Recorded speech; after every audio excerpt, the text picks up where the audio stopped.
Chapter 563. Drizzling, Li Qingshan gazed at the swamp that was even larger than Moon Court Lake in the distance. The water reflected the dark clouds in the sky.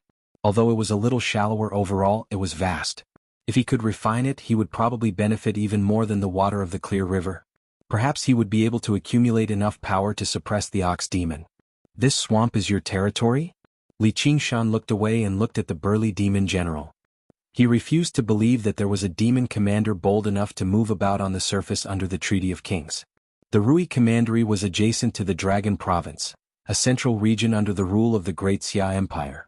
It was not some remote place like the Mist Province. Piss off. The burly demon commander bellowed out. He did not explain at all. A mere demon general was actually questioning him. At the same time, he opened his mouth to an unbelievable degree and spat out a half-transparent bubble. As he flew through the air, it elongated into an oval shape and flew towards Li Qingshan. Li Qingshan raised his hand and spread his fingers, grabbing the bubble. He felt a tremendous force from his palm, which actually ached slightly. You really are a demon commander after all. You're quite something. That's impossible. The demon commander's eyes immediately bulged out. The bubble was one of his innate abilities. It was extremely powerful, such that even demon commanders would not dare to take it head-on, yet the North Moon had blocked it with a single hand. It surprised Li Qingshan instead. Don't make it as exaggerated as a character from a cartoon. The demon commander had no idea what he was talking about. The bubble whistled, but it was unable to advance any further. He suddenly smiled viciously and the bubble twisted violently. Li Qingshan sensed an explosive energy within it. Right when it was about to erupt, Li Qingshan suppressed it with the spirit turtle before tossing it behind him casually. Boom. With a great rumble, a huge pit appeared in the swamp. The fierce wind surged like a typhoon, and the mud was thrown into the air like bullets. A large tree was riddled with holes before being uprooted by the fierce wind, flying into the sky and brushing past Li Qingshan. Li Qingshan clapped his hands and continued the topic just now. Since this territory isn't yours, it's mine now. Please scram. I've changed my mind. You stay here and let Lorsi give you a piece of territory as ransom. The demon commander was immediately enraged. He kicked off the ground and charged towards Li Qingshan. Li Qingshan remained as ordinary as ever. He raised a hand. The demon commander opened his mouth wide and spat out several bubbles. However, they followed different trajectories as they flew randomly in the air. Li Qingshan was surrounded by these bubbles all around him. He was surrounded. Boom boom boom boom boom.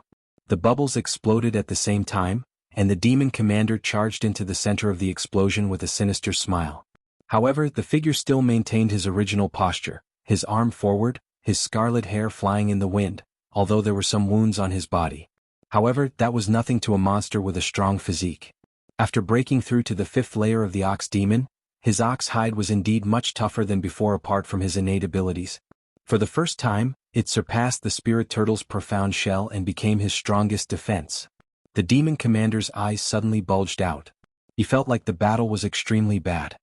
He wanted to stop, but the scarlet figure arrived before him with a flash, only inches away. A hand pressed down on his large, bald head, and a terrifying, irresistible force appeared on his head. I told you not to act like you're in a cartoon. What if you make me laugh during the battle and ruin the atmosphere? Li Qingshan roared. He grabbed the demon commander's large, bald head and spun him around in the air 3 times before swinging him towards the ground. With a boom, the demon commander sank deep into the swamp. The swamp suddenly bulged. Something seemed to constantly expand beneath the swamp, reaching the size of a hill. A pair of eyes the size of ponds bulged out, pushing through the mud. It opened its huge, fisher-like mouth and produced a thunderous rumble. Croak. Li Qingshan exhaled. So I've misunderstood you. Amidst the scattered drizzle, a small village lay quietly in the valley. The chaotic sound of horse hooves broke the silence. A group of bandits came to the valley. Only the one-eyed rider pulled out his sword and pointed it at the village. Brothers, do you want to do this? Yes, yes, yes. The bandits called out together. Steal money, steal food, steal women. We'll kill anyone who gets in our way.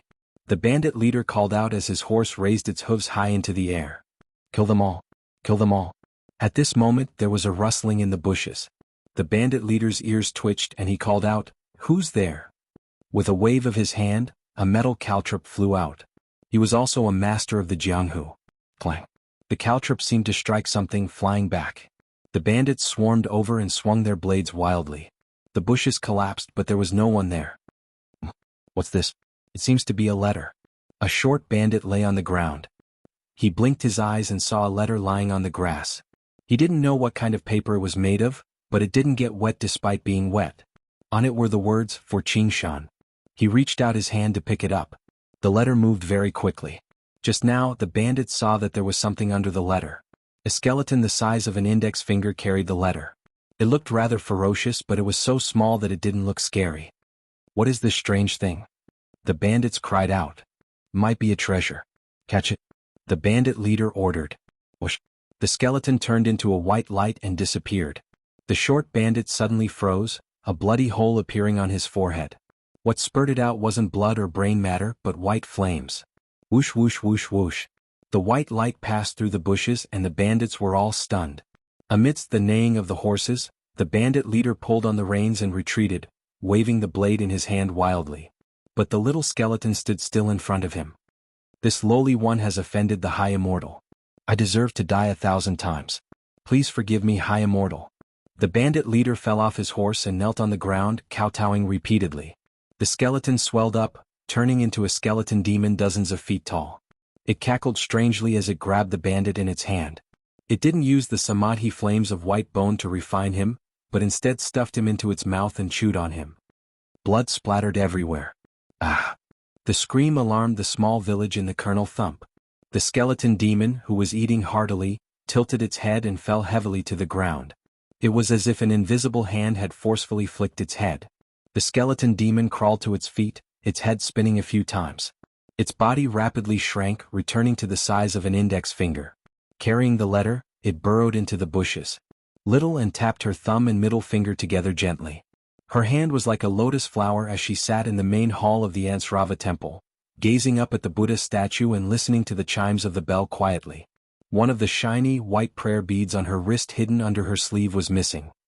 Once she was too far away, it would take even more effort to control the skull prayer beads. However, with the skeleton demon's strength, sending a letter was no problem. After recovering her past memories, her mind had become even sharper, especially when it came to the ways of the world. She understood a lot more, but she also gained a lot of distracting thoughts and worries. In terms of comprehension alone, she was not as good as the original Little Anne. Although she was muddle-headed, the purity of her thoughts surpassed her cleverness and cunning. She wanted to purge this cleverness and cunning before the Buddha, solidifying her resolve to destroy the Buddha. She did not want to be her original self anymore. She wanted to forget her past name. She only wanted to be his Little Anne. However, the second layer of the path of white bone and great beauty was still lacking something. It was difficult for her to break through. She could only comprehend the Buddhist Dharma that was even more profound. Little Anne murmured to herself, the Chan Monastery of Devanaga. A colossal bullfrog flipped over and laid on the swamp. Its white belly faced the sky, like a lone island in the boundless swamp. Li Qingshan laid on the lone island, basking in the sun and slowly recovering his demon chi. The bullfrog demon commander was slightly weaker than the spider queen, but it possessed an innate ability that could reflect external forces. Dealing with it was quite troublesome. The underbrush rustled and the skeleton demon leapt out, flying over. Li Qingshan swept his messy scarlet hair behind him and accepted the letter from the skeleton demon. He recognized it as soon as he saw the words. Qiongji. He immediately opened it and read it carefully. His expression gradually grew heavy. It was not a long letter, but it was written intermittently. There were traces of tears on it. He read the last sentence. Qingshan, I really want to see you. Li Qingshan was taken aback for a while. He felt rather apologetic inside. He had underestimated the status Uncle Han held in Han Qiongji's heart. His parents had passed away when he was young, and he had grown up alone. He had never experienced the so-called familial love from his elder brother and sister-in-law, so he had unavoidably underestimated the word. He stood up and recalled her tearful and sorrowful face. He was tempted to see his current state immediately. All he could do was let out a long sigh. Right now he could not even suppress his demon chi. Thinking up to there, he suddenly made up his mind. His gaze became determined. The skeleton demon circled around the colossal bullfrog. The flames in its eye sockets shone brightly. It was very interested in such a large pile of quality flesh and blood. Finally, it could not hold back anymore. It grew to several meters tall and bit down viciously. Croak. The bullfrog let out a miserable shriek and leapt several dozen meters into the air, fleeing into the distance in fear. The skeleton demon was about to pursue it when Li Qingshan grabbed its neck and shoved the letter into its hand. He gazed at the horizon and said to himself, "I'll be there as soon as possible. Wait for me." In the Umbral sect, the Dark Queen took out the captured soul. She turned a deaf ear to the pleas and curses of the Marquis of Rui and the others. They would be able to enjoy it themselves later. This was probably the misfortune of cultivators. If mortals died, their souls would naturally return to samsara, which instead made them almost immortal. Cultivators seemed to have long lifespans, but unless they died of old age once they were killed in battle, their souls would not necessarily have the opportunity to reincarnate. The higher their cultivation was, the higher the cultivation of the cultivator who killed them. Their souls basically struggled to escape the fate of being captured and killed. That was the so-called annihilation of the soul and doom. The Dark Queen was mildly surprised and discovered one was missing. She rubbed her forehead and remembered the final spear strike. Did you let his soul escape? Chapter 564. Back then, the Dark Queen had placed all of her attention on little Anne, so she failed to notice this. Although Han Angwa's final attempt with everything he had failed to defeat the Dark Queen, his soul managed to escape, avoiding the fate of sinking into the myriad ghost banner. If his soul remained in the world of the 9 provinces, then it would be a troublesome matter. However, in that sealed region, his soul can only go to the 6 realms of Sasra. Has he been sucked into the hungry ghost realm, or is he being judged by the hell realm? No, with his mental fortitude and talent, he's probably been taken into the Azura realm. Although the school of the military had a method to connect with the Azura realm was boundless. Finding a newborn Azura was impossible, so there was nothing to worry about. She made up her mind and began torturing and interrogating the souls of the Marquis of Rui and the others, obtaining the 3rd chapter of their cultivation method. Although it was useless to her, she could offer it up to the Umbraline sect in exchange for resources. To a sect, this was an indispensable accumulation. Sunlight shone through the window, shining into the gloomy hall. Han Qiongji stood by the window and finished reading the reply. She struggled to hide her disappointment. In the end, he did not even give an exact time. He only said he would hurry over as soon as possible. Qiongji were setting off. Han Anjuan walked into the hall. The funeral had already been completed. Today was the day of the burial. Han Qiongji asked, "Father, is cultivation the most important?" Han Anjuan said, "Otherwise, why are we called cultivators? Great chaos is about to descend. If you don't have strength, you won't even be able to protect your own life, just like your uncle. He didn't do anything wrong. As a father, I don't like how he treats my daughter, but as a fellow cultivator, I can't help but agree with him." Han Qiongji shook her head gently and said bitterly, I understand. That's why women will always be in the minority when it comes to cultivation. Men are so cold. It's not that he's cold. It's just that his greatest passion isn't in love. He's enveloped in a layer of mist, such that even I can't see through him. However, his ambitions are anything but small. If you really want to become his partner, all you can do is try to understand his path. If you can become the 3rd chapter and become a fellow cultivator, that would be for the best. If you can't, don't force yourself. Han Qiongji was stunned when she heard this. Even though they'd had skin-to-skin contact countless times, if she were to ask him what his Tao was, she would still be at a loss. Now that she thought about it, how could she ever see through this layer of fog around him? In the drizzle, the army moved forward to send off Han Angua. He was buried in the Han family's ancestral grave and a cenotaph was erected. Outside the cenotaph was a row of simple houses, where all blood relatives had to keep vigil for 100 days. Han Qiongji chose a house and walked in. She looked back at the horizon and said, I will wait for you. I will understand your Tao. Light flowed on the water god seal. Another large swamp was added to it, making it even more resplendent. The water god seal drained away all the water spiritual chi that the swamp had accumulated for 1,000 years, pouring it into the spirit turtle's demon core endlessly. The spirit turtle's demon core was like a whale sucking in water, absorbing all the spiritual chi without holding back at all. However, it still seemed like it wanted more, showing no signs of breaking through to the 5th layer. Li Qingshan exhaled deeply. The spirit turtle transformation was the foundation that determined his cultivation. It had always been more resource-intensive than the ox demon and tiger demon. However, he had never thought breaking through to the 5th layer would actually be so difficult. But from another perspective, this was instead a good thing. The more he accumulated, the greater the benefits he would receive from breaking through. Right now the quality of his demon chi was already on par with demon commanders, but it was still lacking in quantity. If he broke through to the 5th layer of the spirit turtle, the quality of his demon chi would completely surpass that of regular demon commanders. He would even have the confidence to speak to those kings. Li Qingshan continued on his way. What awaited him was obviously endless battles. Demon commanders were all extremely territorial. Not a single one of them could be resolved through words. However, not a single demon commander was his opponent either. No matter how powerful or ingenious their innate abilities were, Li Qingshan would defeat them with strength. Time passed. In the blink of an eye, 2 months had passed. Autumn passed and winter came. Snow filled the sky. A great, ice-sealed river meandered over from the horizon. Under the layer of ice, the river water surged away.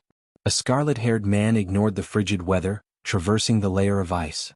Wherever he passed by, the ice would shatter with a rumble.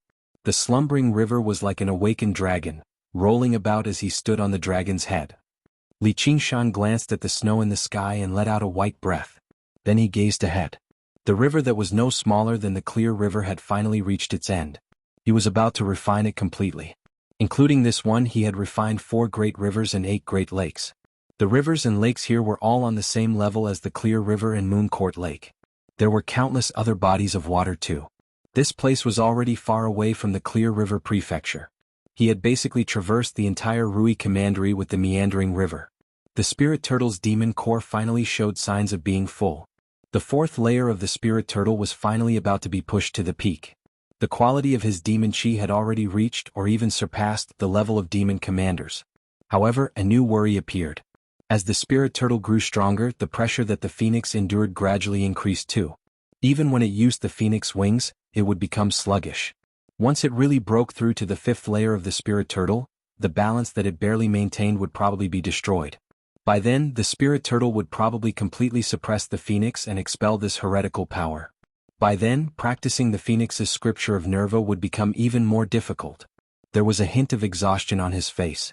The Water God Seal could recover demon chi, and the strength of the earth could recover strength. However, he was constantly fighting, refining the bodies of water and then fighting again. In order to meet up with Han Qiongji, he made every second count. He could not relax at all. Li Qingshan frowned and thought for a while before deciding to continue onwards.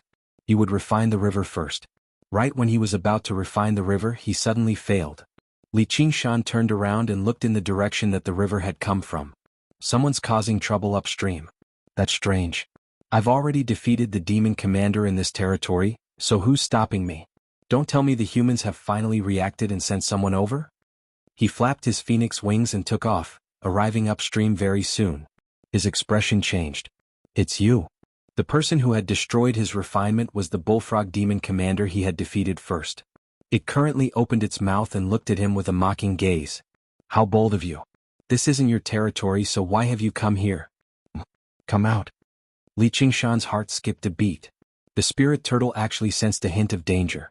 Coupled with the bullfrog demon commander's arrogant attitude, he immediately understood what was going on and called out. The mist in the air twisted, and demon commanders appeared one by one. Li Qingshan was very familiar with this move. It was the innate ability of a demon commander he had defeated a month ago. In order to deal with him, the demon commander had gone to quite the effort. Looking at the demon commanders that had appeared, sure enough, there were quite a few familiar faces.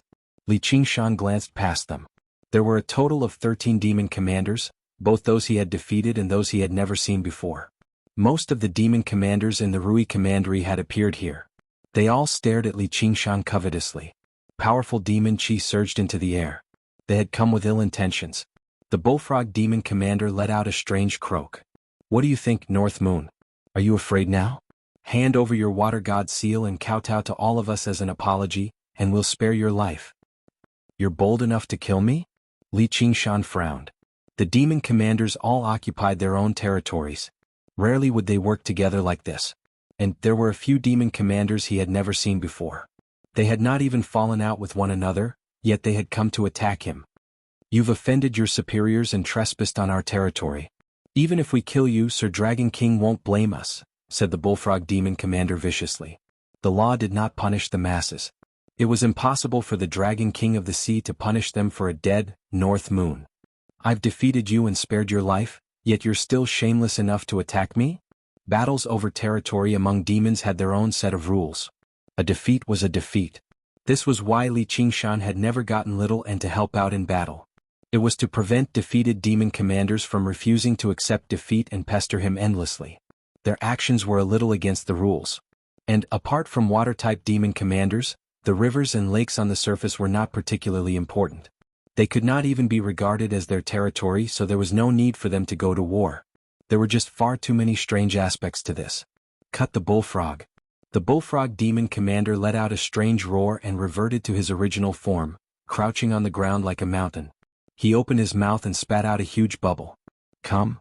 The exhaustion in Li Qingshan's eyes vanished, replaced by a blazing light. In an instant, over 10 divine abilities attacked him, filling his vision. Some were direct attacks, while others were used to trap and disturb the enemy. It was too much for the eye to take in, let alone dodge. Light illuminated the sky as air currents surged violently. Even if it was a demon commander, only death awaited them if they were sucked into it. Li Qingshan spread his arms and hammered the air.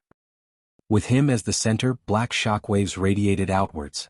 Black cracks spread out like a spider's web, shattering countless divine abilities. The phoenix spread its wings. Wind and fire burned and danced. With a streak of fiery light, it broke out of the encirclement. Don't let him escape, roared a demon commander. Escape? Li Qingshan flapped his wings and instantly approached the demon commander closest to him.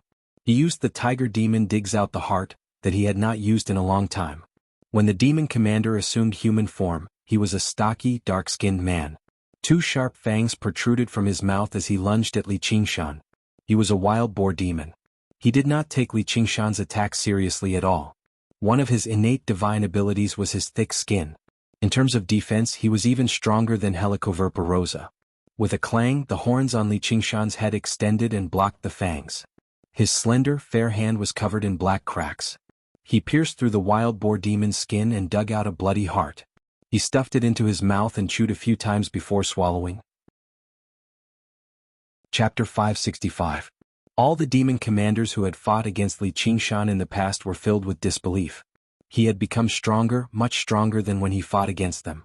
Text/text over the past 2 months, Li Qingshan constantly refined water. As he pushed the 4th layer of the spirit turtle to the limits, he gradually unleashed the true power of the 5th layer of the ox demon bit by bit. With every step forward, he became stronger. The wild boar shrieked, "If you kill me, the Dragon King will never spare you. Don't worry, I won't kill you." Li Qingshan's hand slid down and grabbed his wrists. He planted a foot on his chest and pulled hard. With a ripping sound, the 2 thick arms of the wild boar were forcefully ripped off. Blood gushed out like a fountain. The wild boar shrieked and fell down. Li Qingshan lunged over and grabbed the backs of his legs. He planted a foot between his legs and pulled hard again, ripping off his legs at the base as well. The wild boar's limbs were all severed, but Li Qingshan did not let him go. His fist turned into a claw and dug into his abdomen, pulling out a bloody clump of organs. Only then did he stomp on his head. His brain splattered as he flew up. The power of tremors erupted, and the wild boar's body crackled like firecrackers. Up until now, the wild boar's bones had been shattered, his limbs had been severed, and his organs had been hollowed out. He only had a sliver of life left in him. He only managed to survive thanks to his powerful life force as a demon commander. Piss off and cultivate for another century. Even for demon commanders, unless they possessed innate healing abilities, it would not be easy for them to recover from such severe wounds. Li Qingshan could vaguely guess who had set this up for him. If he killed any of the demon commanders here, he would definitely be charged with the crime of murdering his own clansmen. Due to the difference in relationship, it was impossible to distinguish between them. By then, the Dragon King of the Sea would not even have to do anything. All he had to do was chase him away. Probably even the master of the Sword Collection Palace or the Lord of the Green Province would not mind spending some time to kill a wretched demon that posed a threat to them. Of course, Li Qingshan would not fall for this trick. "I won't kill you, but I can cripple you. I'll use the cruelest methods to let you experience the consequences of opposing me with your bodies." Faced with such a horrific sight, the demon commanders were all tempted to retreat. However, when they thought of that person's orders, none of them dared to run away. "Everyone, let's attack together. His demonic aura won't last long." Intense explosions and roars resounded like thunder, shaking everything within 1,000 li. Bright lights shot out, strong winds swept, and fresh blood splattered. Li Qingshan's demon chi was indeed limited. This was not within the region of water he controlled, so the water god seal was useless. After defeating 6 demon commanders consecutively, his demon chi was almost completely depleted. However, under the effect of the divine earth power, his power wouldn't be exhausted. He changed back to his original form, only relying on his cowhide to block the attacks, using the most primitive power to fight. Any demon commander that ended up in his hands could forget about escaping. They would be torn to pieces. Blood poured down like a torrential downpour, dyeing the glacier red. Li Qingshan was bathed in blood. His scarlet hair danced in the wind as he fought madly. The glacier beneath his feet shattered. In a daze, he heard a mad laughter that resembled a tiger's roar soaring into the sky. He suddenly realized that it was his own laughter, so he laughed even more violently. Ah! What do you mean we're of the same race? Isn't it just endless fighting? Who cares if they're demons or humans? I'm my own race.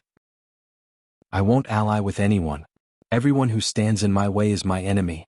I'll use my hands to rip apart all who stand in my way. The demon commanders were utterly terrified. As long as they could still move, they no longer cared about anyone's orders and fled in all directions. The bullfrog demon commander reverted to his original form. With a push of his legs he traversed 100 li. An iron hoof descended from the sky, stomping him into the ground. The bullfrog demon commander struggled desperately. He twisted his head and spat out bubbles. Boom, boom, boom. Small mountains were sent flying and craters were blasted open. Li Qingshan pressed down on his head with one hand, pressing it into the soil. The iron hoof slowly dug into his skin. With a crack, the bullfrog demon commander's spine was forcefully crushed. He sprawled on the ground. Do you know how I roasted frogs when I was young? Li Qingshan asked. Before he could answer, the huge, black claw directly plunged into his mouth, grabbing a ball of softness and pulling it out randomly. Sir Mou, save me.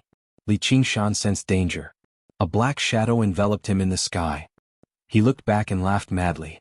Mou, you've finally run out of patience and want to take action? North Moon, you've abused your own clansmen. Do you know the punishment for that? Mou unfurled his black wings and descended from the sky with a deathly expression. The face of the powerful and arrogant demon prince of the Green Province became even paler. Just as Li Qingshan had guessed, Mou had arranged all of this, but it was no longer just because of jealousy. He felt a great threat from North Moon. Not only did he cultivate startlingly quickly, but he was only a demon general, but he could dominate the demon commanders of the Rui Commandery. If he continued to refine bodies of water and became a demon commander, probably even he would not be able to keep him at bay. This also had to do with the struggle for the throne of the Green Province's demon king. As a demon, you can say something so hypocritical. How disgusting. If you don't like me, then come and kill me. Li Qingshan stood on the bullfrog demon commander and raised his arm, spreading his fingers. Mou stood in the sky and stared into Li Qingshan's eyes. Li Qingshan met his gaze without holding back. All he saw was black feathers drifting down from the sky, leaving behind black trails. Li Qingshan dared not be careless. Since Mou could become the demon prince of the Green Province, his strength definitely surpassed regular demon commanders.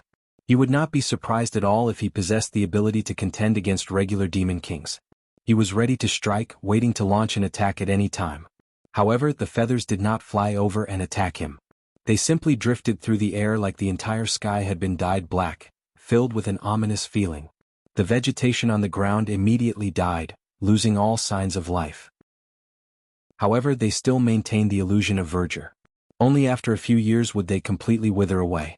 The wild rabbits hibernating underground would never wake up again. Li Qingshan suddenly felt a bone-chilling coldness. He clearly possessed endless strength, but he felt like he could not support his body in that moment. With a boom, he dropped to one knee as if his soul had been separated from his body. His heart slowed down and his breathing gradually stopped. His brain stopped thinking too. This was the smell of death. Gaze of death. This was one of Mou's innate abilities. He could directly bypass all of his opponent's defenses and extinguish their flames of life. Those he killed would all be completely unscathed as if they had suddenly died of their own accord. You're actually foolish enough to meet my gaze. I'll kill you right here and then apologize to the king. Although demons had an ironclad rule that forbade them from killing one another, and anyone who broke it would be severely punished, rules and laws had always been used to restrain the weak. Suddenly there was a cry that went from weak to high-pitched. Its beauty was indescribable with words. The phoenix's wings suddenly unfurled several dozen meters wide. Under the threat of death, the phoenix that had become rather haggard from the spirit turtle's suppression burst forth with the dazzling flames of life. The sky full of feathers vanished together. As it turned out, it was just an illusion. Mou was mildly surprised. He had never seen a demon general that could struggle against his gaze of death. The North Moon's body contained a powerful life force that was endless. However, do you really think you can avoid your inevitable death like this? Mou's black pupils flowed like liquid, filling his eyeballs. In the blink of an eye, there was no longer any white left in Mou's eyes. They were filled with a terrifying and strange aura. The blazing flames of life immediately dimmed, as if they were covered by a black veil. They were suppressed and extinguished. Black feathers fluttered in the air, like a black snowstorm. This was a struggle between life and death, a battle between the phoenix and the crow. Although the phoenix was a divine bird, it was still too young and weak. It was instead weaker than the crow in terms of strength. "Please stop, the two of you," a voice rang out. With a flash, Gu Yenying stood between Mou and Li Qingshan, cutting off their line of sight and their confrontation. "Yenying, move aside," Mou said with a frown. Gu Yenying raised her hand, and a round ink dragon talisman descended. The ink dragon talisman that seemed to be coiled by an ink dragon suddenly came to life. It opened its eyes and glanced at Li Qingshan first. Li Qingshan felt an intense pressure. That was the dignity of a king. Then it looked at Mou. "Stop before you go too far." It was unknown who he was talking about, but the boss of the Green Province demons had said that they should stop before they went too far. Whether it was Li Qingshan or Mou, they could only stop fighting. "You'll die." The corner of Mou's lips curled up, revealing a strange, masked smile. Then he let out a strange, shrill caw like a crow. Caw. The demon chi in his body decreased sharply. Li Qingshan felt a chill run through his body, but he did not feel that there was anything wrong with it. Mou saw how Li Qingshan was fine and frowned again. He unfurled his black feather clothes and vanished into the twisted, collapsing darkness. Gu Yenying stowed the ink dragon talisman away and yawned. She said through her soul sense, "Oi, I'm the White Hawk commander of the Rui Commandery after all. It's time for you to run." What did he do to me? The Deathbringer curse. That's his most terrifying innate ability. It can reduce the lifespan of the target according to their strength and race. That caw earlier should have reduced your lifespan by 100 years at the very least, but looks like your lifespan is very long. Li Qingshan was stunned. Mou's ability really was strange and powerful. If it was a demon, then so be it, but if it were a human cultivator, having 100 years of their lifespan deducted was basically even more terrifying than being stabbed 10 times. In particular, some elderly cultivators would probably lose their lives on the spot. However, as it seemed, Mou had to pay a price for using this move. He could not use it consecutively, or he would be invincible if he cried out as soon as he saw people. This extremely terrifying innate ability was not particularly effective against Li Qingshan. As the saying went, 1,000-year tortoise, a 10,000-year tortoise. Even he had no idea how long the lifespan of a spirit turtle that was close to a god was, while the phoenix was a symbol of eternal life. However, having 100 years of his lifespan deducted for no reason still left Li Qingshan extremely displeased. He asked again, "How do I remove the curse?" "It's very simple. Kill him." "If it weren't for you, I would have been able to kill him," Li Qingshan said, but he also knew that just the innate ability Mou had used when he left made him very difficult to kill. Chapter 566. Alright. Li Qingshan unfurled his wings of wind and fire and vanished into the horizon as a streak of light. Gu Yenying shielded her eyes with her hand. He sure was fast. "Big sis, are we just going to let the moon devil go like this and let him continue refining the water system?" A young girl flew over from the sky. She had thick eyebrows, large eyes, and a bright expression. If it were not for the bulge in her chest, she would have been mistaken for a boy at first glance. She wore the uniform of the White Wolf commander of the Hawk Wolf Guard. She was only second to Gu Yenying in the Hawk Wolf Guard of the Rui Commandery. "Or what?" Gu Yenying shot a glance at her. "Call me commander." "Big sis, you can't go easy on him just because he's interested in you. Otherwise, wouldn't all the men in the world be unkillable? Don't tell me you're actually interested in him, to the point where you've specially helped him out?" Gu Yenying pinched the young girl's chin and brought her face closer. "Don't tell me you're jealous? Even without me he wouldn't have died here." "I don't believe you." The young girl blushed and shook her head. "His powerful reinforcements will arrive very soon. If we keep this up until the child arrives, you really might be in some danger. Gu Yenying released the young girl. That powerful. If you're done playing around, then go back to the Dragon Province. The Green Province is becoming more and more chaotic. Once you become embroiled in a battle like the one just now, even you'll be in danger. Big sis, stop trying to coax me. I'm not going back.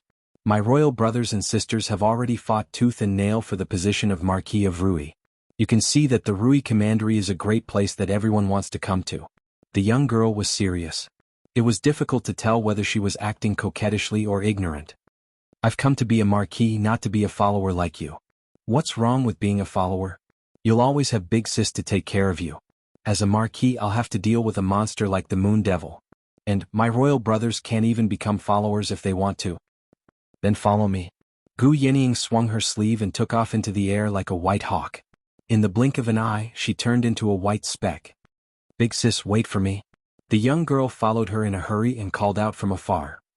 Gu Yenying was not the only one watching Li Qingshan's battle with the demon commanders. There were also many cultivators watching from afar using various methods. When they saw the internal strife among the demons, they all cheered inside. There were still many cultivators who wanted to take advantage of the situation, but after seeing the Moon Devil's powerful strength and cruel methods, they all gave up on this idea. Even if such a terrifying demon fought back before death, it was enough to drag a golden core cultivator to his grave, not to mention that he had not really shown any signs of fatigue from the beginning until now. Thus, Li Qingshan continued to refine the water veins without any obstructions. The current Li Qingshan, apart from the top figures and monsters who had undergone the second heavenly tribulation, could only be subdued by kings who had undergone the third heavenly tribulation. There were very few people who could pose a fatal threat to him. He arrived at the end of another large river. The surging demon chi refined the river, and the water god seal flickered with light, gaining a thick, long trajectory. Li Qingshan could sense that the demon chi in the spirit turtle's demon core had reached the limit. As long as he devoured the water spiritual chi in the river, he would basically be able to break through to the fifth layer of the spirit turtle. After that, the heavenly tribulation would descend. Was he going to use this opportunity to break through to the fifth layer of the spirit turtle and undergo the second heavenly tribulation to become a demon commander? Or was he going to stop and wait for the phoenix to catch up so that water and fire could balance out and fuse together? Li Qingshan considered it for a while and decided on the former. In the past he would probably choose the latter. Although the long-term benefits were not necessarily better than the immediate benefits, he was not in any life-threatening danger right now. Having a clear order and taking it step by step was obviously the best choice. Being eager for quick success would only cause the difficulty of his subsequent cultivation to skyrocket. The losses outweighed the gains. But right now she was waiting for it. Li Qingshan began absorbing the water spiritual chi and channeling it into the spirit turtle's demon core. He comforted himself, this is also a choice. If I can become a demon commander, I won't be able to stand up to the kings, but I'll have a certain level of power to protect myself. At the very least, I'll be confident in defeating an opponent like Mou. Even if I gain a foothold in the world of the 9 provinces, I can take my time with the other things. Li Qingshan gradually shone with resplendent blue light, turning into the figure of a spirit turtle again. The 89th day. Han Qiongji sat with her legs crossed and saw the window light up. She murmured inside and pushed open the window to take a look, only to discover that the sky had not brightened yet. Only the light from the snow shone on the window. She had actually made a mistake. Sister, don't wait for that heartless guy anymore. He won't be coming. The young girl walked over from behind. The time when she played around with Han Qiongji in the garden was gone forever. The pain of losing her father had made her much more mature all of a sudden. I'm going out for a walk. Han Qiongji did not reply. She pushed open the door and left. All she saw was white. Heavy snowflakes were still drifting down from the sky. The tombs were covered in snow, turning into mounds of snow. A tall figure walked over from afar, stepping over the snow. The way he walked was so familiar. Han Qiongji's eyes softened as she murmured, Qingshan. The tall figure quickened his pace. Han Qiongji could not help but quicken her pace as well, turning from walking to running. The two figures overlapped and embraced each other tightly. Sorry I'm late. Han Qiongji buried her head in his chest, tears already falling like rain. The descendants of the Han family walked out from the row of simple houses, watching this scene. Han Anjuan and Han Tie were among them as well. They remained silent as the snow fell. Under Han Qiongji's guidance, Li Qingshan arrived before Han Ongwa's cenotaph. He held the incense and bowed respectfully. He thought to himself, "Uncle Han, I am truly sorry that I could not save you back then. I will do my best to assist with the matters of the Han family. May your soul in heaven rest in peace." His breakthrough to the fifth layer of the spirit turtle had still failed in the end. As the water spiritual chi gathered, he pushed the demon chi in the spirit turtle's demon core to the limit, but he encountered a bottleneck that was both unexpected and expected. Breaking through to the ox demon required him to devour various pills and resources, while breaking through to the tiger demon required him to fight to the death. At the very least, it was not something that Li Qingshan, who was filled with all sorts of distracting thoughts, could achieve right now. He tried using the strength of the peak fourth layer of the spirit turtle and the support of the water god seal. Finally, he suppressed the ox demon and the tiger demon, returning him to human form.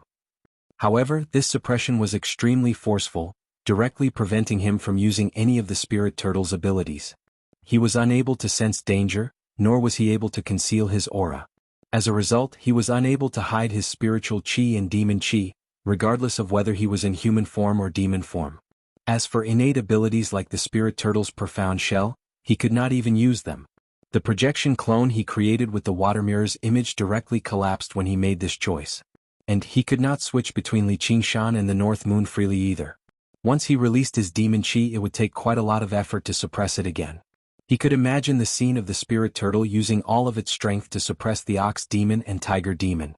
Li Qingshan let out a long sigh of relief inside. He had finally made it in time.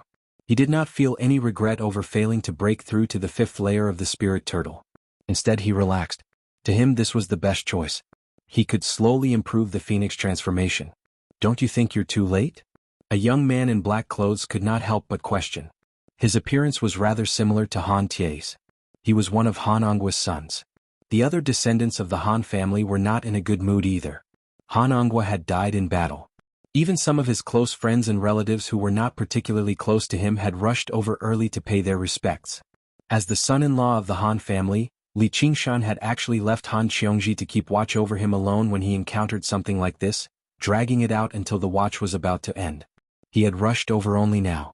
He was extremely rude and he felt that it was not worth it for her. Han Qiongji wanted to say something, but Li Qingshan had already made his way over. He said, "I won't apologize nor will I explain myself. The school of the military doesn't seem to care about eloquence either. If you have any dissatisfaction, feel free to take action." "You." The young man in black was stunned. "What, you're afraid?" Before Li Qingshan had even finished speaking, the young man in black had already sent a palm strike over. With a bang, Li Qingshan allowed the palm strike to land on his chest. How can such a feeble attack be considered a descendant of the Han family? The young man in black was furious. He no longer held back, unleashing a battle skill. His attacks rained down like a storm. The force of the attack swept up thousands of snowflakes in the air. "Qingshan!" Han Qiongji cried out in alarm, but was stopped by Han Anjuan. "He knows what he's doing. Are you done? How useless. Why don't you all come at me together?" Li Qingshan was like a reef in the middle of the ocean. After enduring countless grievous injuries, the attacks of a Foundation establishment cultivator were like scratches to him. Hearing this, the other descendants of the Han family could no longer hold back. They joined in and began to attack. Li Qingshan also began to retaliate. After experiencing so many battles, he turned around and fought with the identity and power of a Foundation establishment cultivator. At first, he felt somewhat unfamiliar and uncomfortable, but he quickly became skilled and at ease. He used the two complementary cultivation methods and battle skills to their fullest.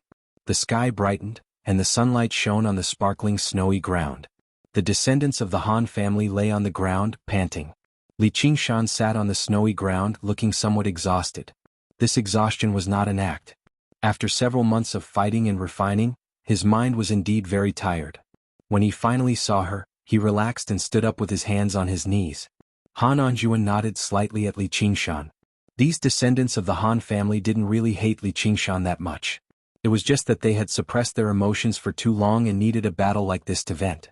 However, Li Qingshan had given them a battle, using his own method to resolve this discontent. He had also proven his strength. He didn't care about how the Han family looked at him. He just didn't want Han Qiongji to receive too much suspicion from her family because of him. After all, they were her family. In the gloomy hungry ghost road, Han Angua held an ancient blade made from the rib of an unknown animal. There was not a trace of confusion on his face, and he was still as determined as before. He raised the blade and cut off the head of a corpse beast. At this moment, a blood-colored vortex appeared in the air. It grew larger and larger until it looked like a large door. A voice came from inside, "True warrior, your soul shouldn't have fallen into this land of death. Come, endless bloody battles await you."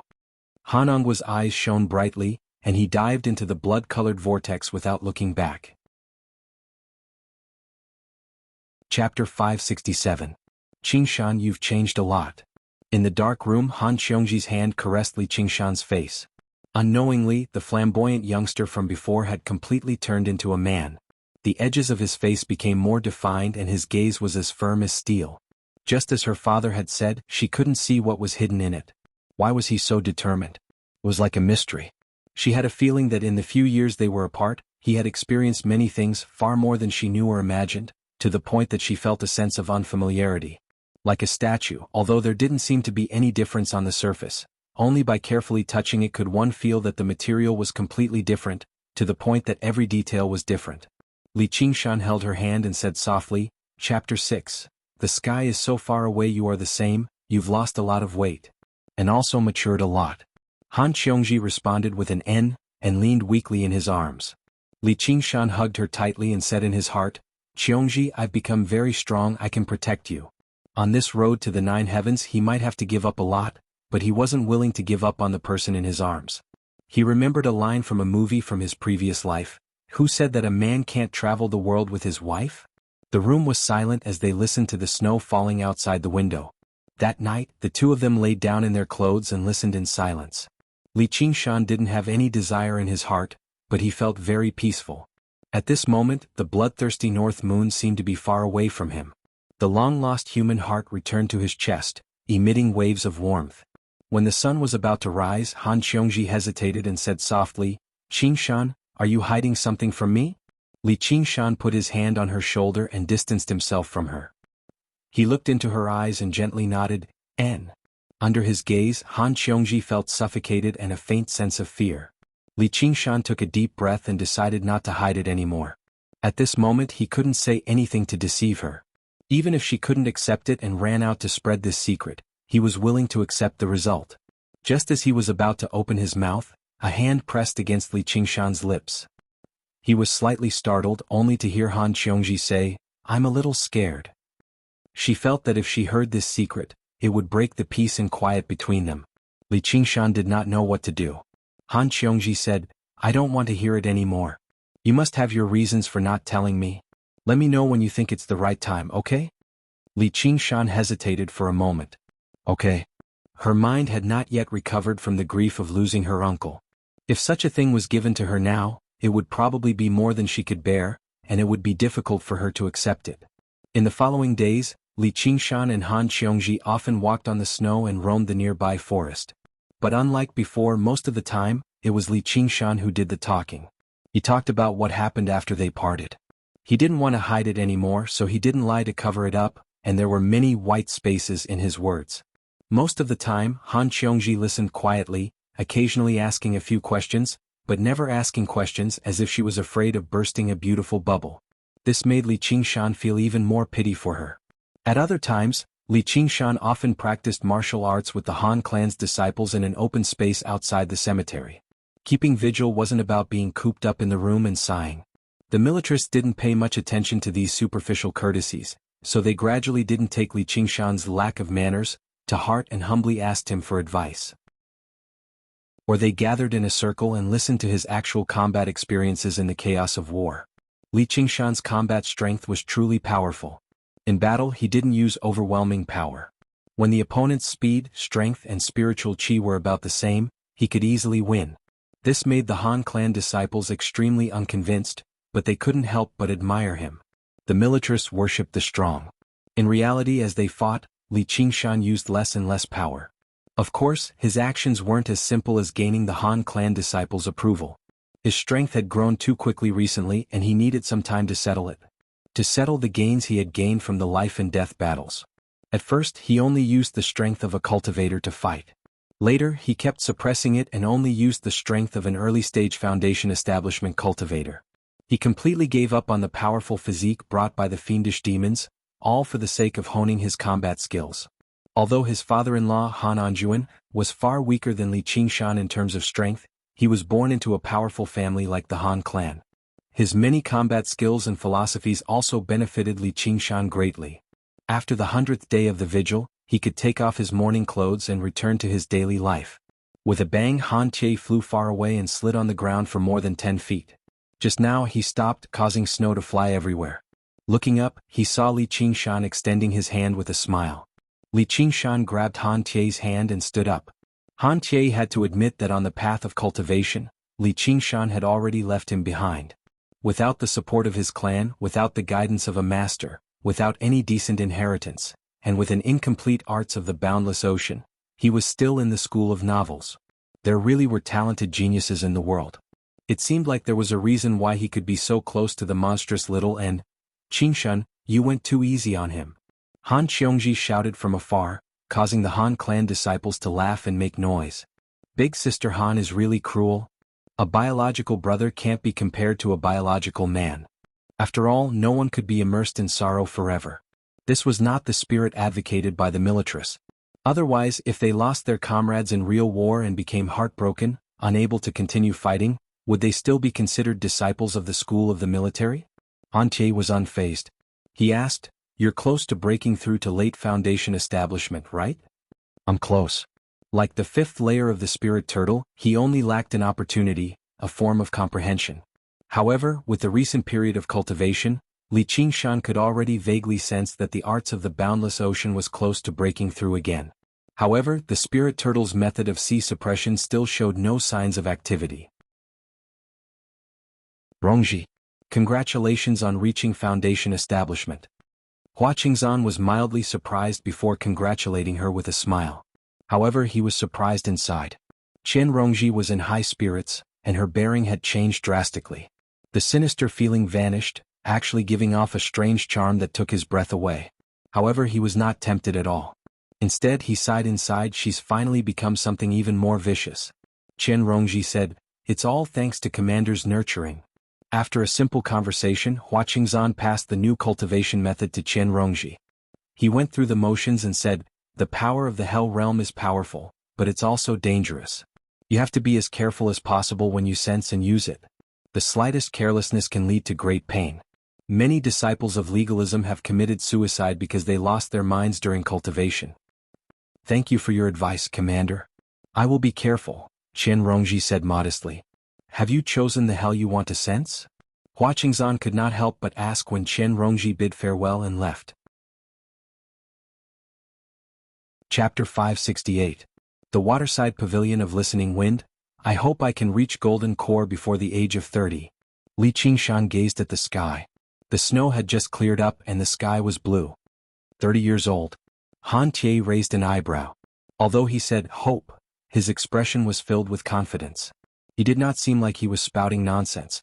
Instead, he was announcing a simple fact and he did not feel like it was anything special. The Golden Core cultivators who had died to Li Qingshan's hands had already accumulated a number, so he did not take it too seriously. His current target was the highest of the 9 provinces, the realm of kings, so he could not help but reveal his arrogance. The other disciples of the Han family gasped in surprise. Even though they weren't people who fawned on the rich and powerful, they were still able to see through him. Even though they were not people who fawned on those in power, in the cultivation community, the strong always deserved respect. Han Anjuan could not help but study Li Qingshan deeply when he heard that. A 30-year-old Golden Core cultivator was rare even across the 9 provinces. By then he would definitely make a name for himself through the world. When he first met him, he already knew he was anything but mediocre, but he never thought he would one day actually mention the words Golden Core so easily. To be able to so easily mention the word Golden Core, that was a goal that even he could not reach. In consideration of the Han family, having a son-in-law like him was truly a blessing. After Han Ongwa died in battle, the heavy responsibility of being the patriarch fell on Han Anjuan's shoulders. He felt unprecedentedly heavy pressure. If the Golden Core cultivators of the Rui Commandery had not died in battle, and the positions of the Marquis of Rui and Great General remained undecided, many of the resources that the Han family possessed would have been carved up a long time ago. A clan that only had a foundation establishment cultivator was only a small clan, but a single talented prodigy could change everything. If Li Qingshan could use this talent to defeat a powerful master, the Han family would be able to weather this storm safely. Perhaps not only would they not suffer any losses, but they would even benefit from it. Soon the heavy snow began to fill the air. Amidst the whispers of the wind, as the wind moaned, the descendants of the Han family removed their mourning clothes before the mausoleum. Li Qingshan patted Han Qiongji's shoulder. Han Qiongji looked back and smiled. Her eyes reddened as she leaned against his shoulder gently. Right at this moment, her heart stirred and she suddenly turned around. Amidst the snowstorm, a figure walked over. Her footsteps were light as if she was floating in the air. Her wide sleeves and long hair fluttered in the wind. Before anyone could see her clearly, they already felt that she was a peerless beauty. She squinted her eyes, her gaze piercing through the snow, and a look of amazement flashed past her eyes. That face was even more beautiful than she had imagined. The so-called beauty that could topple a nation was nothing more than this. No, it wasn't just the face. The newcomer was dressed in plain clothes, with blue silk wrapped around her waist. Her figure was slender, and her jet-black hair that reached her knees fluttered in the wind. A pair of bare feet stepped on the crystal-clear snow, resolutely striding forward. Even if there was a mountain of corpses and a sea of blood, it would not be able to make this footstep waver. His eyes were like a deep pool without ripples as he stared blankly ahead. It was as if he could see everything in the world. Compared to the simple titles of beauty and beauty, she had an indescribable charm about her that made people overlook her gender. Who was she? Why did she come? Little and you're here. Li Qingshan turned back and smiled, a look of astonishment flashing past his eyes. Originally, Little and had no concept of clothing, it was just a layer of clothing to cover up the body. Although the current her was dressed very simply, it gave people the feeling that this was the best outfit, exuding an unprecedented beauty. It seemed like it was the aftereffects of the memory recovery. However, everyone loved beauty and this was not a bad thing. Little N. Han Qiongji cried out involuntarily. How could she associate the person in front of her with that wooden child? Although he had mentioned the changes in Little N, it was still far beyond her imagination. Not far away, the disciples of the Han clan stared straight at them. Regardless of whether they were men or women, they could not take their eyes off of them. Little N arrived beside Li Qingshan and silently grabbed Li Qingshan's hand. Although he remained expressionless, his blank eyes lit up in that instant, as if he could express everything in 1,000 words. Han Qiongji felt like she was being ignored. Afterwards, she discovered that she was not just being ignored. Instead, she was ignoring everyone or even the entire world. Only he existed. Alright, it's time to go. Li Qingshan seemed to understand everything. He nodded with a smile and rubbed her head naturally. She lowered her head slightly, and her red lips curled into a smile. The snow and ice melted away. Where are you going? Han Qiongji asked, breaking through this feeling of being cut off. Oh, I told you before. Didn't the Annihilum Light Chan Master specially come once? Li Qingshan explained. Little An's path of white bone and great beauty had reached a bottleneck. The Chan Monastery of Devanaga was the perfect opportunity, as well as fulfilling his promise to the Golden Cicada. You're leaving right now? Han Qiongji asked in surprise, but she let out a sigh of relief inside for some reason. Disciples of a Buddhist sect like the Chan Monastery of Devanaga clearly could not have thoughts of love, or she really would have no idea what she would do. Yeah, don't worry. I'll return as soon as possible. Li Qingshan hugged Han Qiongji and spoke about parting again. Seeing how reluctant she was to part with him, his heart skipped a beat. He said to Han Anjuan loudly, General Han, once Qiongji's 3 years of mourning are over, I'll come to the Han family to ask for her hand in marriage and complete our engagement. Han Anjuan was speechless. Things were different now. The present was different from the past. No matter how he looked at it, he could not turn it down again. Qingshan. Han Qiongji's eyes immediately welled up with tears. She turned her head away and wiped them away with her arm. She smiled. Alright, come back soon. Be careful on your journey. Li Qingshan waved his hand, and a cloud rose up beneath his feet. He vanished into the wind and snow with Little Anne. Before making his way to the Chan Monastery of Devanaga, Li Qingshan still had to see someone, which was Gu Yenying. He was still a Scarlet Hawk commander after all. It was fine if he slacked off normally. However, without this superior's permission, he could not leave his post without permission. And he had something else he wanted to ask her for help with. The white cloud landed outside the Rui Commandery, in front of a steep, towering mountain. The steps led straight up. Li Qingshan raised his head and gazed up. At the top of the mountain, the silver hawk unfurled its wings as if it was clashing with the wind and snow. Li Qingshan made little and wait below as he made his way up the mountain alone. As soon as he touched the formation, he heard a bellow, "Who goes there?" The steps before him twisted, and a man in white emerged out of nowhere. Li Qingshan clasped his hands. "I'm the Scarlet Hawk commander of the Clear River Prefecture, Li Qingshan, and I've come to see Commander Gu." "So you're Li Qingshan. Commander Gu has told me that if you come, you can go find her in the waterside pavilion of Listening Wind." The white wolf guard who watched over the mountain studied Li Qingshan curiously. The waterside pavilion of Listening Wind was where Commander Gu cultivated and rarely received guests. He rarely received guests, so why was he so fond of Li Qingshan? The waterside pavilion of Listening Wind? The wind and snow vanished before his eyes. The sky was a clear blue. On the rippling lake, green lotus leaves stretched endlessly. Pink-white lotus flowers bloomed among the green leaves. With a gust of warm wind, the lotus leaves rose and fell, giving off waves of fragrance.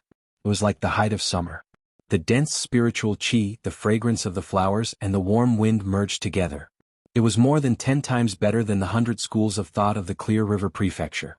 Sucking in a deep breath gave him a feeling of relaxation and rejuvenation. And from the outside, the lake could only be regarded as a small lake at most. However, when he stepped into the formation, he discovered that the lakeside was extremely large, basically no smaller than Mooncourt Lake. It stretched as far as the eye could see. It truly could be described as a place of boundless green lotus leaves. The lotus leaves and lotus flowers bloomed endlessly out of season and against all common sense, giving off an unexpectedly resplendent feeling. The formation that envelopes this place is anything but trivial. It can actually distort space. Probably even King won't be able to get through it so easily. Li Qingshan thought to himself as he flew over the surface of the lake.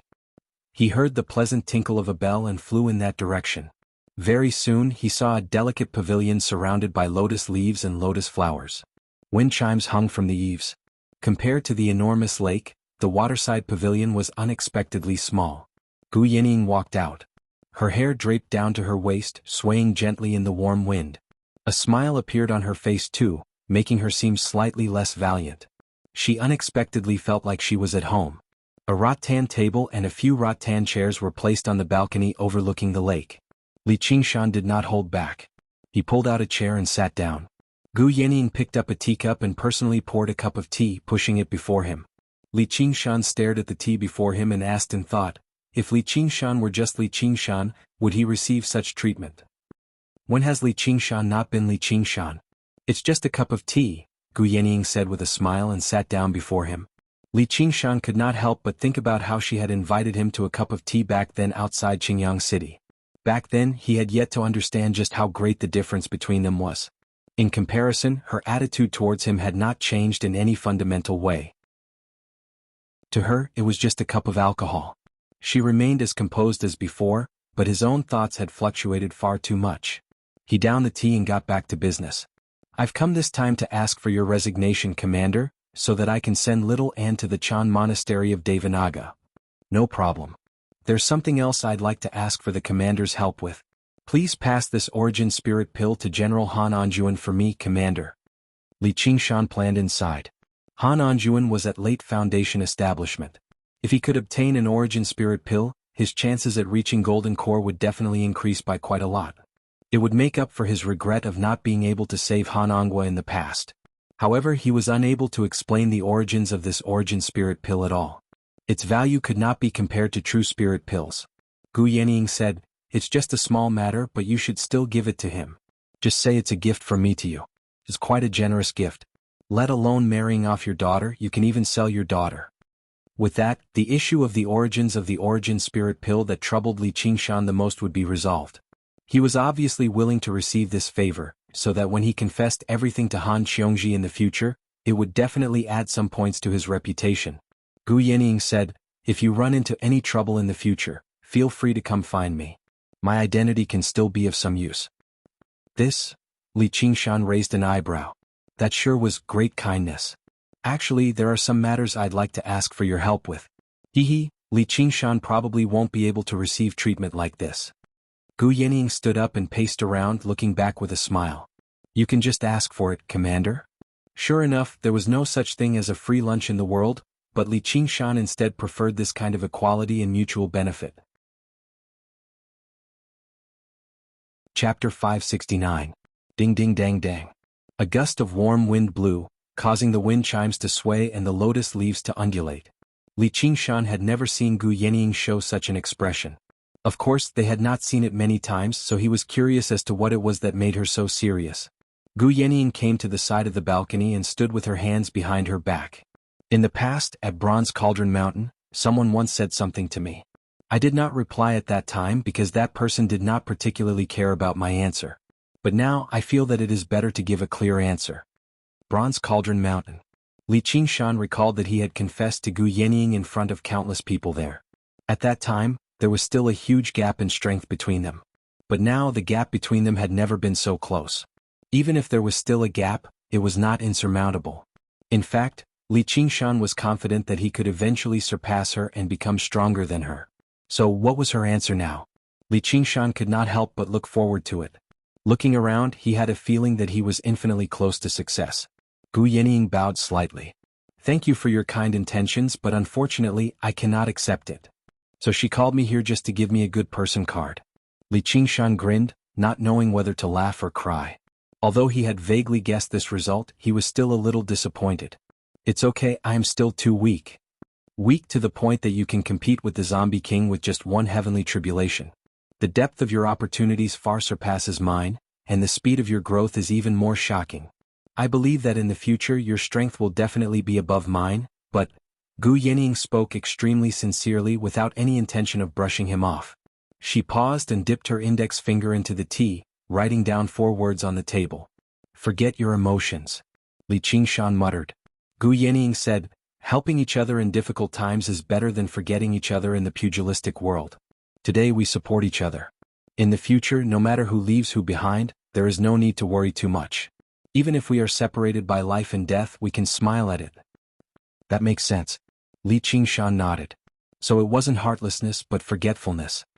It's not a question of whether it's reasonable or not. If you're not willing to accept it, then there's nothing to talk about. It will be more convenient for us to work together if we have a good impression of each other and acknowledge each other. However, if there are too many feelings mixed in, it will be very disadvantageous and I will not be able to work with you. Gu Yenying's eyes were like an eagle's as she stared straight at Li Qingshan.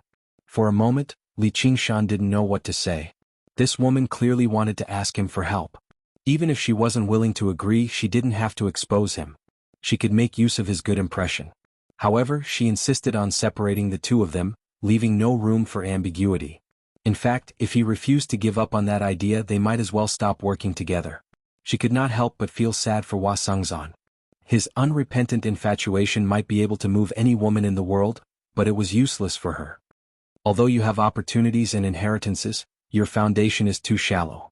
For example, the many resources in the underground, it's difficult for you to transform them into your own strength. Another example is the problem of your identity. There's a possibility that it could be exposed at any time. In the end, you can't hide it from those who have intentions. I believe that I can help you in many ways. Gu Yenying saw that Li Qingshan didn't say anything and thought that he was hesitating. Thus, she added more bargaining chips and seriously persuaded him to give up on meaningless feelings and pursue the path of cultivation. I agree, but not for the benefits you're talking about. If others don't have any feelings for me, I'm not the kind of person who pesters them. I'm going to have a family soon, so don't overestimate your charm. Good. You're indeed the man I admire. Gu Yenying smiled and immediately switched the tea to wine. She filled their glasses to the brim and clinked them with Li Qingshan's before downing them. Li Qingshan said, now you can tell me what you want my help with. It's not the right time yet. You'll know when the time comes. I feel that as long as you're given some time, you'll become stronger. At that time your chances of success will be higher. If you help me with a bunch of small matters, but you want me to risk my life, won't it be hard for me to refuse? There shouldn't be any danger to your life. If there is, I'll explain it to you. You can refuse as much as you want. There's no need to feel embarrassed because I don't always agree to everything. If you're restrained by your emotions and do something against your will, you can't blame anyone else. Fine. Li Qingshan didn't suffer any losses. Instead, he gained a strong ally. The method of cooperation was that she would deliver the goods first and receive the payment later. If she felt that it wasn't worth it, she could even refuse to pay. There was nothing to be dissatisfied about. However, he still felt a little unhappy that she didn't look at him as a man. The two of them stood side by side, gazing at the endless lotus leaves. Gu Yenying suddenly said, "I won't fall in love with anyone if that makes you happier." Much happier. Li Qingshan glanced at her. Gu Yenying smiled and said, "That's good then. Alas, as a female cultivator, I can't be compared to a man. The tribulation of love is the heaviest, and it's extremely easy to damage my cultivation. I don't think I'll be able to surpass my own desires. So, it's better to cut off all danger and not be tainted by even a speck of dust." Li Qingshan was silent for a while, then asked again, "What if you go back on your word?" Gu Yenying smiled but didn't say anything. She raised her head to look at the drifting white clouds in the sky. This kind of question wasn't worth answering. Li Qingshan looked at her profile and had to admit that she was indeed extraordinarily charming. After leaving the waterside pavilion of listening wind, the strong fragrance of flowers hadn't completely dissipated when snow began to fall in front of him. "Let's go," Li Qingshan said to little Anne, then mounted the clouds and flew towards the horizon. From start to finish he didn't look back once. He sat on the cloud and opened the mental map of the Green Province. He could still remember what she had said to him. The Green Province spans 15,000 kilometers. The Jianghu is only a corner. He smiled gently. "The 9 provinces are like a well trapping me. I'm just a tiny tadpole, so I better do my best to jump upwards. Don't look down on me just because of this bird woman." Although riding the clouds was nowhere near as fast as flying in his original form, it was still extremely fast. He arrived at the edge of the Rui Commandery very soon. He shot past it without stopping at all, as if he had broken through an invisible barrier and stepped into an even greater land. The Chan Monastery of Devanaga was thousands of kilometers away, but Li Qingshan was in no hurry. When he encountered particularly moving scenery, he would stop and have a look, witnessing the beautiful scenery of the various places. Apart from little Anne's different behavior from before, there were no disturbances along the way. It took him 2 days of time. Suddenly, a tall, imposing mountain appeared on the horizon. Along the way, Li Qingshan had seen many famous mountains and great rivers, but none of them could match the atmosphere of this mountain. Although it was not particularly tall, it stood on the ground like a crouching tiger, possessing its own dignified bearing. Buddhist pagodas stood in great numbers on the mountain. Large halls stretched on into the distance, and the sound of chanting rang out. "We're here. This is the Chan Monastery of Devanaga." Li Qingshan stowed the mental map of the Green Province away and descended from the cloud in the distance. Regardless of the sect, none of them liked cultivators flying over their heads. Li Qingshan was confident in his strength, but he was not confident enough to provoke a large Buddhist sect. At this moment, the sun rose up from the east, gilding the entire mountain. Li Qingshan's eyes lit up. Looking up, the silhouette of the mountain seemed like a seated Buddha. The ethereal chanting was like a Buddha chanting softly, awakening the infatuation of people.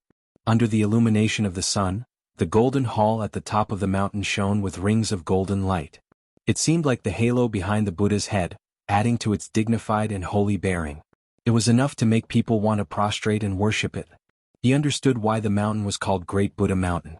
Li Qingshan sucked in a deep breath and returned to normal. Then he looked at little Anne, who stared at the great fire. The samadhi flames of white bone blazed in the depths of his eyes. "Are you ready?" Li Qingshan rubbed little Anne's head and little Anne nodded. The two of them slowed down, passing through the dense forest and arriving on the mountain path. Perhaps this could no longer be called a mountain path. It was 300 meters wide, rising and falling like a dragon through the mountains, extending towards the Chan Monastery of Devanaga.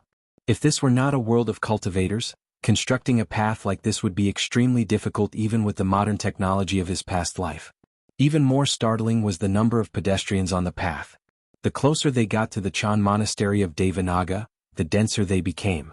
With a single glance, Li Qingshan saw over 100,000 people. Clearly there were other paths like this in the other directions of Great Buddha Mountain. Countless men, women, old and young bowed with each step, making their way towards Great Buddha Mountain. Even the gray-haired old woman was no exception. Every time she prostrated herself on the ground, Li Qingshan would worry about whether she could climb back up again. Beside her was a child, probably her grandson. He still seemed rather ignorant, but he also brought his palms together like the old woman, bowing with each step. There was no conversation between them. They were silent and solemn, yet they were also as harmonious as brothers and sisters. The sunlight shone on their faces, pious and firm, radiating with a glow of happiness and peace. That was the light of faith from a determined mind. Even non-believers would be infected by such a scene. Li Qingshan also brought his palms together and bowed towards Great Buddha Mountain in the distance. As a transmigrator, he did not believe in anything, but he respected the faith of others. The lives of mortals were filled with pain. Not everyone had the opportunity to become a cultivator and attempt to break free from the shackles of fate. Having a faith like this was not necessarily a bad thing. People always needed some consolation. Non-believers would always underestimate the word faith. However, getting drunk and partying, becoming addicted to the internet, eating, drinking, and gambling were not necessarily any smarter than bowing to a Buddha statue. Not to mention that Buddhas actually existed in this world.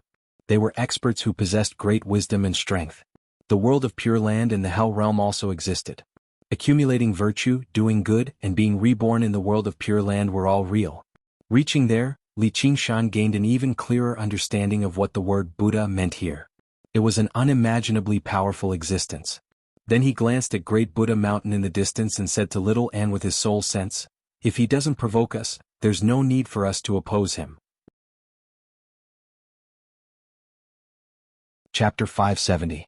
Li Qingshan warned little Anne again and again. The two of them made their way up the mountain path together. They obviously did not bow with every step like mortals. They passed by everyone quickly and arrived below Great Buddha Mountain in the blink of an eye, right before the entrance of the Chan Monastery of Devanaga. They were unable to advance any further here. Two protector generals that stood 30 meters tall stood on the left and right of the entrance. They held their chests and bellies, each wielding a weapon. At first glance they even seemed like two statues. But suddenly their eyes swiveled and landed on Li Qingshan. Li Qingshan's breathing halted slightly. It really is the Chan Monastery of Devanaga after all. Just the two protector generals at the entrance can actually make me feel threatened. Looking back, there were thousands of houses built at the foot of the mountain. There were regular monks who specially guided believers into the houses, arranging their meals and even distributing silver. Unlike the temples of his past life, a sect like the Chan Monastery of Devanaga did not need the money of mortals, nor did they rely on invading land to survive. They only needed mortals to offer up their faith. Over thousands of years, just how terrifying of a force would they become? Who is below the steps? Why aren't you bowing? A receptionist monk asked loudly from the high walls that resembled city walls. He was no longer a regular monk. Instead, he was a chi practitioner, a true disciple of the Chan Monastery of Devanaga. Several tens of thousands of people worshipped on the square at the foot of the mountain, so Li Qingshan and the young man's figures stood out particularly. In particular, everyone who saw little Anne along the way was stunned. The young man even forgot to kowtow and looked straight at her. The receptionist monk saw little Anne and could not help but be taken aback. Afterwards, he lowered his head in a hurry and chanted, "Amitabha." Li Qingshan said, "We're not believers. We've come to see the Annihilum Light Chan Master. Junior Uncle Annihilum Light is in secluded cultivation. He doesn't receive visitors, so you better return." Before the receptionist monk had even finished speaking, a streak of golden light suddenly rose up from a majestic hall on Great Buddha Mountain, landing at the entrance and turning into an old monk. He was the Annihilum Light Chan Master himself, gazing at little Anne in delight. "Well, you're finally here. Junior Uncle Annihilum Light." The reception monk was surprised and bowed in a hurry. The Annihilum Light Chan Master often occupied the position of head monk in the Bodhi courtyard. He was indifferent and liked peace and quiet. Even if he was a direct disciple, it was extremely rare to see such a change in expression.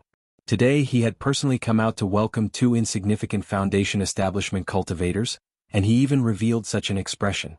It was truly rare.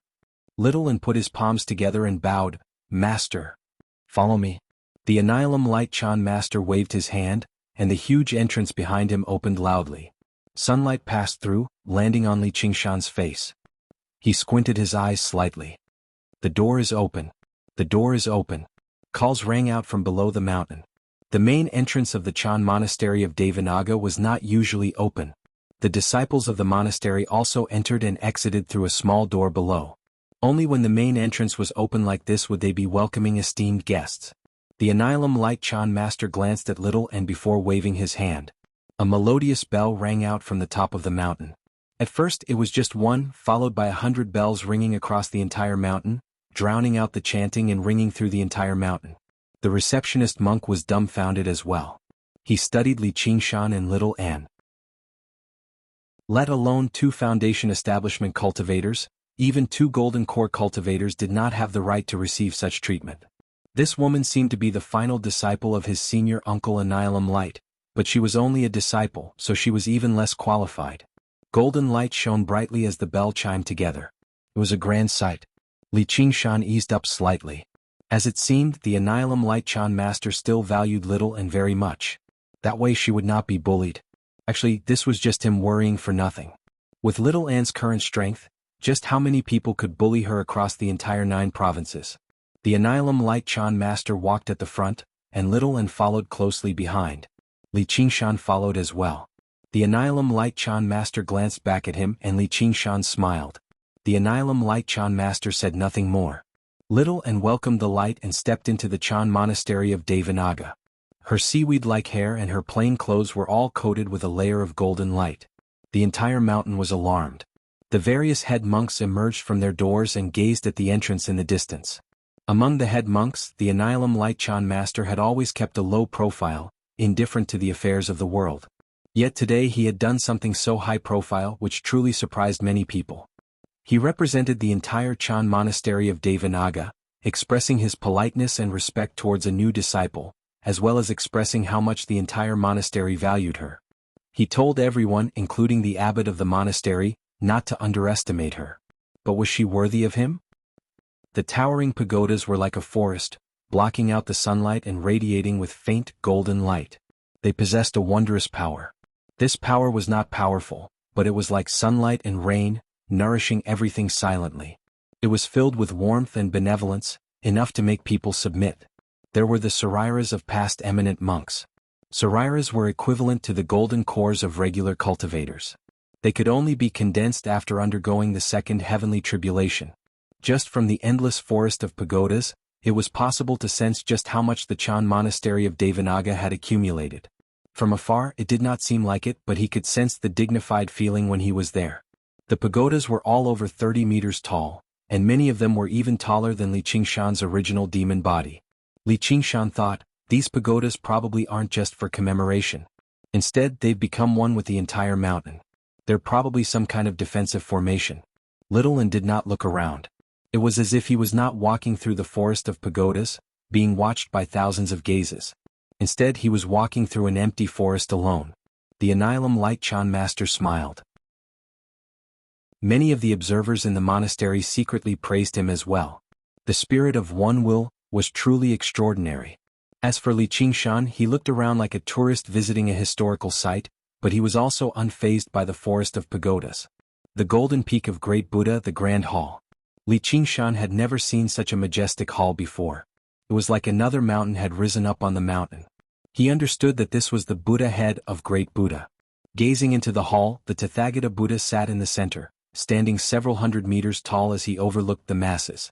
Bodhisattvas and arhats stood to the left and right, as well as guardian deities, blue deities and dragons and elephants. There were many of them, depicting the appearances of the various Buddhas and living beings. A monk brought his palms together as he stood before the Buddha. He was bald and beardless, wearing a great red kasaya. He seemed to be in his 40s, but his eyes were as deep as the ocean. They differed from Li Qingshan's impression of the benevolent, peaceful and virtuous monk. Although the middle-aged monk remained calm and collected, he gave off a sense of sharpness and dignity. He was less than 7 feet tall, but he did not seem short when standing before the 300-meter-tall Buddha. Instead, he possessed a fearless spirit that stood shoulder to shoulder with the Buddha. He was the current abbot of the Chan monastery of Devanaga, the dauntless monk, as well as one of the monk kings revered by the great Xia Empire. Beside him were the various head monks. They all had different appearances. There were old and young, male and female. Some were benevolent, some were cold and solemn, some had hair and some didn't. However, the auras they gave off were each more powerful than the last. Although Li Qingshan had killed a few golden core cultivators in the past, he dared not be careless when he faced any one of them, let alone the dauntless monk. If it were not for his determination, he basically would not have been able to look him in the eye. They were all Foundation establishment cultivators, but Fu Qingjin from the Sword Collection Palace could sweep through a large swathe of them. Gu Yening did not care about regular Golden Core cultivators, but she still found the Soaring Dragon Elder with the Soaring Dragon Sword troublesome. The Dark Queen had even demonstrated her terrifying strength that could crush Golden Core cultivators before Li Qingshan in the past. Even if they were at the same level of cultivation, the difference in strength was worlds apart. None of the three great sects of the Green Province had an undeserved reputation. The Golden Cicada Spirit King had been one of the 72 Demon Kings several thousand years ago. If he wanted the chant of Devanaga, he would have to rely on luck and trickery. He would not be bold enough to steal it openly or secretly. If Little N had followed the Annihilum Lightchan Master to the Bodhi courtyard silently, there would never have been such a situation. Normally speaking, Little N would visit the various head monks in the various courtyards after settling down. However, if he wanted to see the Dauntless Monk, he would need even more luck. However, since the Annihilum Lightchan Master had already opened the gates and rung the bell, the monastery obviously had to respond. The Chan Monastery of Devanaga obviously had to respond and verify whether this one will had the right to receive such treatment.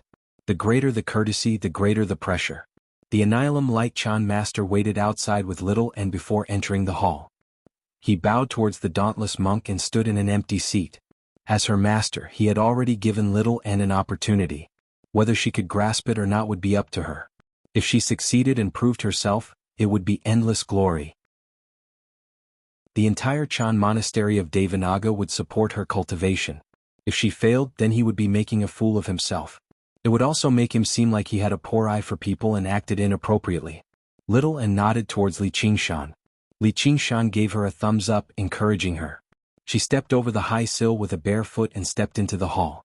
She raised her head to look at the Buddha, lowered her head to look at the Dauntless Monk, and then lowered her head to look at her own figure on the shiny floor. She slowly made her way over and sat down on the empty cushion under the watchful gazes of the monks. A monk said, "You don't bow before the Buddha. You're insolent and rude." Little N said, "Clay sculptures and stone sculptures. Where is the Buddha?"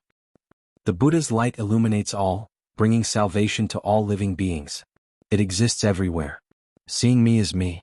Seeing no living beings. Li Qingshan knew that the debate had already begun. Although he did not quite understand it, he could tell how forceful Little N was. He secretly panicked inside. Joining the Chan Monastery of Devanaga safely is the right thing to do. Why must you confront them head-on? The Dauntless Monk is just like his name. You can tell with a single glance that he's not a good person. If you anger him, it'll probably be bad for you. The various head monks took turns to ask questions, raining down on him like a storm, lashing out and scolding him loudly. Little N was expressionless as she answered them all. She did not panic at all. Suddenly, Li Qingshan discovered that the Annihilum Lightchan Master was standing there silently with a smile on his lips. He seemed to be extremely satisfied. Then he looked back. Many disciples of the monastery stood outside the hall silently, listening attentively. It's like they've gained something and it's like they've lost something. As a result, he stopped worrying. So that's what these monks fall for. Late in the morning, the great hall was filled with words, constantly bombarding him with questions. Little N answered freely like pearls falling onto a jade plate. The head monks all secretly admired him. With such a root of wisdom and comprehension, he was worthy of such a great gift.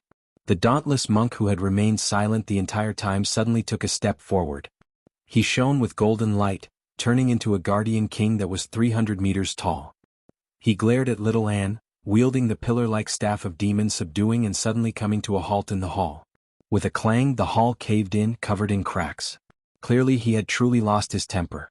He swung down the pillar-like staff. Exorcism. To be continued, Legends of the Great Sage welcome readers to log in. Chapter 571. The sudden change was like a clap of thunder. No one could respond in time. The disciples outside the hall were left dumbfounded with their eyes and mouths agape. The head monks were also shocked. They had no idea why the abbot had flown into such a thunderous rage. The dauntless monk's full-powered strike was like a god splitting open a mountain. No one could stop it. Has he been observing silently the entire time and realized that Little Anne practices the path of white bone and great beauty, which is why he suddenly attacked? Li Qingshan charged towards the grand hall, but it was already too late. Boom. Waves of air surged over, surging through the grand hall and producing a hollow whistle. It sent Li Qingshan flying. Little Anne. Li Qingshan was utterly furious. The dauntless monk's strike was so powerful that it could even shatter a mountain. Little Anne's path of white bone and great beauty was powerful, but his cultivation was still weak after all. How was he supposed to block it? Furious, he was about to throw all caution to the wind and transform into his original body, deciding life and death with the dauntless monk. Don't. Suddenly, a voice rang out in his head. It was Little Anne's voice. Li Qingshan immediately calmed down.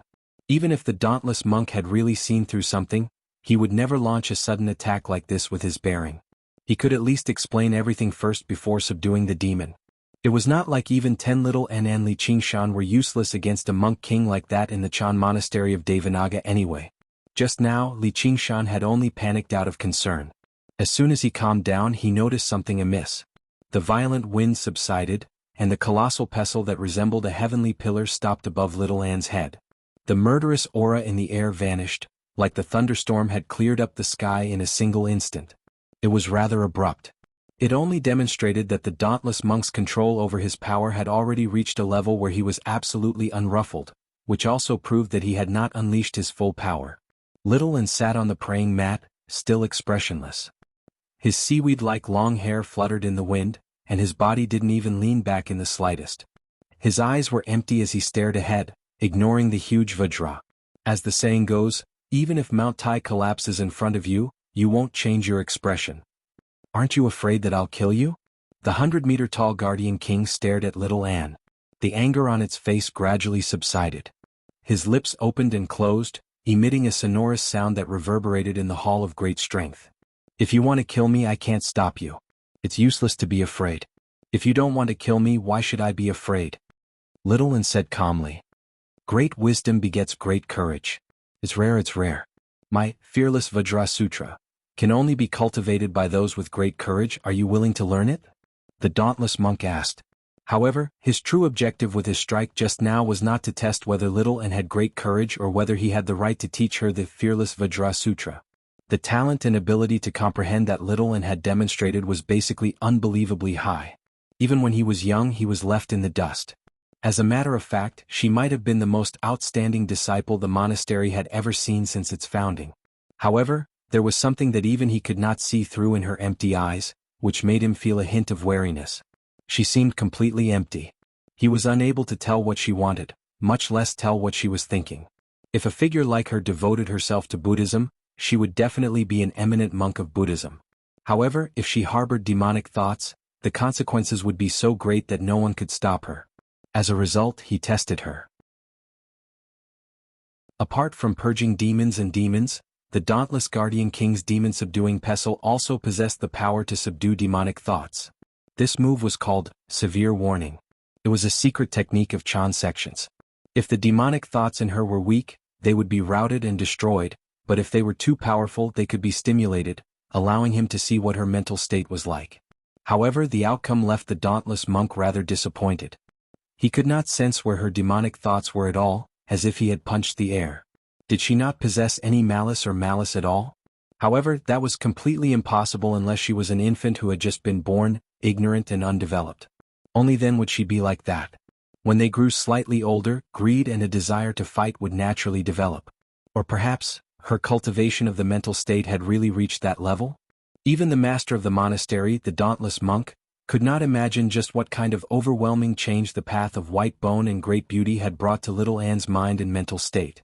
Apart from Li Qingshan, only the dregs of her past memories could influence her, making her display some humanity. At other times she was just a skeleton that was neither alive nor dead. Good and evil did not matter at all, so how could she be subdued by demonic thoughts? Since his probing was fruitless, all the dauntless monk could do was accept it. There really was a genius like her in the world. He guessed that she might be the reincarnation of some great monk who had been influenced by her past life, which was why she behaved so differently. This was without a doubt the most reasonable explanation. Whenever the world fell into chaos, geniuses would always appear. Even if there was something wrong with her, he believed she could return to the right path as long as he guided her well. However, the dauntless monk obviously could not say these thoughts aloud, just in case she developed a grudge and went along with the flow to pass on the fearless scripture of the Guardian King to her. If she were a regular disciple, the dauntless monk would basically be showing her great respect by testing her. Even if he said it out loud, the disciple would only shed tears of gratitude. However, against a wretched genius like her, even a monk king would have to consider it a little more. What he valued was not her present, but her future. If things developed normally, a superstar genius was about to rise up, deeply influencing the monastery or even the entire 9 provinces. The dauntless monk could not help but become rather eager. The monks outside the hall returned to their senses and sighed in admiration. She had gained the dauntless monk's recognition as soon as she joined the monastery, personally being taught the fearless scripture of the guardian king. Just what kind of honor was that? He was basically raising her as a future abbot. The expressions of the various head monks changed slightly too. They looked at the Annihilum Light Chan master as if they understood something. I never thought that the Annihilum Light who only cares about Buddhism and doesn't care about mundane matters would actually have such deep plans. I've truly underestimated him. The Annihilum Light Chan master closed his eyes gently and smiled in relief. He had achieved his objective. From now onwards, no one in the monastery would dare to do anything to her again. Yes, although they were all Buddhist disciples who valued benevolence, there would be conflict as long as there were people. Apart from conflicts of interest and power, there were also conflicts of ideology and orthodoxy. The monastery was not all harmonious either. There were quite a lot of disagreements between the various head monks. The Bodhi courtyard possessed quite a high status in the Chan monastery of Devanaga, but the Annihilum Light Chan master hated taking part in these battles the most. They were all alone. As the saying went, the tallest tree in the forest will be the first to be destroyed by the wind. It was very likely for Xiao En's talent to incite jealousy and attacks. Although he disliked conflict, the Annihilum Light Chan master still possessed great wisdom.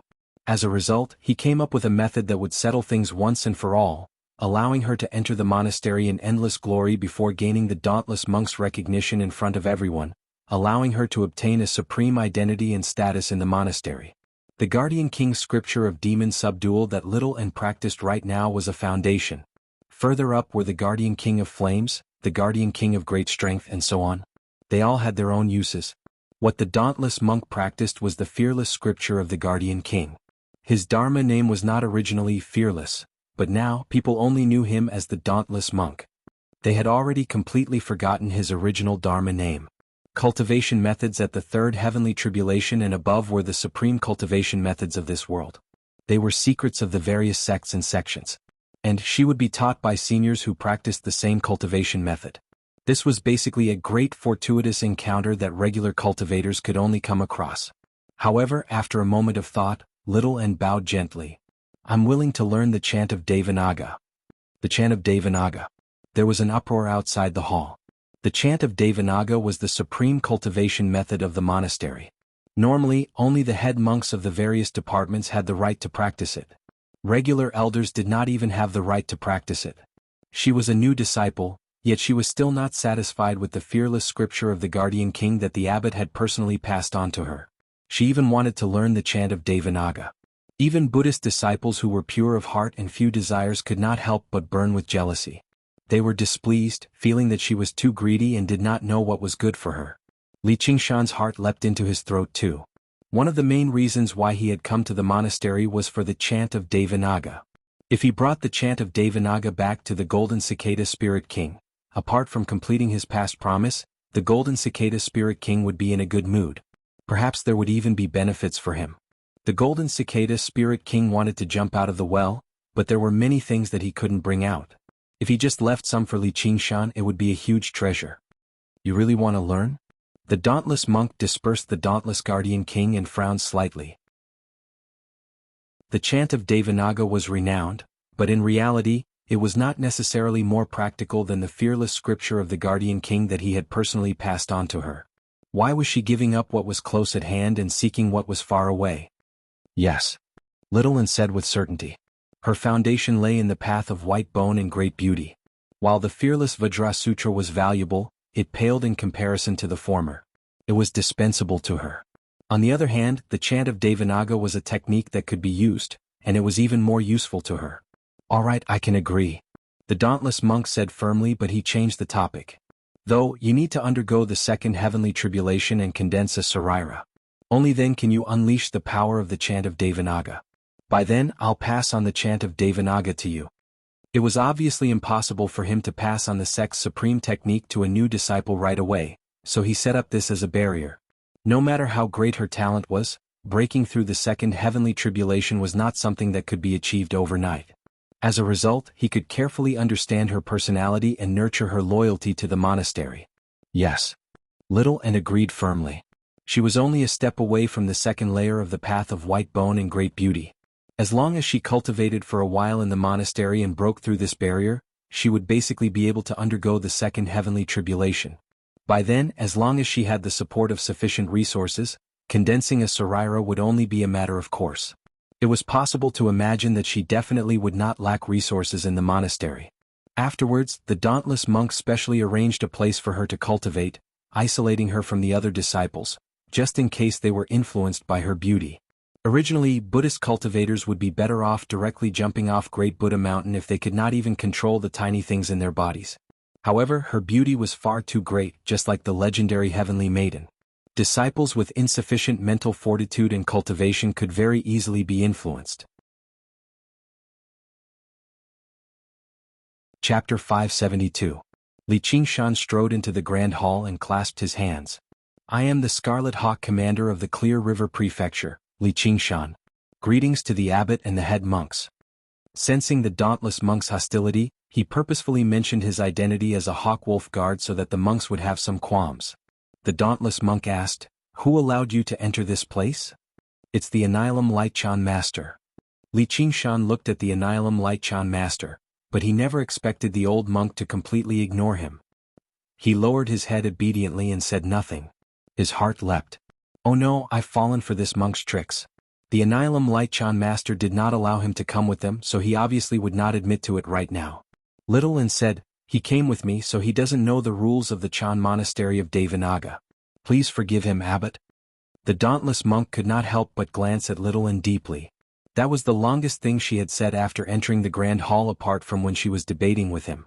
Just now, even when she was talking to him, she still treated her words like gold. Li Qingshan clasped his hands. Ignorance is not a crime. Please don't blame me, masters. I'll be leaving right now. The dauntless monk glanced past the Annihilum Lightchan Master and Li Qingshan and seemed to understand something. He said, This is the inner courtyard of the Chan Monastery of Devanaga. Only disciples of our Chan Monastery of Devanaga have the right to enter. Outsiders without an invitation will be treated as trespassing and will be killed without mercy. Li Qingshan was alarmed. These monks can't be so vicious, right? The Annihilum Lightchan Master turned to his side and said to the dauntless monk, Abbot, he has indeed come in with me. Although he didn't receive permission, he doesn't deserve death. Since only disciples of the monastery can come here, why don't we accept him as a disciple? Wouldn't that be the best of both worlds? Li Qingshan's eyelids twitched. He finally understood the Annihilum Light's intentions. He's clearly afraid I'll affect Little Anne's cultivation, so he just tricked me into becoming a monk in the Chan Monastery of Devanaga. All I can do is be emptied of all worldly desires and abstain from alcohol and women. And, as a disciple of the monastery, he can obviously do whatever he wants to me. As expected, if you're not bald, you're not poisonous. If you're not poisonous, you're not bald. The Annihilum Lightchan Master could not be blamed for overthinking things. A young man and a beautiful young lady spent all their time together. Even their dwelling was in the same place. No matter what he did, it was only natural. Moreover, the young girl clearly showed special concern for the man. This was no longer a simple matter of melon-field plum. However, this kind of thing couldn't be forceful, as it would make her feel resentful. Thus, he came up with this brilliant plan, killing two birds with one stone. It could be regarded as a rare opportunity for Li Qingshan to be able to join a sect like the Chan Monastery of Devanaga so easily. As for Li Qingshan, although he was not as monstrous as Little Anne, however, he was still a genius, which was good news for the monastery too. The dauntless monk nodded. That's an idea. I can't do that. I already have a family and I still have to serve as a Hawk-Wolf guard. I really can't leave. Li Qingshan said, then looked at Little Anne with a look of anticipation. He smiled bitterly inside. You're so smart, yet you're actually muddle-headed right now. They're doing this to separate us, so how can they allow me to meet with you as I please? In other words, you're unwilling? The dauntless monk furrowed his eyebrows. If it were the White Hawk Commander, then he might have paid some attention, but a mere Scarlet Hawk Commander was nothing. Yes. I've never cultivated good karma in my life. I'm only fond of killing and arson. I'm not fond of alcohol, women, avarice, or temper. I don't understand a single thing the master said earlier. If I stay in the monastery, I'll probably disturb this peaceful place of Buddhism. I better go. With that, Li Qingshan turned around and left. I've never cultivated good karma in my life. I'm only fond of killing and arson. Send him into the demon suppression hall until he repents. The dauntless monk's words were the law. Two tall, mighty protector generals flew down from the murals on the two sides, pressing towards Li Qingshan. This seems to be the handiwork of the school of painting. The two divine generals in the murals are probably much more powerful than regular golden core cultivators. Only now did Li Qingshan notice the murals around the main hall. The divine generals, demons, and strongmen were all lifelike, extending from the walls to the ceiling. He found it to be rather familiar. Shifting his gaze, he noticed a bright red seal the size of a table on the western wall. It was engraved with the words, 5 Absolutes Immortal. These murals were actually the work of the legendary 5 Absolutes Immortal. They had even gathered the power of 1,000 years' worth of belief, making them even more powerful than before. Little and suddenly stood up and blocked Li Qingshan. The monastery has its own rules. No matter who it is, they have to abide by them. If you want to protect this person, then you better enter the demon suppression hall and reflect on your mistakes. The dauntless monk's eyes flashed. With a wave of his hand, even more divine generals flew down from the murals. Li Qingshan clenched his fist before releasing it again, pressing it gently against little Anne's shoulder. The Annihilum Light Chan master blocked the protector generals and arrived before the two of them. He said, "Come with me." Li Qingshan and Little Anne exchanged glances before following the Annihilum Light Chan master out of the main hall. Under the gazes of the monastery's disciples, they made their way to the back of Great Buddha Mountain. "Monk, how dare you harm me?" Li Qingshan questioned the Annihilum Light Chan master with his soul sense. The demon suppression hall is not a place of punishment, but a place of cultivation. Take care. That was all the Annihilum Light Chan master said before no longer paying any attention to Li Qingshan. Li Qingshan had actually learned quite a lot about the monastery. He knew that the monastery had a special monastic courtyard. If a disciple made a mistake, they would obviously be sent to the monastic courtyard for punishment. The head monk of the monastic courtyard would be responsible for watching over them. Why would they be sent to some demon suppression hall? Just what were the dauntless monk's intentions? This is the demon suppression hall? Li Qingshan arrived at the back of Great Buddha Mountain with the Annihilum Light Chan master. In a quiet valley, a simple stone door was constructed from stone pillars covered in moss. It was huge and majestic, but it had almost collapsed. In front of the stone door, a fat monk lay on a large, gray rock, sleeping away. His snoring was thunderous, and his bare belly rose and fell like a small mountain. He gave off a heavy smell of alcohol, and he even held a leg of lamb in his hand. However, Li Qingshan dared not be careless at all. Although the alcohol and meat monk did not give off any aura at all, he knew his strength was no weaker than the dauntless monk through the senses of the spirit turtle. The fat monk opened one eye and glanced over. "Annihilum Light, why have you brought them here?" "Under the abbot's orders, Senior Uncle Unraging has sent them into the demon suppression hall to reflect on their mistakes." "Huh?" The unraging monk leapt to his feet and asked with a chuckle, "What have you done wrong?" Only then did Li Qingshan see the 3 words, Demon Suppression Hall, engraved on the huge rock he lay on. "Your abbot wants me to become a monk, but I refuse." "Ha ha, interesting. If I had a beautiful woman like her, I'd never become a monk either. Senior brother, why are you forcing me like this?"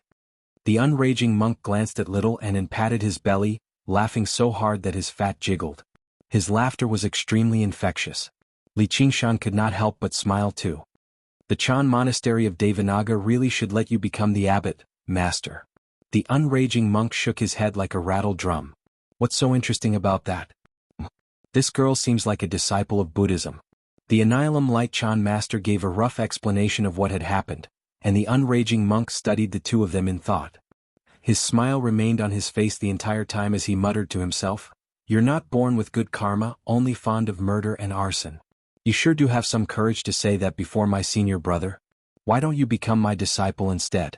That way you can save yourself a trip to the demon suppression hall. Apart from women, alcohol and meat aren't too taboo here." What's that saying again? Buddha passes through the intestines, but alcohol and meat remain in the heart. Senior uncle, you've got it backwards, the Annihilum Lightchan master reminded. A sliver of surprise appeared on his withered face. The unraging monk was a great Buddhist cultivator who had undergone the third heavenly tribulation. His status in the monastery was extremely great, far greater than the various head monks.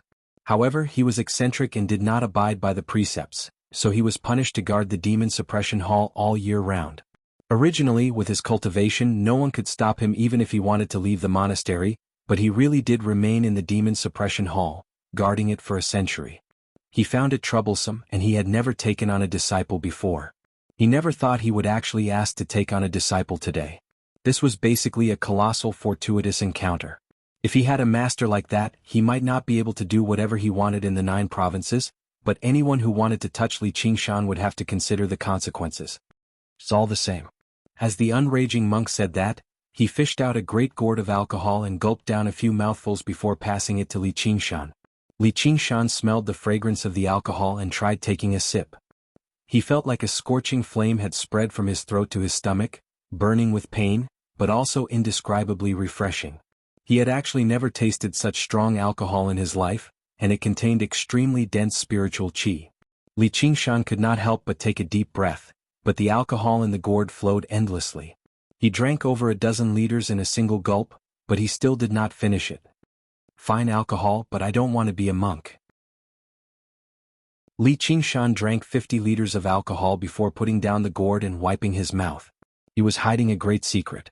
Although even great cultivators of the third heavenly tribulation could not see through it with the divine strength of the spirit turtle, it was difficult to be certain that he would not discover it once they spent some time together. By then, master and disciple would become enemies. You damn brat. You're only telling me after drinking. Then forget it. You better pay a visit to the demon suppression hall. The unraging monk had only done this on a whim. He did not mind Li Qingshan's refusal, so he pointed. The stone door opened with a loud bang, revealing a pitch-black cave that emitted a gloomy cold air. Looking into the cave, it was so deep that the bottom could not be seen. It felt a little like the gate of hungry ghosts, as if it led to another world. The unraging monk swung his hand, and a tremendous gentle power surged over from behind. Li Qingshan flew into the cave involuntarily, and little N was no different. In the air, the two of them clasped hands and dove into the demon suppression hall. Don't go too deep or too far. The unraging monk's voice rang out from behind, growing further and further away as if it came from thousands of kilometers away. The stone door slammed shut loudly. The sound stopped and the light vanished. Senior brother, aren't you afraid that this once-in-a-thousand-years genius will run into some danger in the demon suppression hall? The unraging monk yawned and turned around. Before he knew it, the dauntless monk had already stood beside the rock with his hands behind his back. As long as she doesn't venture too deep into the demon suppression hall, what danger will she run into? If she died so easily, she wouldn't be a genius. I want to test her temperament again, the dauntless monk replied. Although the test was fruitless, the sliver of uneasiness in his heart was unable to be dispelled. Just now little Anne's behavior had allowed him to discover a breakthrough point, which was Li Qingshan. Chapter 573. The influence of a supreme prodigy like that was far too great. Once they decided to support her towards the apex of the cultivation community, they would be the only ones left to taste the bitter consequences. Several thousand years ago, the Chan monastery of Devanaga had once produced a Buddhist prodigy that could be described as supreme, but in the end, the Chan monastery of Devanaga suffered heavy losses, almost falling into decline. With this as an example, how could the dauntless monk afford the slightest carelessness? He asked the unraging monk again, and why do you want to accept this kid as your disciple? I just find him pleasing to the eye. The unraging monk chuckled. He could sense something special from Li Qingshan. Just when the dauntless monk was about to ask further, the unraging monk said, Look, they've already arrived. It was as if they had been sucked into a black swirl, all the way to the bottom, passing through and entering another world. Li Qingshan and Little An stood hand in hand and looked around. They had already arrived in a splendid room. The floor was paved with golden bricks, and the walls were covered in golden foil, detailed with graceful patterns. It was like an imperial palace, forming a sharp contrast with the dilapidated stone door of the demon suppression hall. However, when Li Qingshan studied the surroundings carefully, he discovered this was not an imperial palace, but a prison. The room they were in was a cage. Before them was a row of glistening golden bars, sealing off the path out. On the other side of the bars was a similar room. Li Qingshan went up and gave it a gentle push. With a crack, the cell door opened. They arrived in a wide passageway which was also splendid. However, on the two sides of the passageway were cages of various sizes. Li Qingshan asked in confusion, "Why is the demon suppression hall built like a prison?" When the demon suppression hall was first established, it did indeed serve the purpose of a prison. The monks of the Chan monastery of Devanaga captured and subdued demonic cultivators, throwing them into the demon suppression hall to watch over them and give them an opportunity to turn over a new leaf. However, during the millennia since the founding of Great Xia, the world had been at peace. The demonic cultivators had retired, and the conflict between righteousness and evil no longer existed. Even if there were cultivators who committed crimes, the Hawkwolf Guard would kill and capture them. It was not the Chan monastery of Devanaga's turn to take action. As a result, the cultivators of the demonic Tao who were suppressed at that time either put down their butcher knives and converted to Buddhism or died of old age in there. The original purpose of the demon suppression hall gradually fell into disuse, but a new purpose was born. It became a training ground for disciples. The truly great sects always maintained vigilance at all times. They understood the nature of fighting and killing in the cultivation world, and they would never be corrupted by the illusion of peace in the world. They would sharpen their blades at all times, preparing to face the fighting and killing. If they had only relied on scriptures, Buddhist dharma, and benevolence, the monastery would have been destroyed countless times over a long time ago.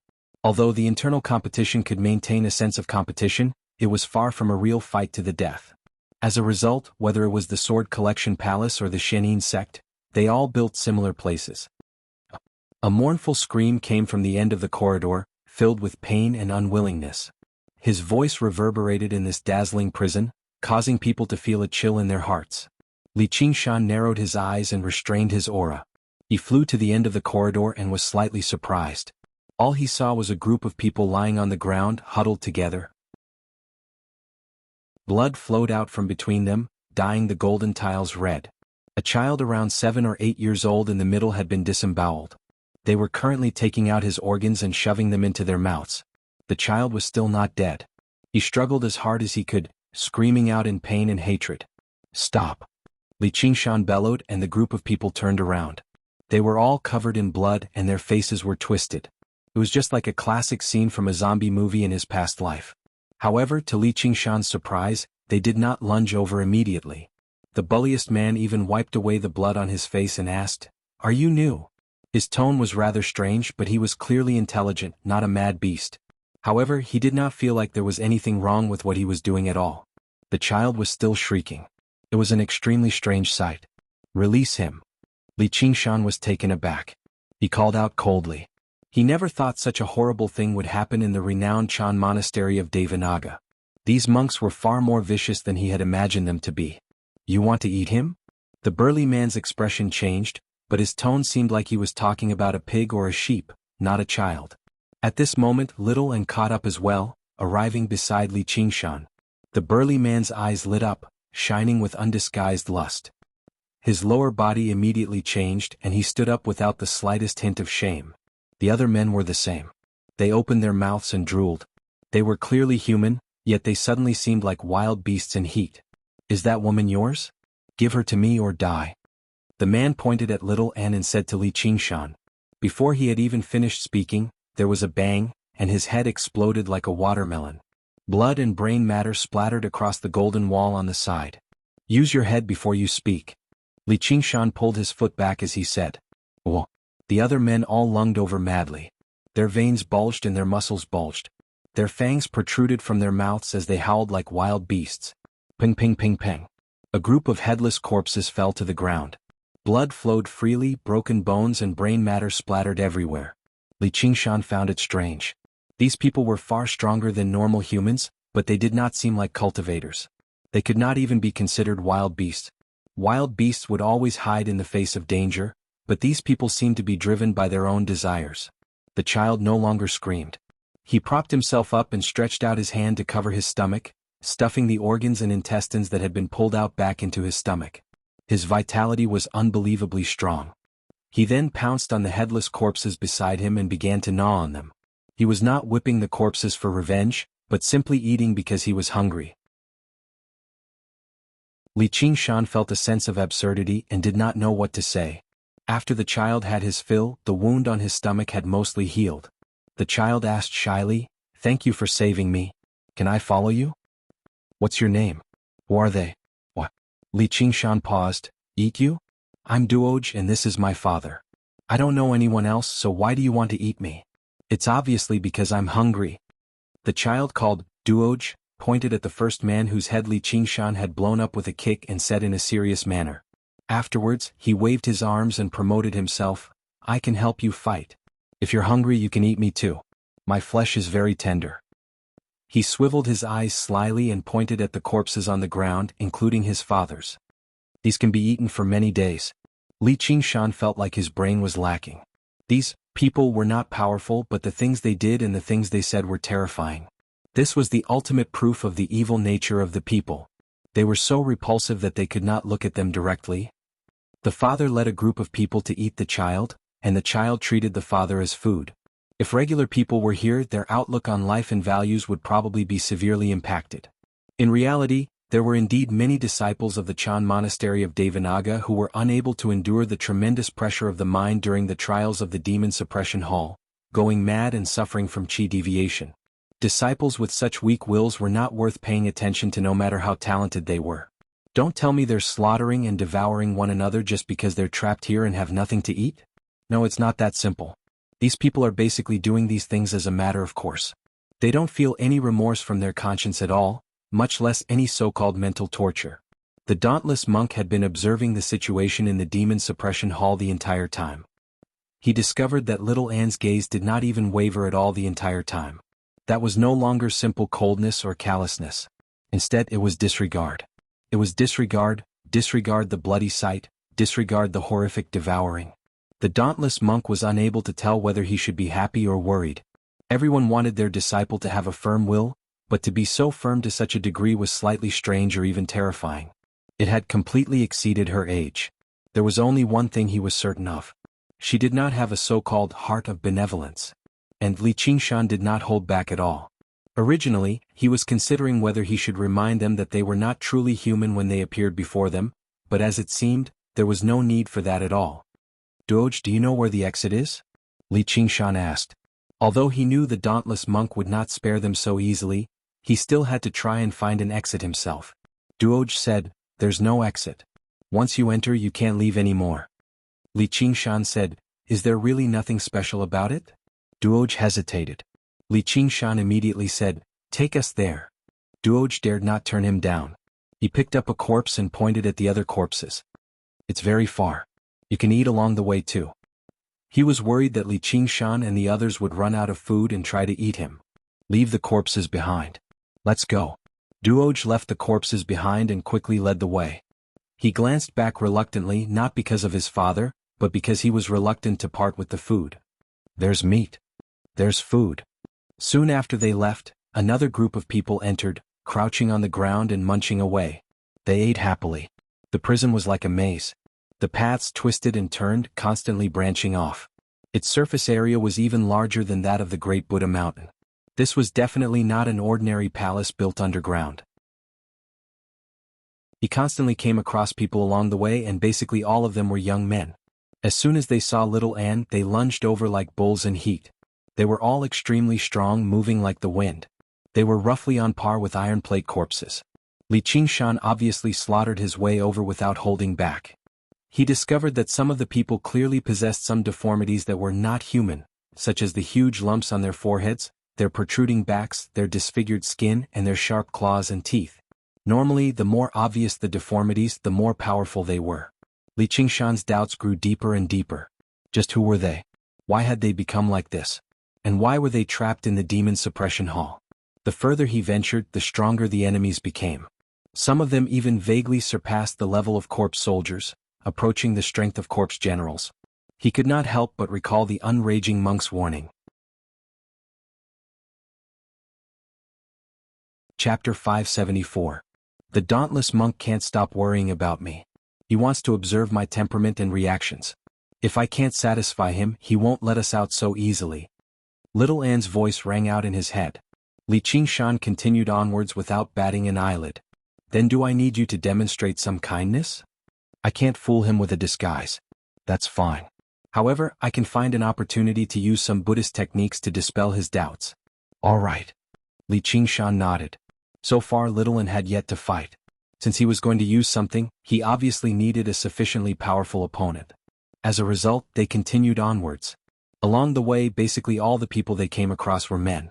They would rush over madly as soon as they saw Little Anne, but they basically did not come across any women. According to Duoj, women were too weak, so most of them had already been eaten. As for him, he had only been eaten now, which was already a sign of his father's doting on him. Li Qingshan was unable to comment on this doting. Turning around another corner, a man covered in indigo lunged over with a fierce gust of wind. His lunge possessed startling speed and strength, clearly on par with the steel plate corpse. However, his target was Duoj, who led the way at the front. Duoj cried out. Li Qingshan twisted his right hand and produced a vortex-like suction, pulling Duoj back. Then he pushed with it, and the vortex whistled through the air, turning into a waterspout and piercing the man, crushing him to pieces. Pieces of flesh and bone flew everywhere. It had been many years since Li Qingshan fought and killed outside. He had killed countless people. However, there were not many times when he had a more hardcore taste than in the demon suppression hall. Right now he was just too powerful. A casual strike from him would dismember corpses and rip open stomachs. It was an extremely bloody sight. However, the tanned, skinny Duoj, who only seemed to be 7 or 8 years old, would let out a cheer every time this happened. Every time this happened, they would let out a cheer of joy, their faces filled with excitement.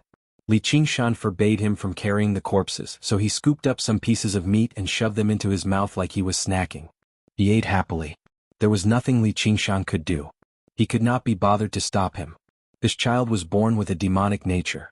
He had no concept of good or evil at all, or in other words, all the people here were like this. They did not seem to have grown up in human society at all. One must know that even in the wildlands, tribes and clans would develop a basic concept of morality. Unless it was due to certain customs and traditions, or if they were forced to do so, they would not devour their own clansmen, let alone father and son. But if they were savages who grew up in the wild, he shouldn't be able to think and speak so clearly. Even wild beasts wouldn't be so crazy. He really had no idea where the Chan monastery of Devanaga had found them. Although he was not afraid of judging others with the greatest malice, the Chan monastery of Devanaga was still an orthodox Buddhist sect after all. Surely they would not go as far as capturing some people and then turning them into something like this. Duoj raised his head and looked reverently at Li Qingshan. Supremacy, are you a demon general? You're already so powerful even without demonification. Li Qingshan said, I'm a human, what do you mean by demonized? You're a human. Duoj took a step back in fright. He had always thought that Li Qingshan was just like him. What's there to be afraid of about humans? Li Qingshan was completely baffled. This child was not even afraid when he saw him slaughter his own clansmen. He was actually afraid when he heard he was human. Tell me. I heard that humans are all extremely kind and lowly. They like doing stupid things like helping others for free, and they're not ashamed of it. Instead, they take pride in it. They constantly attack us under this reason. They'll only be satisfied when we become as stupid and lowly as them, Duoj mumbled. How did kindness and lowly become derogatory terms when they were put together? Li Qingshan rubbed his head and felt his head ache slightly. This was no longer just evil but a complete reversal of the concept of right and wrong. It was as if in their minds, anyone who did good deeds like Lei Feng and sacrificed themselves for others would be utterly humiliating and extremely stupid. He vaguely understood the meaning of the demon suppression hall. If these people were not suppressed here and made it outside, they would all be extremely vicious and evil. Didn't I just save you earlier? Isn't that supposed to be helping others? Acting bravely for a just cause? No. Definitely not. I can lead the way for you and help you fight. If you're hungry, you can even eat me. This is all within your calculations.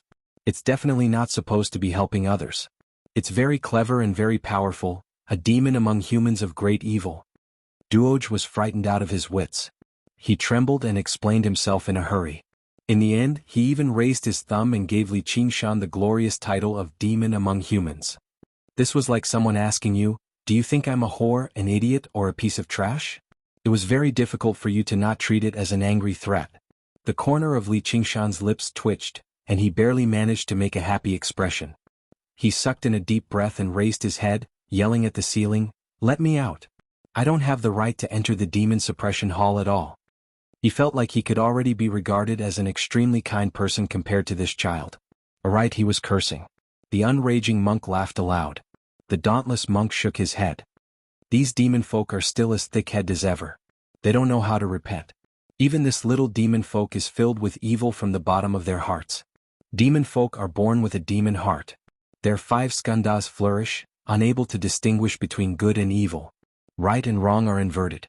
Probably only the Buddhas of the Western paradise can purify them.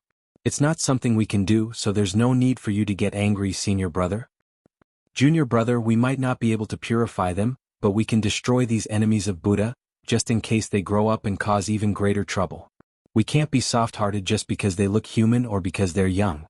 The dauntless monk said that, vaguely warning the unraging monk.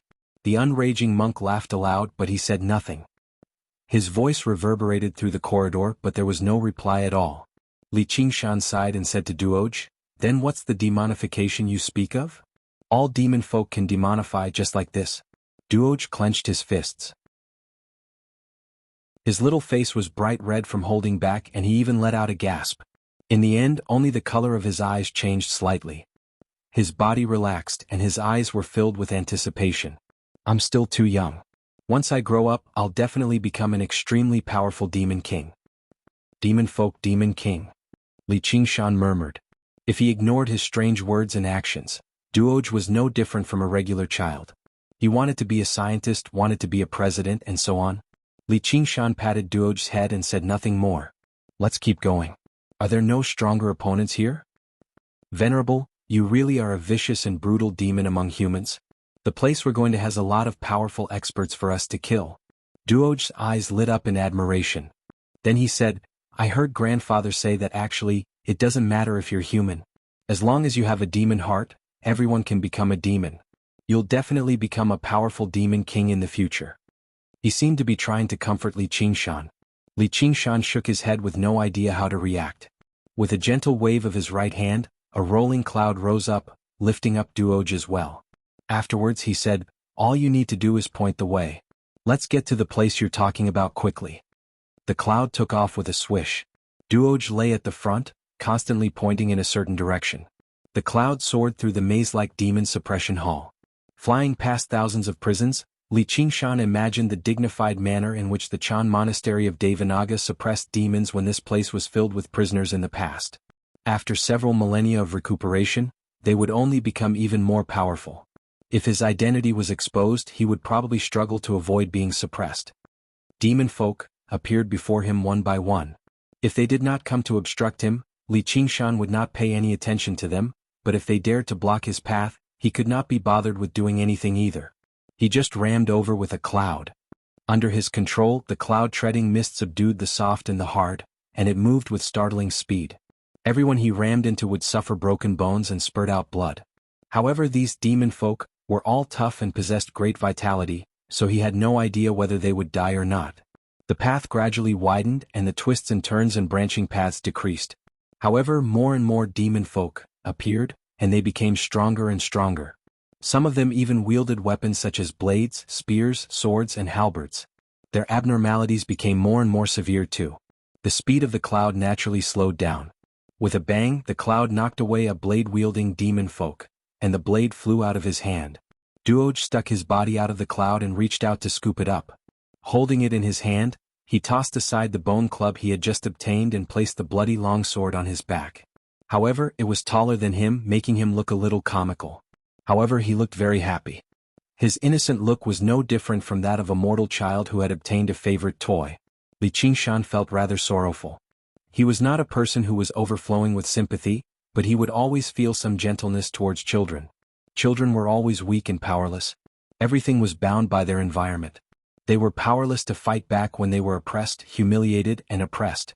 They could not distinguish themselves even when they were bewitched by others. By the time they grew up and could make their own decisions, they had already been twisted beyond recognition a long time ago. Perhaps I'm thinking of myself in the past. Li Qingshan exhaled and rubbed Duoj's head. Duoj shrunk his neck back and turned around. He seemed vigilant and uneasy. "Don't worry." As long as you have no ill intentions towards me, I won't kill you nor will I eat you. I'm not a demon folk but a stupid human. Duoj stuttered. He had no idea what to say. Two huge, gilded doors appeared at the end of the path. Several dozen strangely shaped demon folk stood or sat in front of the doors, forming a circle.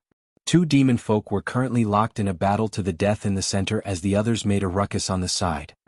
Kill him. Kill him. They all watched over him covetously, ready to devour the flesh and blood of the loser. Seeing the cloud approach, they all turned around. Only the two demon folk continued to fight with bloodshot eyes, sinking their sharp teeth into each other's bodies viciously like two frenzied fighting dogs. One of the demon folk originally leaned against the gilded doors, but he suddenly stood up now. He was already far taller than humans. His entire body was riddled with muscles, making him seem like a metal tower. A crown protruded from his head like a longhorn beetle. The longhorn beetle demon folk emerged from the crowd and made his way towards Li Qingshan with heavy steps. The other demon folk all parted to form a path. Only the two demon folk continued to fight one another. The longhorn beetle demon folk did not even look at them. He stepped over them and with a spurt and crack, blood sprayed and bones broke. The two demon folk were crushed in half, but their upper bodies still wrapped tightly around each other, tearing at one another furiously. The longhorn beetle demon folk arrived before Li Qingshan. His eyes were filled with lust as he stared straight at little N, dripping with sticky saliva. Chapter 575. It's best if you use your head before you speak. If you don't need it, I can remove it for you. Li Qingshan raised his head impatiently. Woman. The longhorned beetle demon folk let out a furious roar. His skin glowed blue as the crown on his head bulged, elongating into a huge horn that slammed towards Li Qingshan viciously. Be careful, venerable. He's demonified. Duoj called out. If Li Qingshan died, only death would await him too. He would not be able to escape the fate of being eaten. Li Qingshan casually grabbed the huge horn. The long-horned beetle demon folk constantly stepped backwards, but what blocked his way was like a mountain, standing firmly. Li Qingshan pulled gently, and the long-horned beetle demon folk felt an irresistible force. He was pulled over against his will before his neck tightened. Li Qingshan's other hand had clamped around his neck. He used force with both hands at the same time and pulled gently. His skin and flesh ripped open, revealing Sin Bai's neck bone. Blood gushed out like a fountain. He forcefully ripped off the great head of the long-horned beetle demon folk and tossed it away like a ball. With a bang, it struck the gilded door and shattered, sticking to it. Several dozen demon folk bellowed out together, all demonified and charging over together. A while later, the corpses of the demon folk were scattered on the ground, forming a thin layer of blood. Only the two demon folk who only had half their bodies left continued to fight in a frenzy. Li Qingshan made his way towards the gilded door and kicked them aside. They slammed into the golden wall with a thud and turned into a pile of mush. They merged with each other and slid down slowly. Duoj, what's behind the door? There are many very powerful demon folk, but there are no demon generals. Demon generals can't come up? Duoj rummaged through the long-horned beetle demon folk's chest excitedly. Demon generals? They were probably equivalent to corpse generals. Li Qingshan pondered slightly. Can't come up? You mean there's a prison down there? Yeah, I fled up from down there or I would have been eaten a long time ago. Duoj buried his head in his search. He did not even care about his bloodied face. Why isn't there anything? Li Qingshan recalled the unraging monk's warning again. Don't venture too deep or too far. So that was how it was. The demon suppression hall actually did not have a single floor. According to Duoj, the weaker demon folk had fled to the very top floor out of fear of being eaten. As for those experts, they were probably suppressed at the very bottom. How many more floors are there? 9th floor. It's here. Duoj said in surprise and joy. He found something from the head of the longhorn beetle demon folk stuck to the wall and offered it to Li Qingshan with both hands. Venerable, please enjoy. What is this? Li Qingshan saw that Duoj was holding a black tumor-like object in his hand. It was suffused with traces of green, and at first glance, it looked like a condensed, hideous skull. It exuded a strange aura, and the stench was mixed with a hint of sweetness. He couldn't help but feel disgusted. It was as if he could see the blasphemy, corruption, and pollution and smell the real sin. This is a demon heart. Duoj licked his lips. I don't want to. Li Qingshan did not want to eat an unknown object that had been removed from a person's head. Although it contained power, the power did not benefit him at all. If he really ate it, he would probably have to use the power of the spirit turtle to suppress and purge it. Venerable One, can you give it to Duoj? If you want to eat, then eat. Thank you, Venerable One. Duoj was overjoyed. As if afraid that Li Qingshan would go back on his word, he hurriedly stuffed the demon heart into his mouth and swallowed hard. He nearly choked on it and slapped his chest before swallowing it down. The dauntless monk and the unraging monk witnessed this. The dauntless monk said, "What a fool. This will only make this little demonfolk's demonic nature even stronger." Li Qingshan pressed his hand against the gilded door and slowly drew the heavy water sword. Little Duoj is among the demon folk. What's the most vicious thing you can say to someone?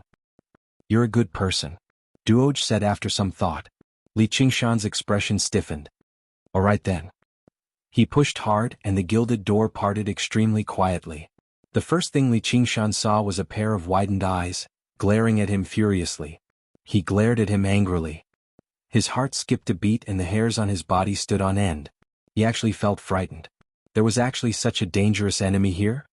But when he calmed himself down, he realized that it was not a living person, but a statue of a male devil cultivator in his prime that was several meters tall. He was bare-chested, revealing his lean body, and his lower body was wearing a calf-nose skirt. The statue was not looking at him either. Instead, it brushed past his head, gazing at the horizon. However, it was far too lifelike, and the emotions it contained were extremely intense, almost on the verge of erupting, which was why he was mistaken. The demon spread his arms as hard as he could. His face was twisted, his veins bulging and his fangs protruded. Sharp claws extended from his fingers as if he was undergoing demonification, about to engage in a great battle against an invisible enemy. Who are you? Not a demon but a human. Li Qingshan stared at the statue for a very long time. Only when he heard the sounds in the surroundings did he return to his senses just now. All he saw was a huge circular square around the statue. Including the one behind him, there were a total of 9 gilded doors around the square. As it seemed, this was the very center of this maze. Looking at the square again, there were over a dozen demon folk scattered around. Every single one of their auras were even more powerful than the bull demon folk just now. They maintained their distance from one another, all staring at the demon statue closely. For once, a female demon folk had appeared among them. Clearly it did not matter whether they were male or female. The strong were revered. There was no food here, so the only way to survive was to devour one another. Little Anne's appearance caused another disturbance. Pairs of greedy and hungry gazes looked over. However, compared to regular demon folk, they were clearly better at controlling their desires. They studied Li Qingshan, estimating his strength. If Li Qingshan were a weakling, then what awaited him would be a hellish sight. Li Qingshan glanced around, but it was like he was looking at dead people. He sucked in a deep breath and stressed each word. You are all good people. The demon folk fell into an uproar. They all stood up as if they had been greatly insulted. Seeing how this worked, Li Qingshan sniggered and continued, Your entire family are good people. You've all been good people your entire lives. The demon folk were all furious. They all demonified and lunged over. At this moment, Li Qingshan's gaze swept past them and landed on the demon statue again. He thought of something. He's not demonifying. It's the exact opposite. He's resisting demonification. The demon folk lunged over. The heavy water sword extended to 30 meters, the siege breaker sword. Li Qingshan gripped it firmly with a single hand and swung it horizontally, cutting through 7 powerful demon folk. The sword chi entered their bodies and exploded, ripping them to pieces. Li Qingshan could clearly see the shockwave of the sword chi land a few feet away from the demon statue before being blocked by an invisible barrier. He came to a realization. The statue is probably the center of the hall. Li Qingshan took a step forward. With a twist of his wrist, the huge heavy water sword whistled back. As if a curtain of blood had been pulled back, flowers of blood bloomed before him. They ignored the remains of the corpses and brushed past him like a storm. Li Qingshan ignored all of this. He only raised his head and stared at it. The demon's eyes don't contain fury but pain. What did the statue seem to be hiding? Only the female demon folk fled towards the gilded door opposite to Li Qingshan. She was not driven by lust. Her desire to survive triumphed over her fury. Li Qingshan tossed out the heavy water sword without even looking at it. A streak of blue light shot out in an arc, passing through the demon folk and returning to Li Qingshan's hand. The demon folk was stunned before exploding loudly. Li Qingshan finally arrived before the statue. From this angle, the demon male extended his arms towards the sky. He's not fighting or killing anyone. Instead, he's praying. What is he praying for? Who is he praying for? I heard that as long as you can understand the secret within the statue, you can escape from here, Duoj suddenly said. The statue is passing on some kind of cultivation method. Little An arrived behind Li Qingshan and said with certainty. Li Qingshan rubbed his chin and nodded. He was not a supreme prodigy like Little An, but the feeling the statue gave him was far too familiar. When Brother Ox passed on the 9 transformations of the demonic and divine to him, he had used a similar method. The 8 figures of the demonic and divine still remained in his sea of consciousness, and they were definitely of a much higher level than the statue before him. He had already comprehended the true meaning of the ox demon and tiger demon from the figures. When he looked at the statue again, he felt like it was not that difficult to understand. Impressive. You actually managed to see the demon suppression statuary with a single glance. The unraging monk chuckled. When regular people saw the statue, they would only think it was a relatively more realistic statue. Who would have thought there would actually be other mysteries within it? Seeing it is one thing. Whether you can comprehend it or not is another. The dauntless monk said disapprovingly, but he was rather confused inside. Li Qingshan did not seem like a person with exceptional ability to comprehend, so how did he manage to see the mysteries hidden within the statue with a single glance? The existence of the demon suppression statuary was not a secret in the Chan monastery of Devanaga.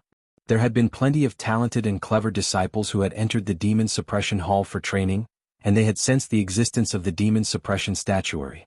However, no one had managed to comprehend this cultivation method. They could not even comprehend the simplest first layer. Even with the dauntless monk's current knowledge and cultivation, he could only discover some of its mysteries. He could not truly comprehend it. It was rumored that this cultivation method was not prepared for the monks of the Chan monastery of Devanaga. Instead, it was for the demonic prisoners who had once been imprisoned here. It required people with extremely powerful demonic natures to cast aside their weapons, repent, and become a Buddha. However, this was clearly anything but simple. Over the past several millennia, not a single demon folk had managed to comprehend it. The unraging monk asked, if he really does comprehend the demon suppression statuary, what should we do? Speaking of which, the demon suppression statuary was the greatest cultivation method of the Chan monastery of Devanaga. Even the chant of Devanaga paled in comparison. However, because no one had managed to practice it over the past several millennia, it was not renowned. That's impossible, the dauntless monk said firmly. Over the past several millennia, whether it was the monks of the monastery or the demon folk imprisoned here, there had been countless people with extraordinary intelligence, but none of them had managed to comprehend the demon suppression statuary.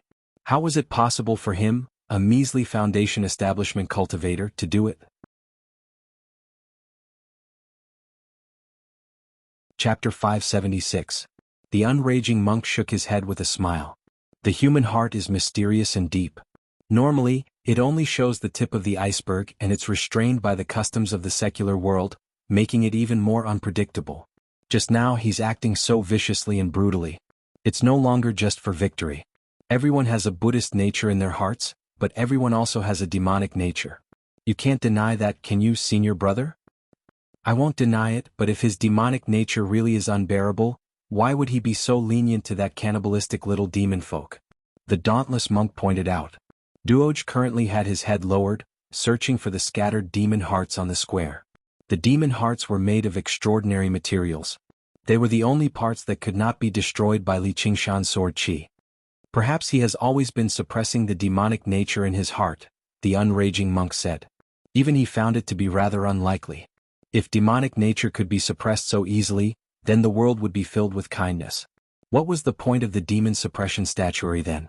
They never imagined that Li Qingshan was constantly using the spirit turtle's method of sea suppression, a cultivation method even more wondrous and powerful than the demon suppression statuary, to suppress the demonic nature in his heart at all times. Otherwise he would have become a demon a long time ago. Little Anne stared at the demon suppression statue, and shook her head before long, giving up on comprehending the demon suppression statuary it contained. What, even you can't comprehend the cultivation method inside? Li Qingshan asked curiously. He had never seen anything that could trouble Little Anne said, the statue has merged with the entire demon suppression hall. It's called demon suppression, not demon purging, which only demonstrates that the creator of the demon suppression hall did not do it for the sake of slaughter and torture, but for the sake of benevolence. The cultivation method inside should be for the demonic cultivators and descendants of demon folk imprisoned here to suppress the demonic nature in their hearts, allowing them to return after they've lost their way. However, I don't have any demonic nature in my heart, so I can't cultivate it. Outside the demon suppression hall, the dauntless monk and the unraging monk exchanged glances. They were both surprised.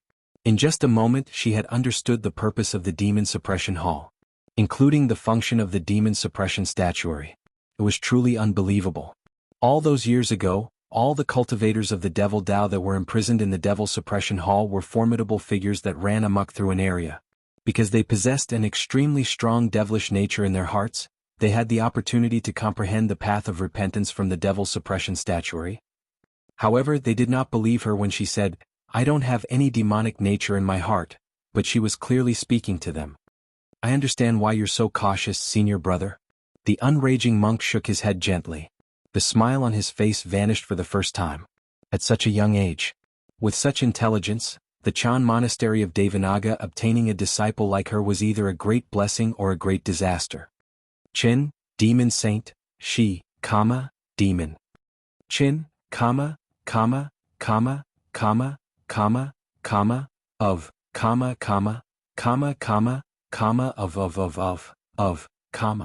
The path of white bone and great beauty could be regarded as a path from Buddhism to the demonic. It could be described as the exact opposite of the demon suppression statuary. In her heart, there had never been any demons that could be suppressed, but Li Qingshan was different. Suppressing demonic nature.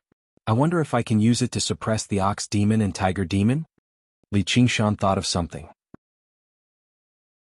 After reaching the 5th layer of the ox demon transformation, he often felt like he was struggling to suppress it. Forcefully suppressing it took quite a lot of effort. If he could learn the demon suppression statuary, he wondered if he could obtain some assistance. And the grade of this cultivation method did not seem low. At the very least, it was much better than the arts of the boundless ocean. Those bald donkeys had casually locked them up here as a test. Learning a cultivation method like this was not exactly a bad harvest. Li Qingshan circled around the demon suppression statue, before turning around. With his back to the statue, he probed it with his soul sense. He changed his posture. He assumed the exact same posture as the demon suppression statue. He probed the demon suppression statue with his soul sense. In the beginning he did not sense anything special. Thinking about what little N had said, he tried relaxing the spirit turtle's suppression on the ox demon and tiger demon slightly. In that moment his expression changed. His eyebrows rose, and his eyes widened as he raised his head and gazed at the empty space. His lips were pressed firmly into a line. The ox demon's demonic nature was unshakable. The tiger demon's demonic nature was surging with viciousness. He spread his thickened arms and his muscles bulged. His chest let out a soundless roar, as if he was clashing with an invisible enemy. Duoj, who was currently picking up demon hearts and stuffing them into his mouth, leapt in fright. He took a step back and collapsed on the ground. His mouth hung wide open, forgetting to swallow the demon hearts. He stared straight at Li Qingshan, feeling an urge to bow down and worship him. Originally, although Li Qingshan had saved him, he did not feel any gratitude. There was no such thing as gratitude in the hearts of demon folk. Only good people knew how to repay a debt of gratitude. After learning Li Qingshan was a human, he feared his strength and said a lot of praise, but that was not what he thought inside. In particular, after Li Qingshan expressed his kindness to him, he found it strange. He believed humans were just as baffling as the legends described them to be. But in that moment, Duoj was filled with sincerity, prostrating himself on the ground like a monk worshipping an eminent monk of great virtue. The Venerable truly is a demon among humans. Even those demon generals are nowhere close to him. He's already so powerful without a demon heart. If he obtains a demon heart and becomes a demon folk, wouldn't he be even more powerful? Even with the dauntless monk and the unraging monk's mental fortitude and cultivation, they were surprised right now. How could he possess such a powerful demonic nature as a mortal? The demonic nature in Li Qingshan's heart was so powerful that it was beyond anyone's imagination. Even the gods and Buddhas were unable to enlighten the ox demon's stubborn persistence. The tiger demon's will to battle the world was like a madman. The demonic nature of demon folk seemed powerful, emotionless and ignoring all morals, but that was only because they had been infected by their demon hearts. The so-called demonic nature that had been instilled with their thoughts twisted was as feeble as a maggot compared to the ox demon and tiger demon. They were essentially the same as the mortal worshippers who worshipped Great Buddha Mountain, except that they had gone from believing in Buddhism to believing in demons. True demons could run amok and do as they pleased. With a single thought, they would have no regrets even if they died 9 times over. This was the demonic nature that Li Qingshan possessed. As for the various desires and killing intent, they were just byproducts. They could not sway his mind. The dauntless monk's face sank. He clenched his fists firmly in his sleeves. Such a heavy demonic nature was basically rare in the world. If he encountered this kid outside, he would basically throw caution to the wind and kill him on the spot. He turned around and said to the unraging monk, "Junior brother, if he doesn't comprehend the demon suppression statuary, we can't let him leave the Chan monastery of Devanaga, no, the demon suppression hall." The unraging monk shook his head. "Senior brother, I know you abhor evil and have sworn to purge the world of evil for the sake of the Buddha. However, even if our Chan school emphasizes seeing one's true nature, since he hasn't committed any sins, how can we punish him because of the demonic nature in his heart?" The dauntless monk frowned. "You want to protect him?" The unraging monk dodged the question. All he said was, "Since he has such a demonic nature in his heart, yet he can keep it to himself, it's impossible unless he possesses supreme willpower. Perhaps he's the best person to practice the demon suppression statuary, the fated person the demon suppression hall has been waiting for." That's not necessarily the case. The dauntless monk said that going from the path of kindness to the path of evil only took a single thought, but if he wanted to realize his error and repent, it was easier said than done. So many demon folk and demonic cultivators had entered the demon suppression hall, yet not a single one of them had emerged with the demon suppression statuary.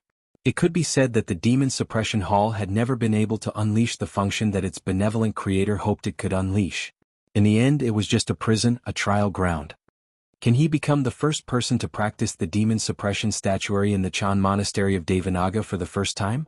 Li Qingshan carefully controlled the delicate balance between the spirit turtle and the ox demon and tiger demon, just in case he accidentally released demon chi. The dauntless monk did not seem like a soft-hearted person, but little did he know that just the demonic nature he gave off had made the dauntless monk make up his mind to kill him. At this moment, the demon suppression statue lit up slightly, shining with an unprecedented faint, golden light. The entire demon suppression hall trembled gently.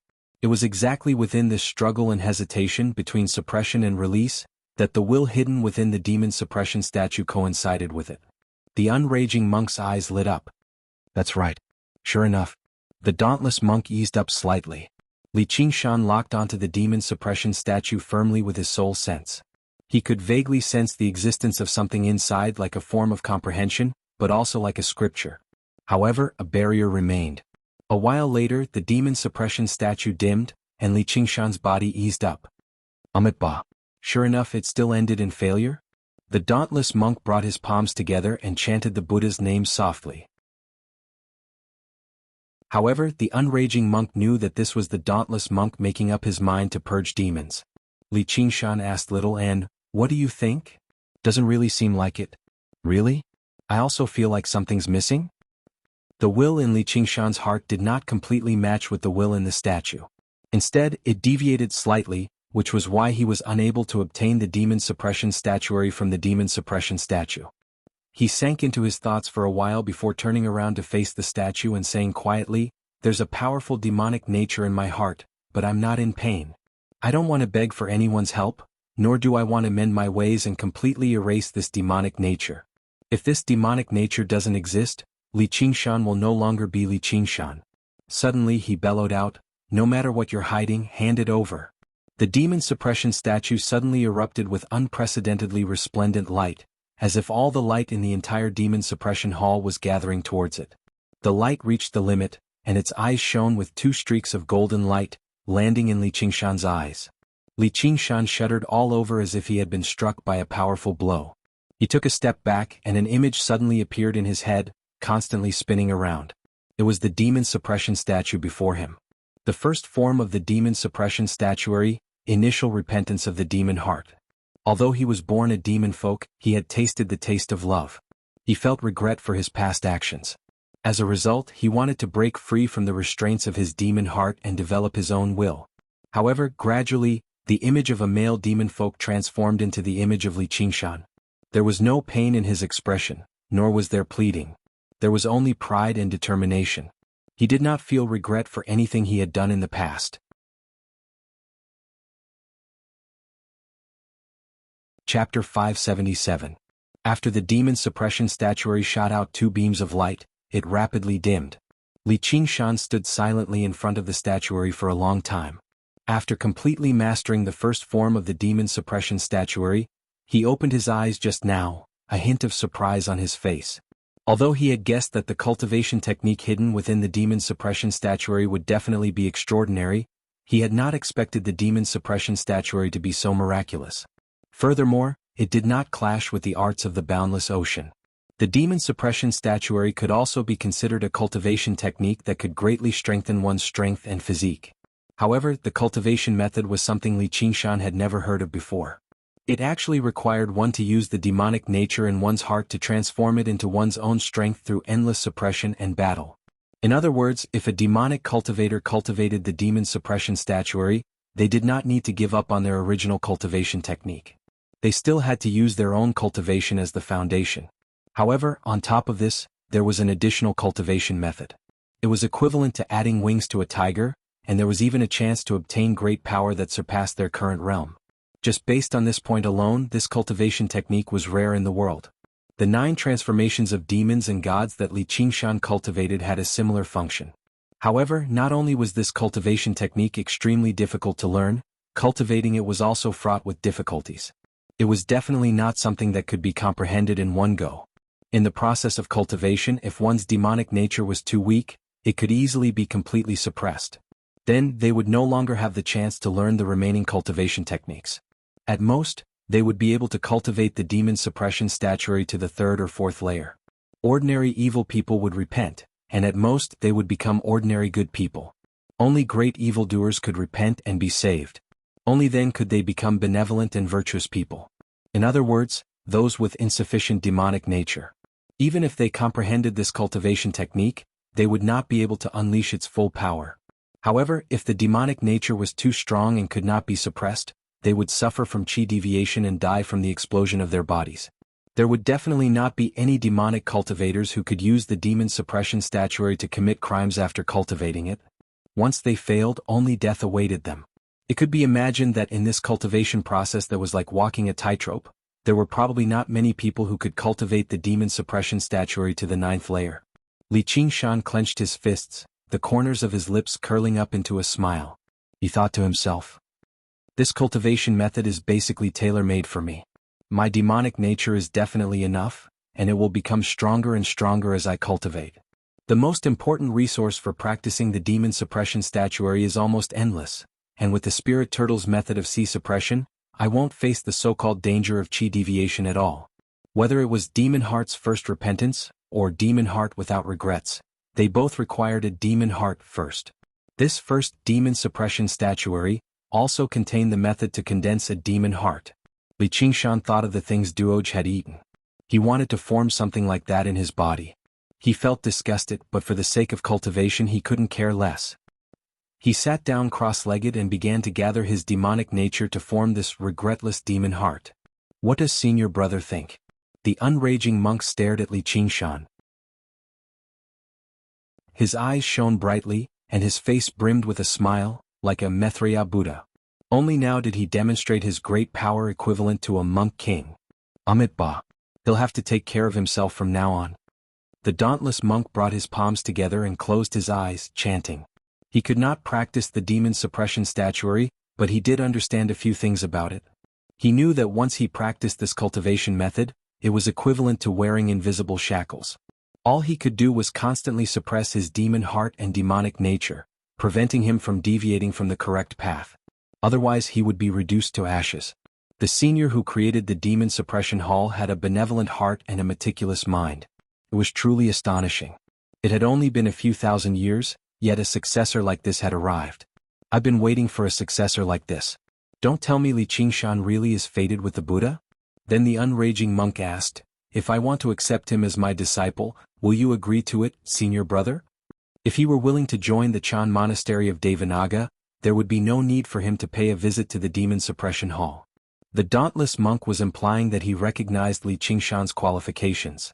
Reaching mid-foundation establishment in his 20s was already proof of his talent, and he had comprehended the demon suppression statuary that no one had been able to comprehend for several millennia.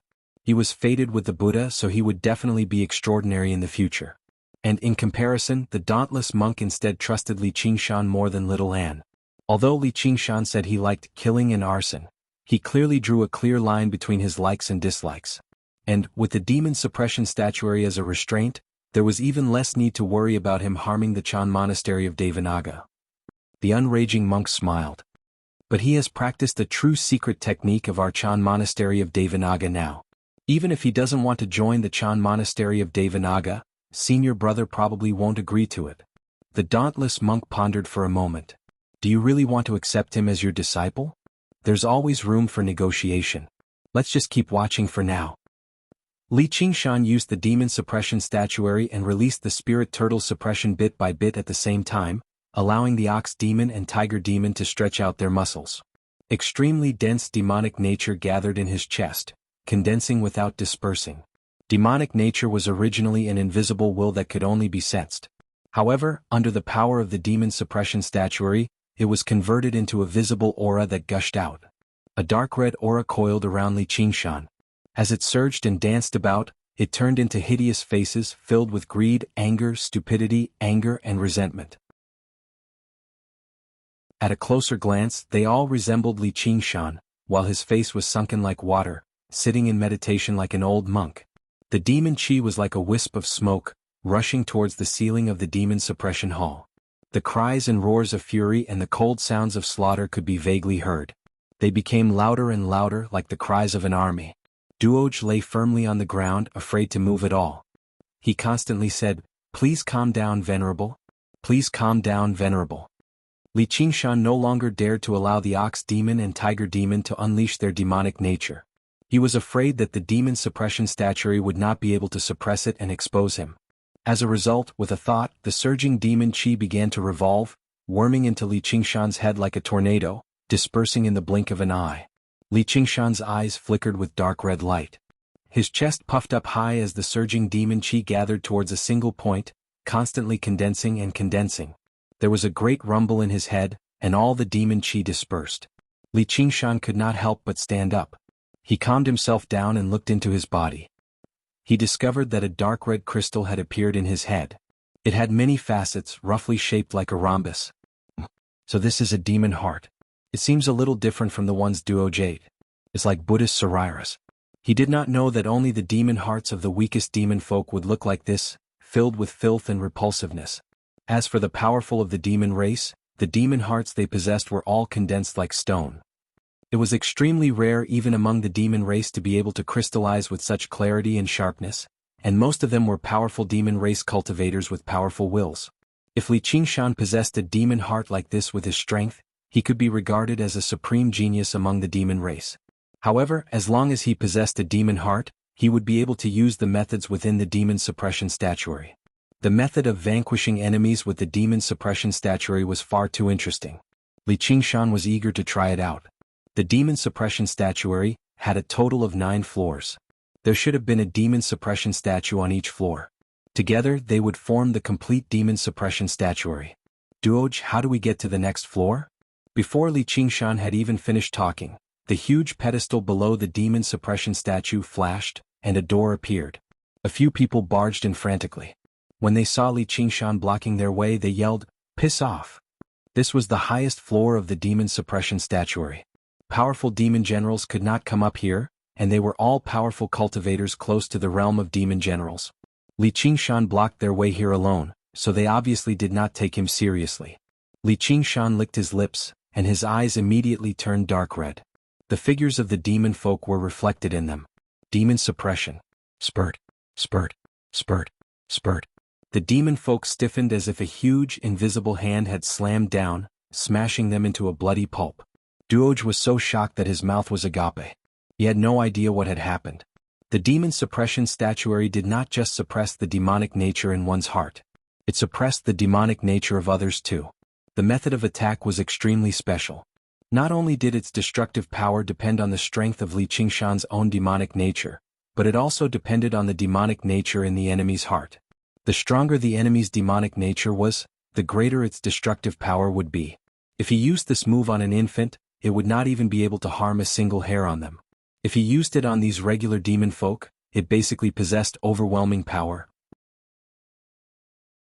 Originally, he was afraid of using demonic techniques in the demon suppression hall, so his strength was greatly limited. However, with the demon suppression statuary in hand, he just happened to be able to suppress these demon folk. Let's go. Li Qingshan made his way towards the open door. Duoj hesitated and said to Li Qingshan, "Venerable, you better hide your woman. There are many very powerful demon generals down there." Because Little N had never fought, Duoj also believed she was just Li Qingshan's woman. With the great strength that Li Qingshan had demonstrated, he would not be in any danger even if he reached the next floor. However, walking among demon folk with a woman like that was basically like walking into a pack of wolves with fresh meat. He would definitely be attacked by the entire group. My woman? Li Qingshan was taken aback. He rubbed Little An's head and smiled. She's not my woman. Little An lowered her head and avoided Li Qingshan's hand. Her lips pouted slightly, seeming unhappy. It left little Duoj, who had no idea about the relationship between a man and a woman, dumbfounded. Li Qingshan was taken aback too. It was extremely rare for her to show an expression like that. He extended his hand and wrapped it around her shoulder and smiled. I'm her man. Can't you tell? The hired thugs obviously walk at the front. She doesn't fight only because there's no opponent worthy of her fighting here. Li Qingshan said. If it were not for the demon suppression statuary, Little An's battle prowess would indeed be greater than his when he could not unleash his powers as a demon. However, against these demon folk, even if she fought, it would not prove anything. It was better to find some more powerful fellows down there and kill them.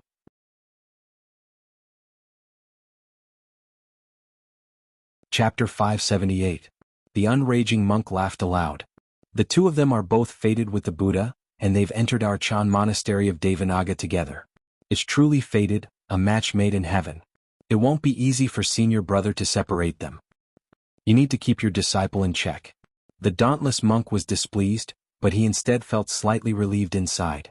Little An's behavior had always been far too perfect, far too flawless, which instead made people uneasy. Now that she was behaving like a regular young girl, she seemed much more normal. As long as he guided her slowly, the feelings between a man and a woman could naturally be eliminated. Li Qingshan made his way towards the open door and suddenly asked, Duoj, don't you like women? Duoj said, I'm still young. I don't like women, or who knows what would happen. Only after I become very strong can I control myself. Yes, you need to learn to control yourself. Don't let the demon hearts twist your true heart. Duoj nodded in confusion, muttering the two words true heart. If an eminent monk of Buddhism had tried to persuade him like that, he might not have accepted it.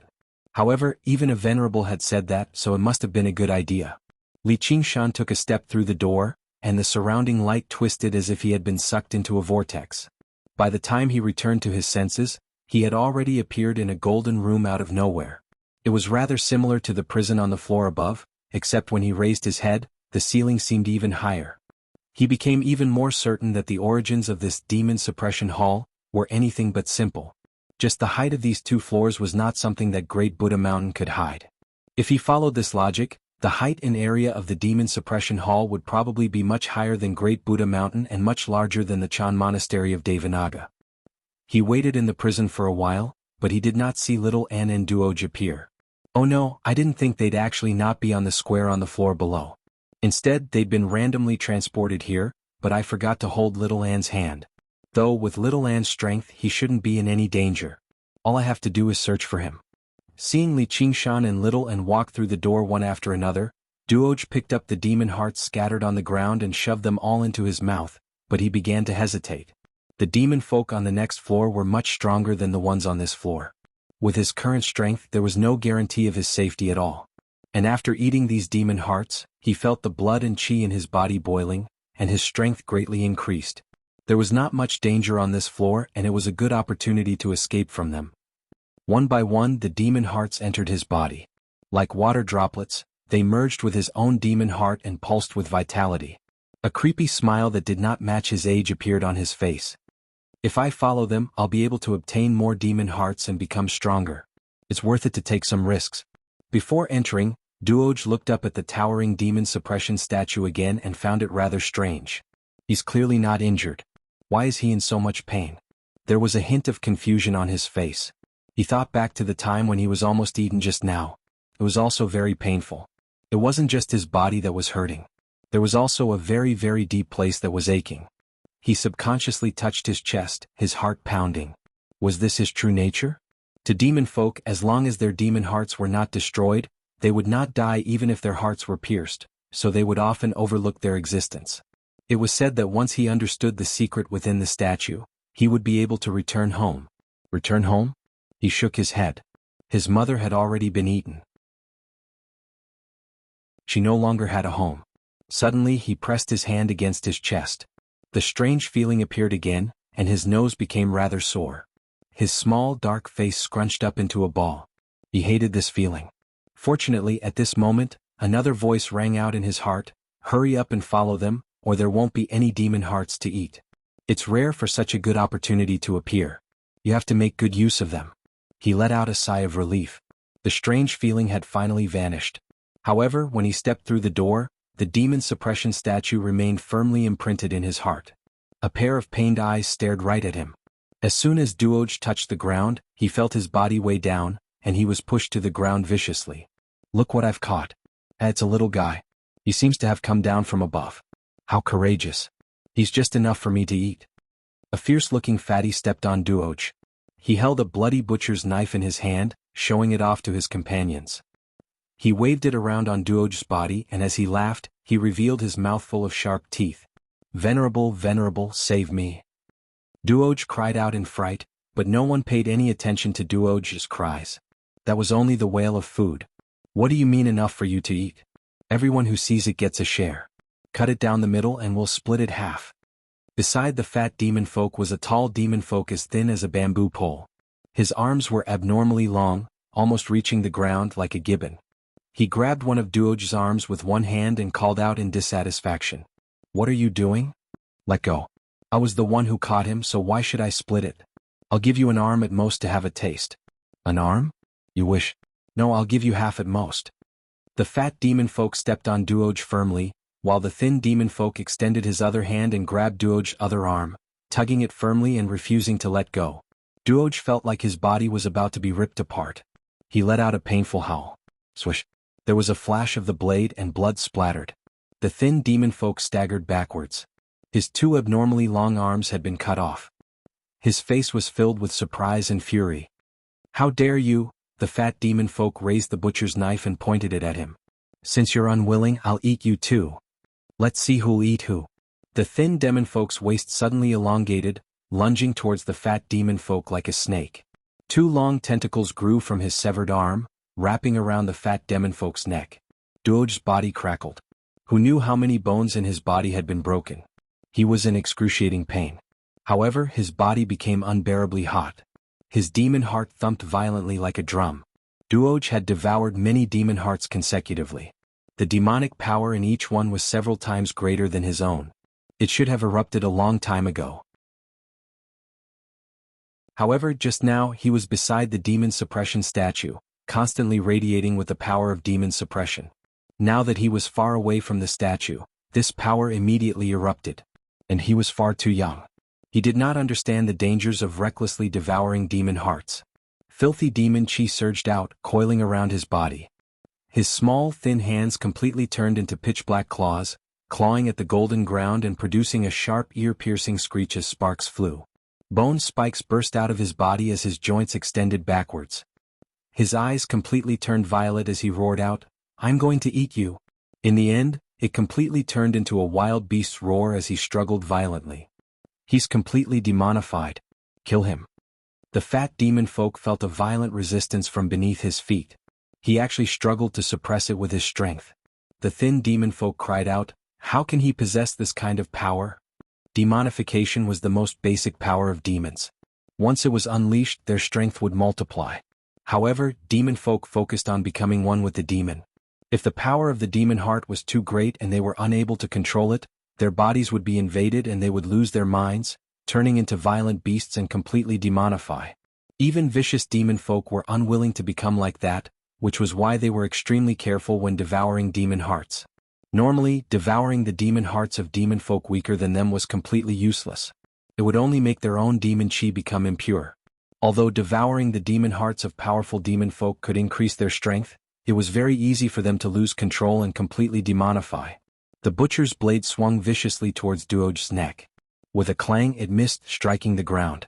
Duoj broke free from the suppression and lunged at the fat demon folk violently.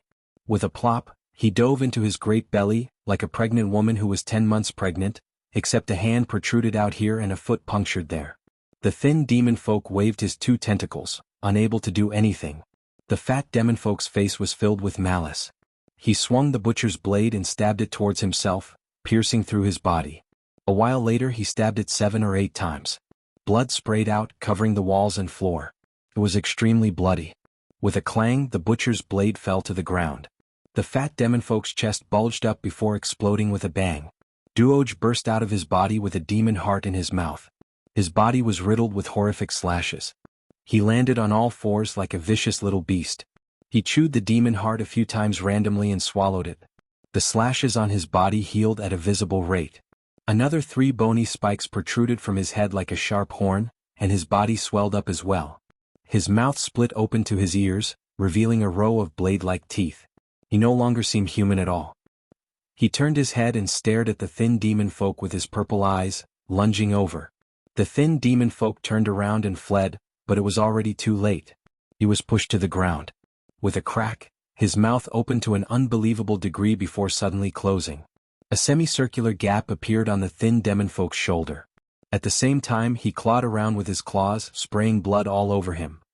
The tentacles wrapped around him loosened, and Duoj tossed aside the remains and leapt to one side. After eating the 2 demon hearts, his body became even larger. His small, skinny body became as agile and sturdy as a black panther, but he was several times larger than the black panther. His body was covered in sharp spikes, which made him seem extremely vicious. He lowered his head and sniffed the ground before turning around and leaping onto the wall, running off into the depths of the corridor. This little demon folk has become a demonic beast. He can't turn back anymore. The unraging monk sighed gently. Who knew how many times he had seen something like this during the century he spent guarding the demon suppression hall? Are you pitying demon folk, junior brother?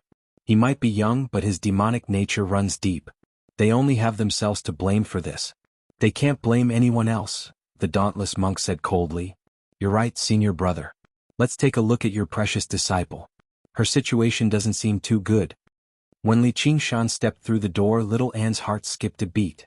She extended her hand in an attempt to grab him, but she was a step too late. Her vision dimmed and lit up.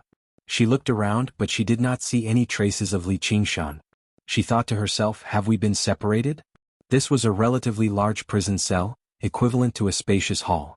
It was still resplendent, with several dozen demons either sitting or standing. There were a few females among them. This was probably a nest of demon folk, and as long as they could form a colony, there would definitely be a leader present. To the east of the hall, a demon folk with a tumor on his head sat on a platform constructed from white bones. He gave off a powerful aura. The female demon folk all sat around him. Clearly he was the master of this nest, the leader of the demon folk, a powerful demon general.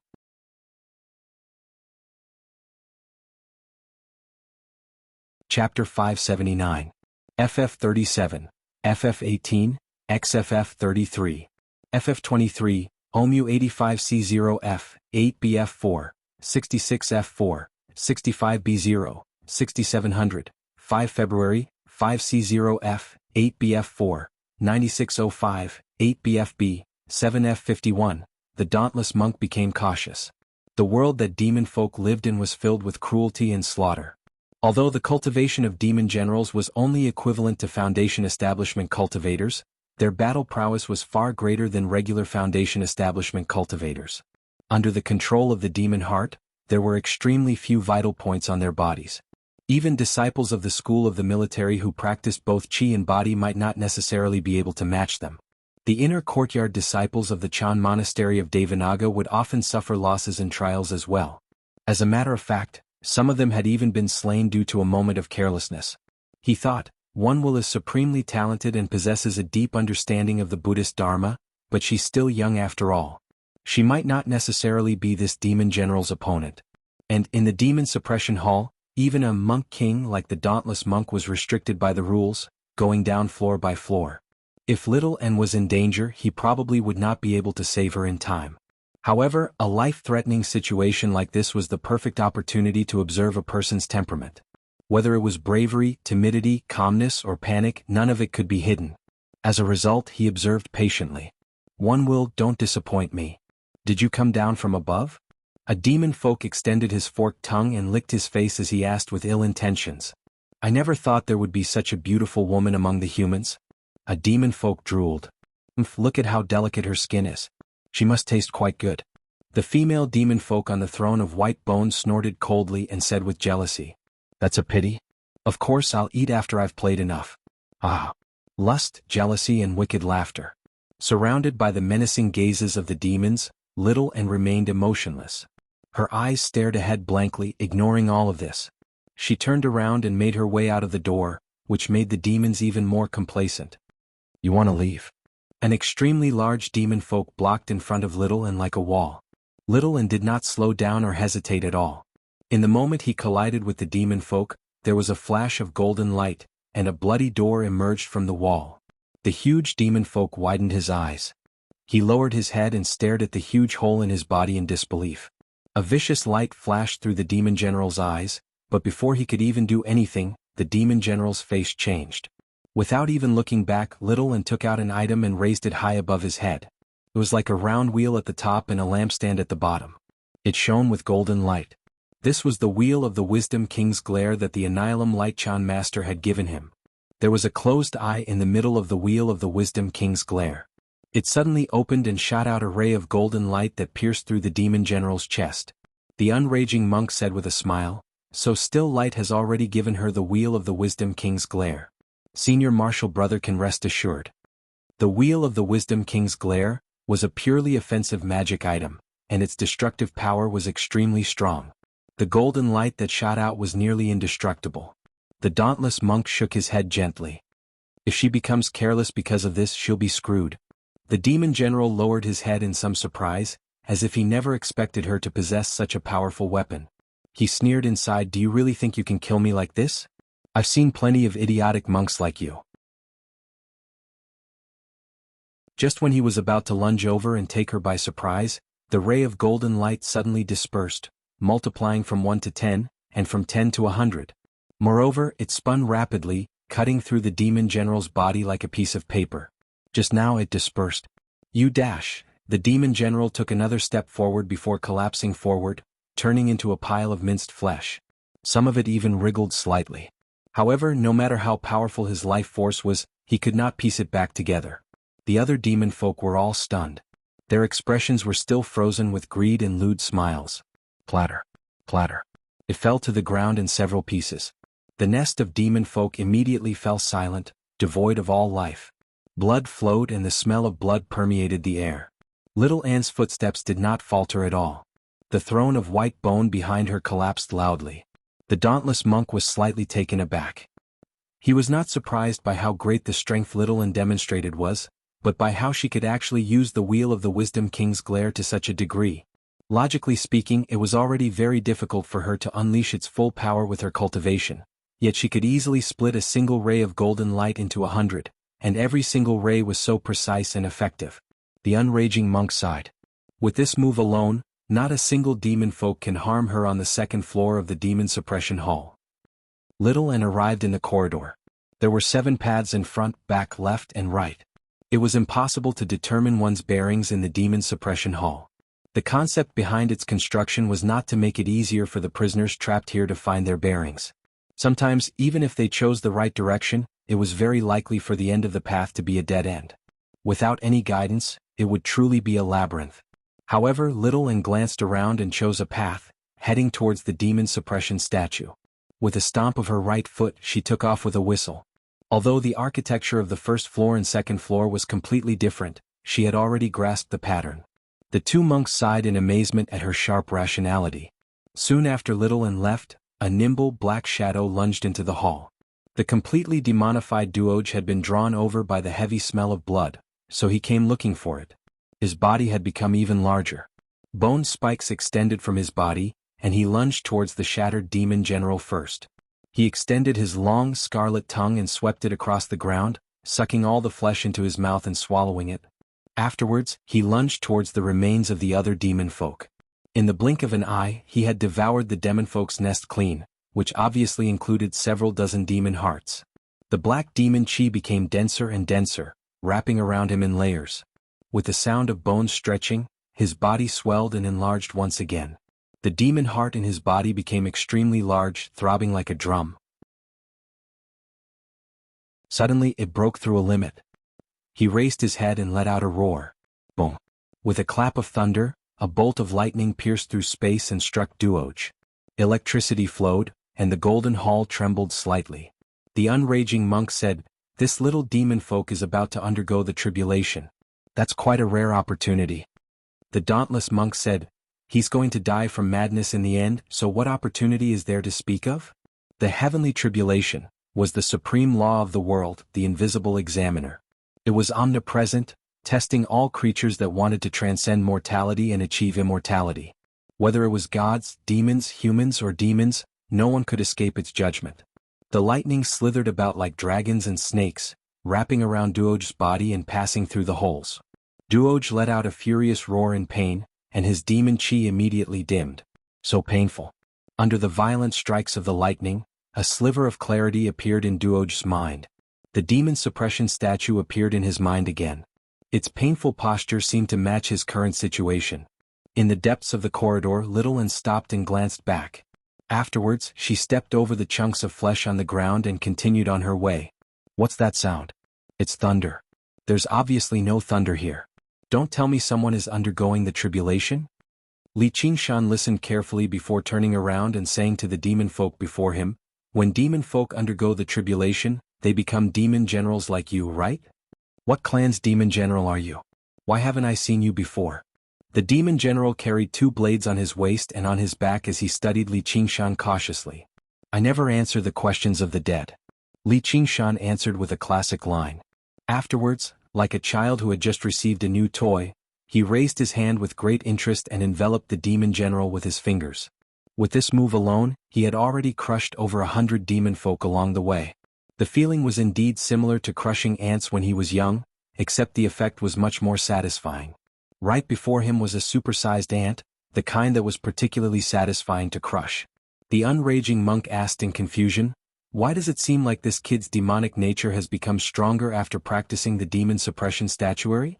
In terms of killing intent and malice, Li Qingshan was much stronger than these demon folk.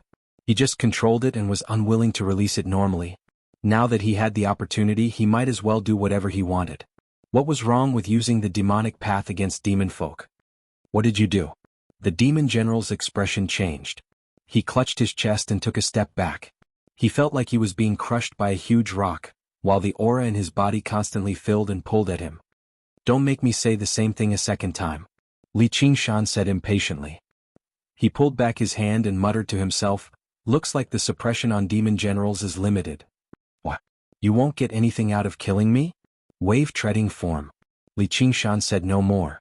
Waves rose up under his feet as his fingers curved like a tiger's claws, reaching towards the demon general's head. The demon general roared furiously and extended two more arms from his back, drawing 4 blades and swinging them around like a rolling wheel. Tsunami form. Li Qingshan switched from a claw to a palm strike. Surging spiritual chi turned into a huge tsunami, filling the wide corridor and slamming against the wheel of blades loudly. The wheel of blades and the tsunami dispersed at the same time. Li Qingshan's palm strike landed on the demon general's chest gently, but it no longer possessed any power. With the four-armed demon general's tough body, it probably would not even leave a scratch. However, the four-armed demon general's flesh surged, bulging and sinking. It rose and fell before exploding with a bang in the end. "Taste my iron fist of justice." Li Qingshan snickered. The demon suppression statuary sure was interesting. Right now, he had completely become the embodiment of justice. He did not care about right or wrong at all. All he had to do was throw a punch. The good guys would obviously be fine, but the bad guys could go die. Li Qingshan continued forward, making his way to the second demon suppression statuary. There should be even more powerful demon generals there. Although he did not have Little Anne's judgment, after learning the first move of the demon suppression statuary, he was able to suppress the ox demon and tiger demon slightly. The spirit turtle's premonition had also recovered slightly. With a clear objective, finding the correct path was not a problem. A while later, Li Qingshan pushed open the gilded door in anticipation. He was slightly taken aback and sighed with a smile. Sure enough, you're still faster. Little Anne was currently standing before the second demon suppression statuary. He held the wheel of the Wisdom King's glare in his hand and there were corpses all around him. Li Qingshan arrived beside Little Anne and asked, "Have you seen Duoj? He might be undergoing the tribulation." Was the thunder earlier him? Duoj lay on the ground in the golden hall. Most of his body had been charred black, but his chest rose and fell. He was still breathing. The tumor-like demon heart in his body had become extremely small and tough, like a rock. It constantly radiated with demonic qi. The charred patches on his body receded one by one, and his wounds gradually healed. Suddenly he leapt up, becoming 10 times more agile as he transformed into a demon general. FF37, W03C9, 30 FB, off 4D.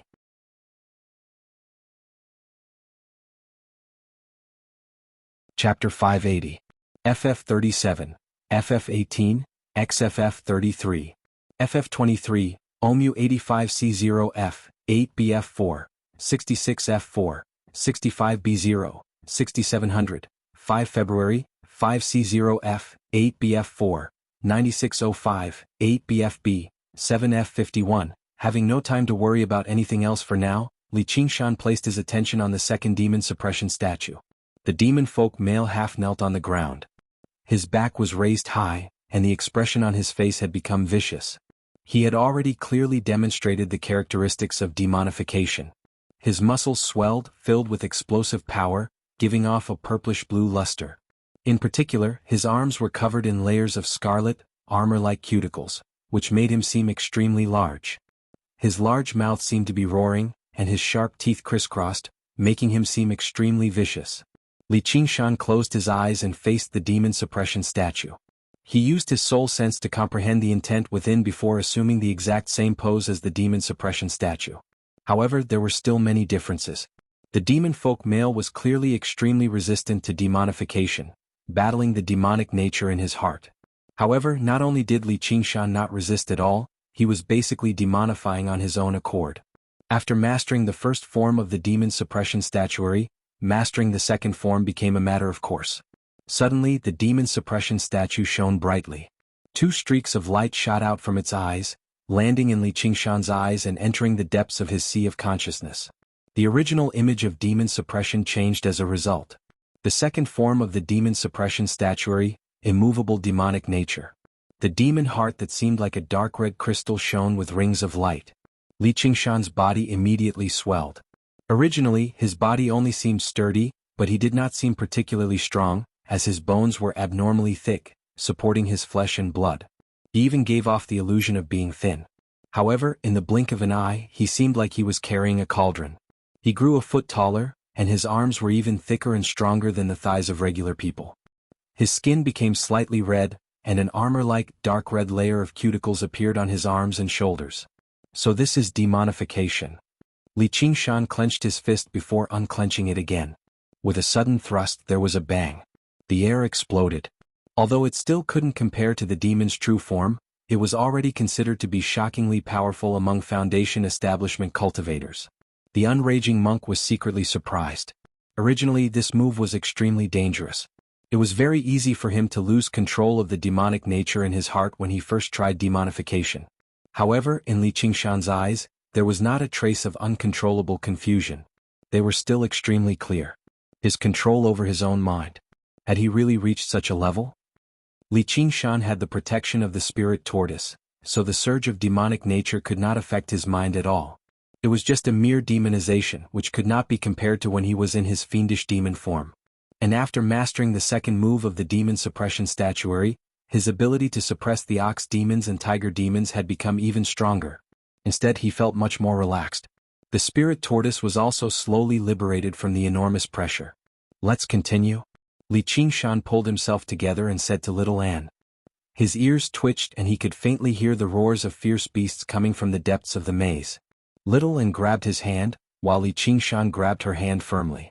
They set foot on the third floor of the demon suppression hall. The two of them slaughtered their way through together, basically destroying everything in their path. Li Qingshan stowed away the two demon suppression statuary scrolls in his mind. However, after arriving on the fifth floor of the demon suppression hall, the frequency and number of enemies they encountered suddenly increased. Finally, they began to feel the pressure increase. Basically, every demon folk they came across was a demon general. Unlike the demon generals they encountered at the beginning, these demon generals were all extremely powerful, equivalent to mid or even late Foundation establishment human cultivators. They would often use some powerful and strange techniques. There were even some that were similar to combination attacks from formations, while illusions and charms were impossible to guard against. If he were a regular Foundation establishment cultivator, he probably would have run into danger time and time again already. He would struggle to advance. The wheel of the Wisdom King's glare shot out a streak of resplendent, golden light. It shot straight through the passageway towards a female demon general. The female demon general seemed like a woman in her 30s. However, her breasts were bare and her clothes were revealing. Her face was filled with a lewd smile, and there were a few male demon generals behind her.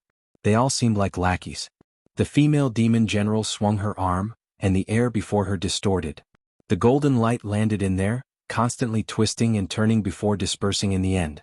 This was the first time little Anne's ever victorious wheel of the Wisdom King's glare had been nullified so easily, and that was before the opponent had demonified. However, little Anne was not surprised. On the fourth floor there were already a few demon generals who could block this attack. The female demon general looked past little Anne and landed on the huge black figure behind her. Right now, Li Qingshan had already demonified completely. He stood over 3 meters tall and seemed extremely sturdy. He seemed to be clad in a layer of dark red armor, while his head was wrapped in a helmet-like layer of keratin, only revealing a pair of dark red eyes. He gave off a vicious aura just by standing there. He still carried the heavy water sword on his back, but the huge sword from before was no different from a regular sword to him now. What's your name? Why are you walking with a Buddhist? Could it be that you've been bewitched by this woman? The female demon general looked at little Anne with jealousy. What's so interesting about human women? They just have a good body. Come follow Big Sister will let you taste the taste of true bliss. She giggled, but there was no laughter in her heart.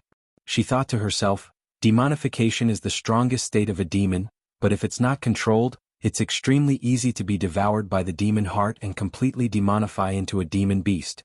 Unless it's a critical moment, it won't be used carelessly. How can he maintain his demonified state at all times without showing any signs of losing control? Li Qingshan happily agreed, then changed the topic. But my tastes are a bit special. Normal women might not be able to adapt. Big Sister likes special tastes the most. That's good. Li Qingshan's eyes suddenly lit up as he extended his hands. With a rustle, black chains shuttled through the air, crisscrossing and binding the female demon general firmly. So that's what little brother likes. The female demon general froze with a smile. Her expression changed and her smile vanished. Not only did the black chains bind her body, but they also bound the demon chi in her body. I'm not done yet. Li Qingshan smiled and strode over. He had comprehended the chains of demon suppression when he comprehended the third form of the demon suppression statuary. It was basically perfect for suppressing and capturing these demon folk. Kill him for me. The female demon general ordered furiously. A few vicious figures immediately lunged out from behind her, and the male demon generals all demonified. With a flash of golden light, she blocked the demon generals. Little Anne used the Guardian King's scripture of demon subdual for the first time, manifesting her golden avatar. The golden wheel of the Wisdom King's glare remained in her hand, as if it had completely fused with the golden avatar. The golden wheel spun and spat out 3 feet of golden light. With the base as the hilt, the golden wheel as the guard, and the golden light as the edge, it conjured thousands of streaks of light and pushed forward. The streaks of light vanished with a flash. Little Anne dispersed her golden avatar and returned to her original state. The wheel of the Wisdom King's glare remained in her sleeve.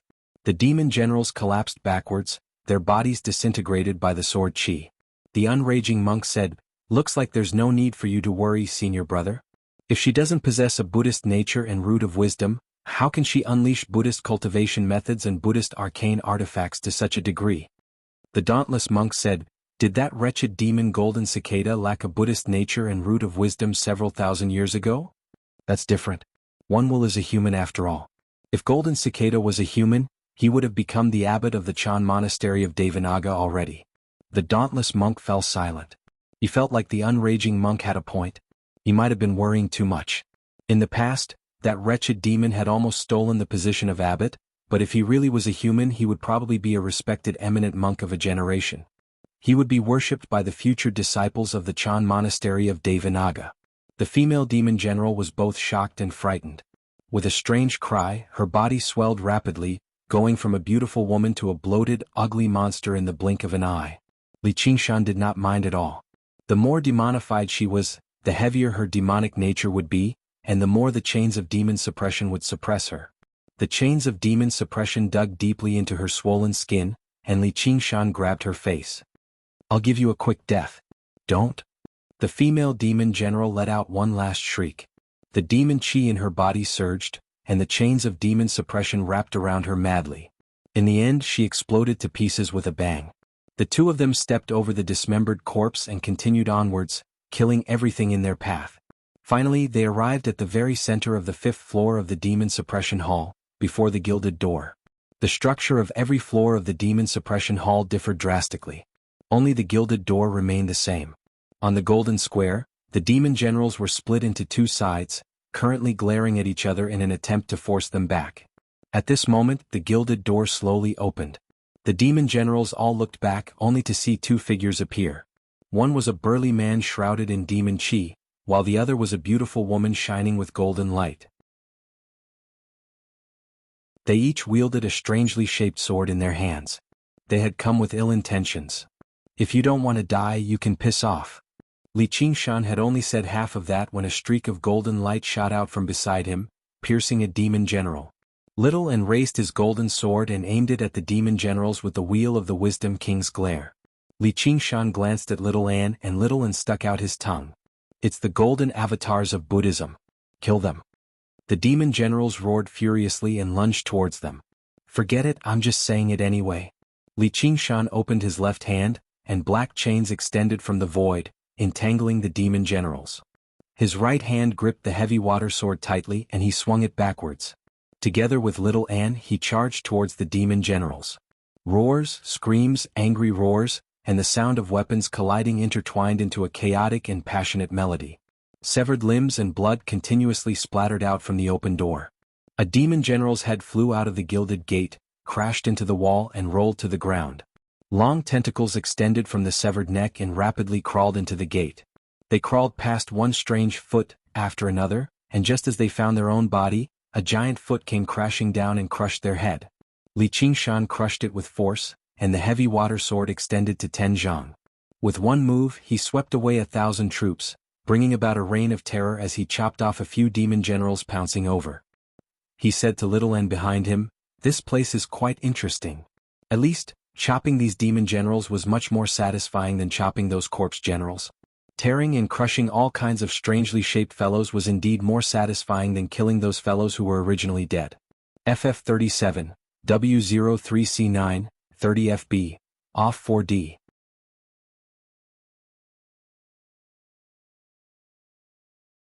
Chapter 581.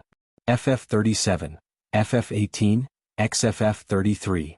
FF23, OMU 85C0F, 8BF4, 66F4, 65B0, 6700, 5 February, 5C0F, 8BF4, 9605, 8BFB, 7F51. Under the gaze of the demon suppression statue, the violent aura circulated wildly in the square, forming a spiraling storm that blew countless limbs and blood into the air. Li Qingshan and Little Anne stood back to back, standing in the center of the storm, dancing with the fierce wind that tore through everything. The wind subsided and the battle stopped. He swung the heavy water sword down diagonally, leaving behind a streak of blood. Holes appeared on the sword as cracks appeared, on the verge of shattering. This high-grade spiritual artifact was no longer enough to sustain a battle like this. Li Qingshan was covered in horrific wounds as well. Many of the wounds had already approached his vitals. Against so many, it was impossible for him to remain uninjured without using his powers as a demon. If it were not for the wondrous restraining effect of the demon generals from the demon suppression statuary, he would not have lasted more than 10 seconds even if he pushed his battle talent to the limit. On the other hand, Little An's golden avatar was also covered in wounds, but after dispersing he was completely unscathed. It's a pity that we can't stow these corpses away. Li Qingshan communicated with Little An with some pity. The two monks were not idiots. They definitely could not do anything strange that would draw suspicion. Little An said, "It's fine. It's no big deal anymore." Li Qingshan nodded. He turned around and faced the demon suppression statue, beginning to comprehend the fifth form of the demon suppression statuary. Outside the demon suppression hall, the dauntless monk stopped worrying. The unraging monk beside him had already vanished. He had entered the demon suppression hall, ready to provide assistance at any time. Although the slain geniuses were not exactly geniuses, this was the fifth floor of the demon suppression hall. Even if they sent out a group of the most outstanding disciples of the Chan monastery of Devanaga, it would still be difficult to guarantee that they would all be wiped out.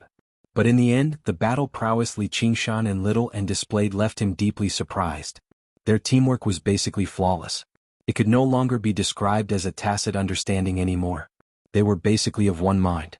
There seemed to be a special connection between them that was not as simple as the feelings between a man and a woman. The demon-suppressing statue shot out 2 more beams of golden light. Li Qingshan closed his eyes and black demonic qi spread out from his body. The demonic qi coiled around his wound, healing it at a speed visible to the naked eye. As he cultivated the demon suppression statuary, the dark red demon heart in his body grew stronger as well. It constantly absorbed the demonic nature of the ox demon and tiger demon, alleviating the pressure on the spirit turtle. Purely from this perspective. Right now, he was no different from a devil cultivator, possessing a vitality that far surpassed that of a human. After a while, Li Qingshan opened his eyes. The demonic nature and demonic qi he exuded became even more violent and powerful, and the degree of demonization also deepened. Not bad. Li Qingshan waved his hand. The water wave formed a mirror in front of him and saw a ferocious human figure. He then raised his eyebrows and made such an evaluation. Of course, this not bad was in comparison to the demon's original form. He had never used beauty or ugliness as a standard when it came to judging appearances. He had his own set of strange standards. He had always felt that the demon's original form looked like an ox's hooves and a tiger's claws. He was much more satisfied with the appearance of a handsome red-haired man when he transformed into a human. This demonized appearance was a completely different style from the demon's original form. He basically still maintained his human form. Apart from the change in height, it was more like he had put on an extremely fitting and ostentatious set of armor. However, in the eyes of normal people, he was truly a terrifying monster. Yeah. Little An raised his head and nodded seriously, as if he was admiring and praising from the bottom of his heart. I have to say, someone I know is in there. You have the best taste. Li Qingshan laughed aloud. His laughter rolled out.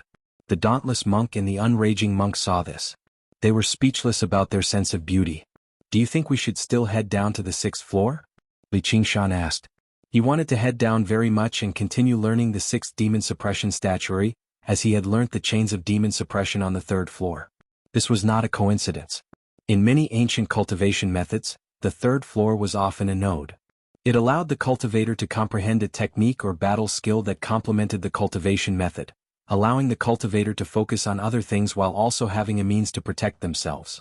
Along the way, the chains of demon suppression had played a major role. Against many demon generals that he struggled to defeat, he only needed to unleash the chains of demon suppression to completely suppress them and win them easily. However, as the 5th floor was the dividing line of the demon suppression hall, the further they went, the more dangerous it would become. After mastering the 5th move of the demon suppression statuary, the pressure on the spirit turtle had basically been relieved. He had recovered some of his senses and could sense the existence of danger. Of course, if he could use his full strength freely, Li Qingshan believed that even the 7th floor would be a piece of cake, let alone the 6th floor. However, the outcome of reverting to his demon form in the demon suppression hall was probably directly descending to the 9th floor and being suppressed for 10,000 years. Little and said, "Let's continue." Li Qingshan said in surprise, "You're so confident." Little and said nothing. He took out a scarlet talisman from his 100 treasures pouch. "That's been my oversight." Li Qingshan smiled. Talismans had always played an extremely important role in battles between cultivators. They could be used as a surprise attack. Li Qingshan had actually accumulated quite a few talismans over the years.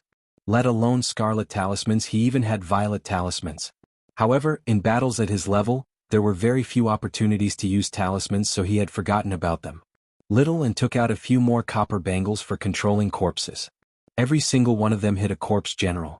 This was also one of Li Qingshan's spoils from the battle on Burial Mound Mountain.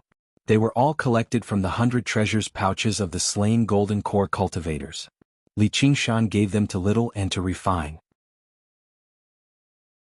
Little and had already completed the accumulation for breaking through to the second layer of the path of white bone and great beauty. All he lacked was comprehension, so he left them behind in case he needed them in the future.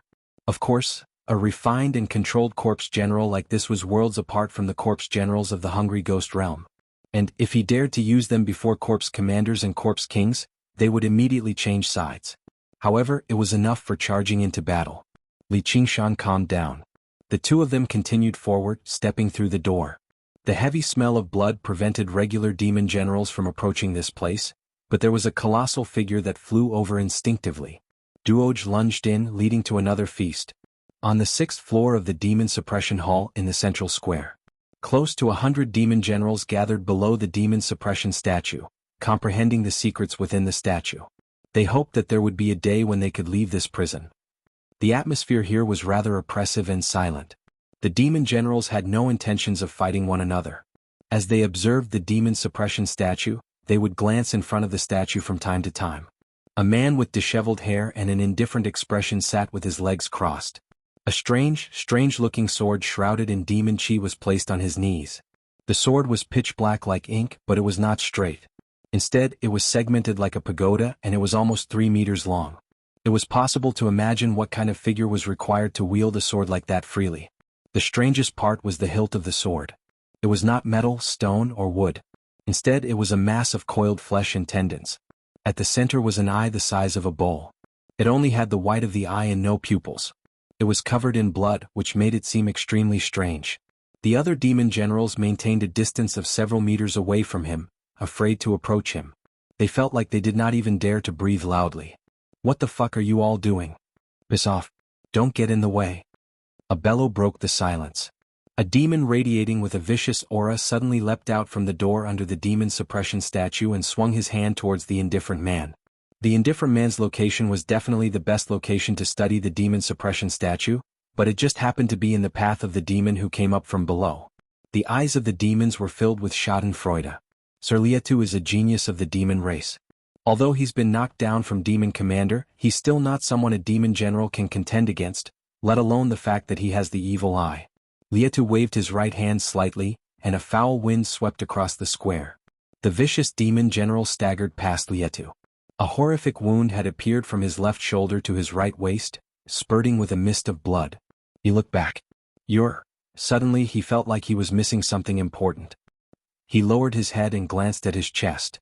Lietu also had his head lowered, fiddling with a black demon heart that resembled a rock in his hand. With a thump, the vicious demon general collapsed on the ground. Lietu did not even look back. He placed the demon heart into the strange eye at the center of the sword hilt. The eyeball pulsed and absorbed the black demon heart. Like the finishing touch, a black pupil appeared in the eyeball. The eyeball swiveled around. Every single demon general that it saw felt a deep chill. The dense veins of blood wrapped around the black pupil, and the entire sword hilt began to twist violently. A foul wind whistled, blowing Lietu's hair into the air and filling the entire hall. All the demon generals felt like they were suffocating. The entire long sword glowed with a black light, as if the dark night had descended. The dazzling golden light around it immediately dimmed. Only the demon-suppressing statue did not change its original color, and looked down at this scene from above. However, a while later the demon heart was squeezed out by the eyeball, landing on the ground with a clink. It felt like a person who had eaten something disgusting and had spat it out with great disdain. Lietu shook his head slightly. Sure enough, it's still not enough. The demon heart of a demon general can't satisfy the evil eye. I need an even more powerful demon heart. I need to recover my strength as soon as possible and kill my way back to the 7th floor to find a suitable demon heart. His pointy ears suddenly twitched. He could sense a lot of death chi gathering outside the door.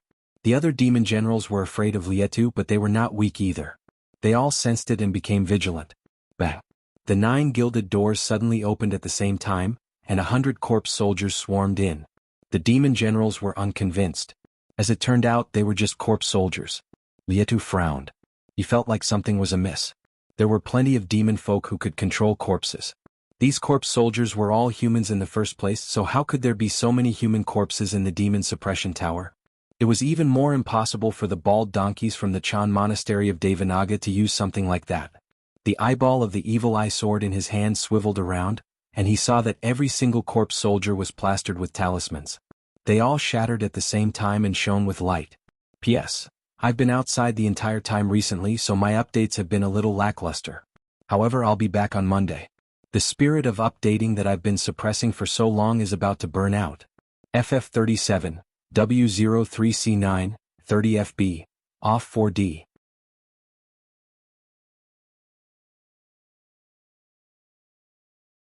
Chapter 582. From the low-level Fireball Talisman to the powerful Crimson Sun Talisman, mixed in with the Thunderbolt Talisman and the Exploding Talisman, there were more than 1,000 talismans stuck on the backs of these 100 corpse soldiers. Of course, the more precious purple talismans that were easy to arouse suspicion could not be used here. Li Qingshan and Little N killed their way to the periphery of the 6th floor of the Demon Suppression Hall and began to make preparations. This was a trick commonly used by terrorists. Of course, it was Li Qingshan who had thought of it. Originally, he just wanted to catch them off guard so that he could launch a surprise attack.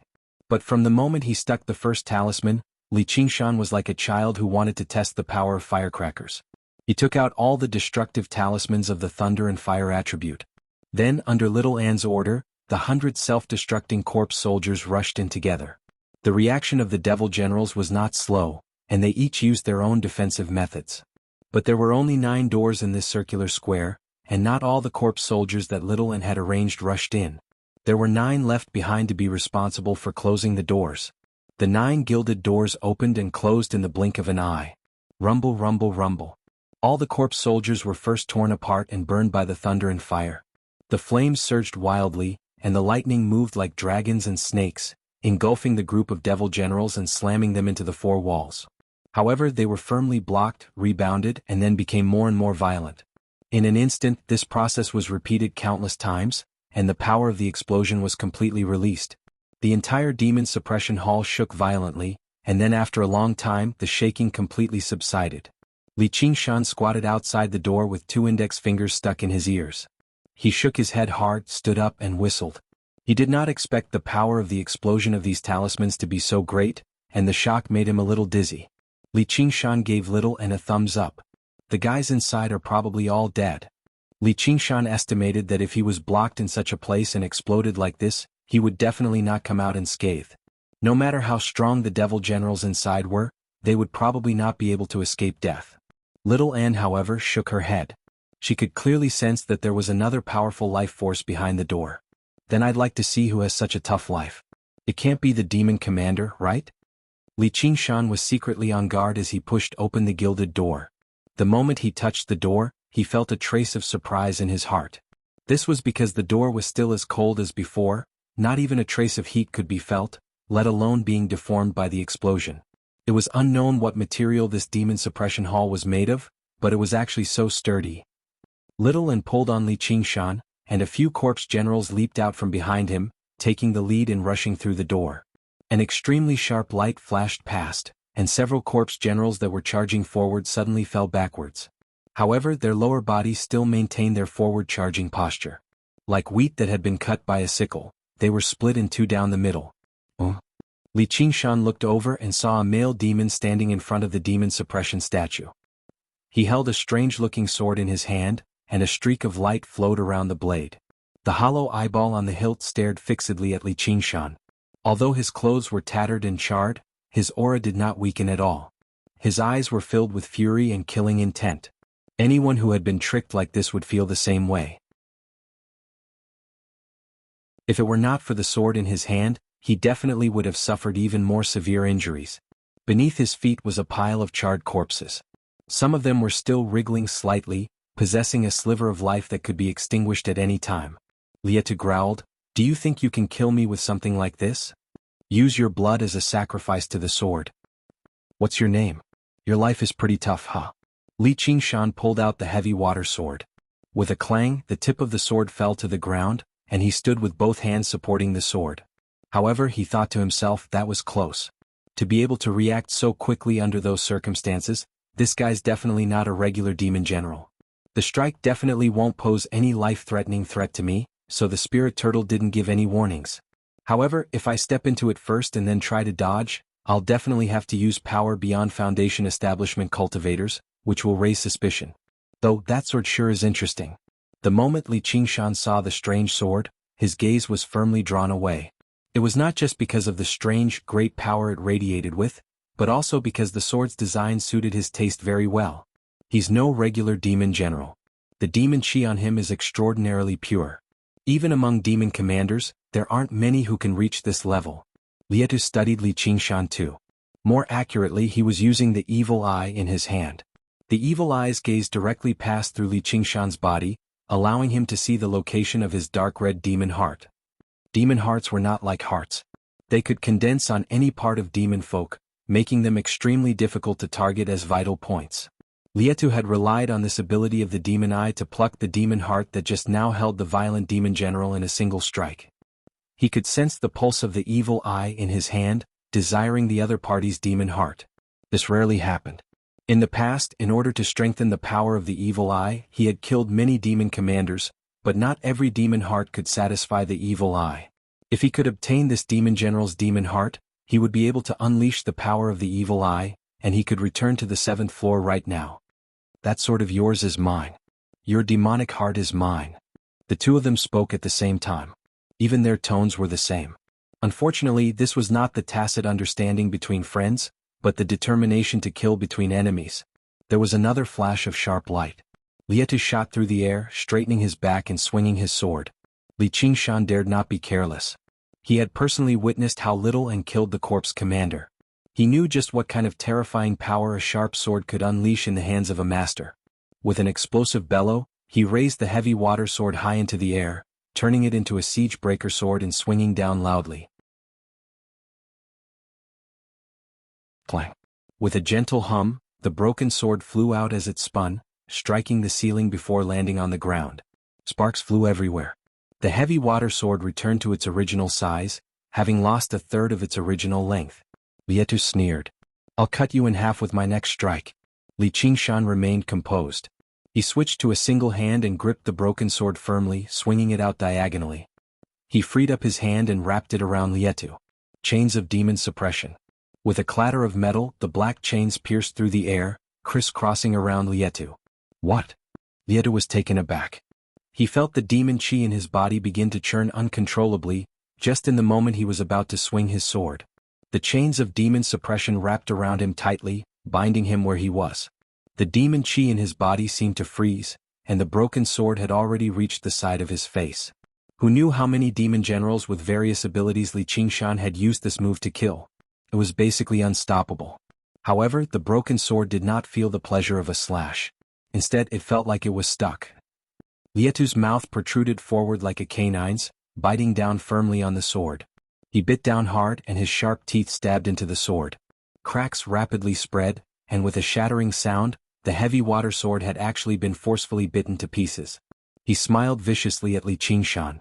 Li Qingshan was taken aback.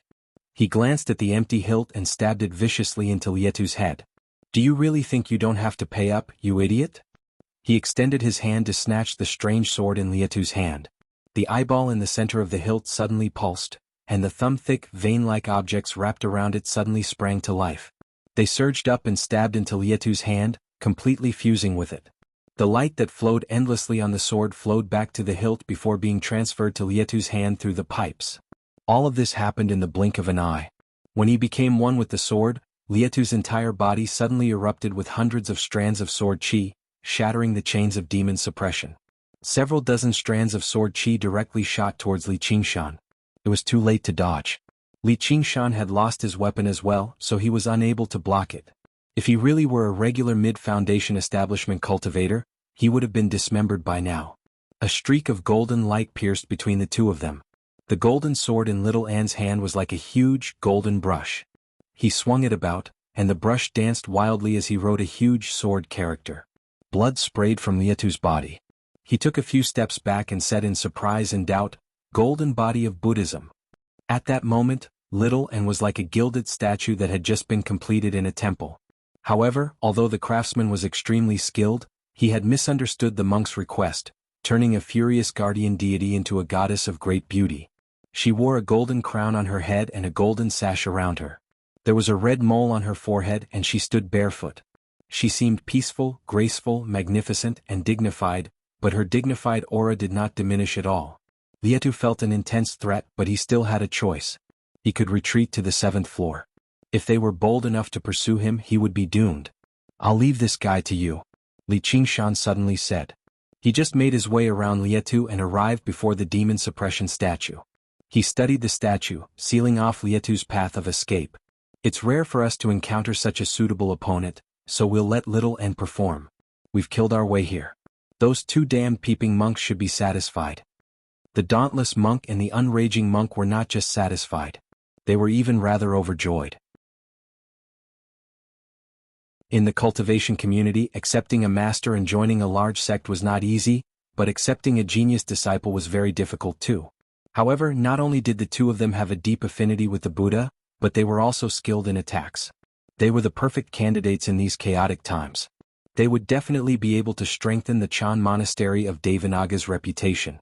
This sounded rather contradictory. In the eyes of the secular world, monks seemed to be pure and compassionate.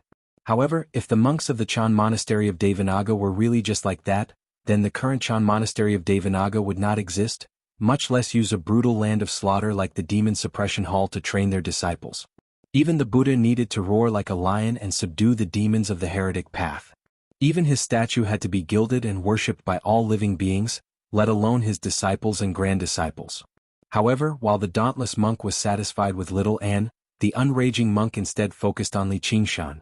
As he gazed at Li Qingshan who stood before the 6th demon suppression statue, he thought to himself,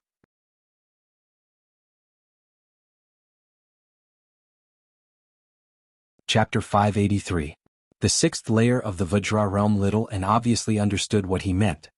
He closed his eyes and nodded, chanting the scripture silently. The golden light from the golden avatar grew brighter and brighter, and the sound of chanting and chanting rang out vaguely. Lietu gripped his sword firmly, completely on guard. The person before him was a rarely seen powerful enemy. What's she doing? Just as the dauntless monk was rather perplexed, Little Anne gave him an answer. The golden avatar suddenly lit up with golden light, and it actually began to show signs of melting. Golden liquid flowed down from her beautiful face. She's breaking through. The dauntless monk was slightly surprised. He never thought Little Anne would actually choose to break through on the spot, and right in front of an enemy at that. Her mental fortitude like that was tough, but once she failed, she would be in an extremely disadvantageous situation.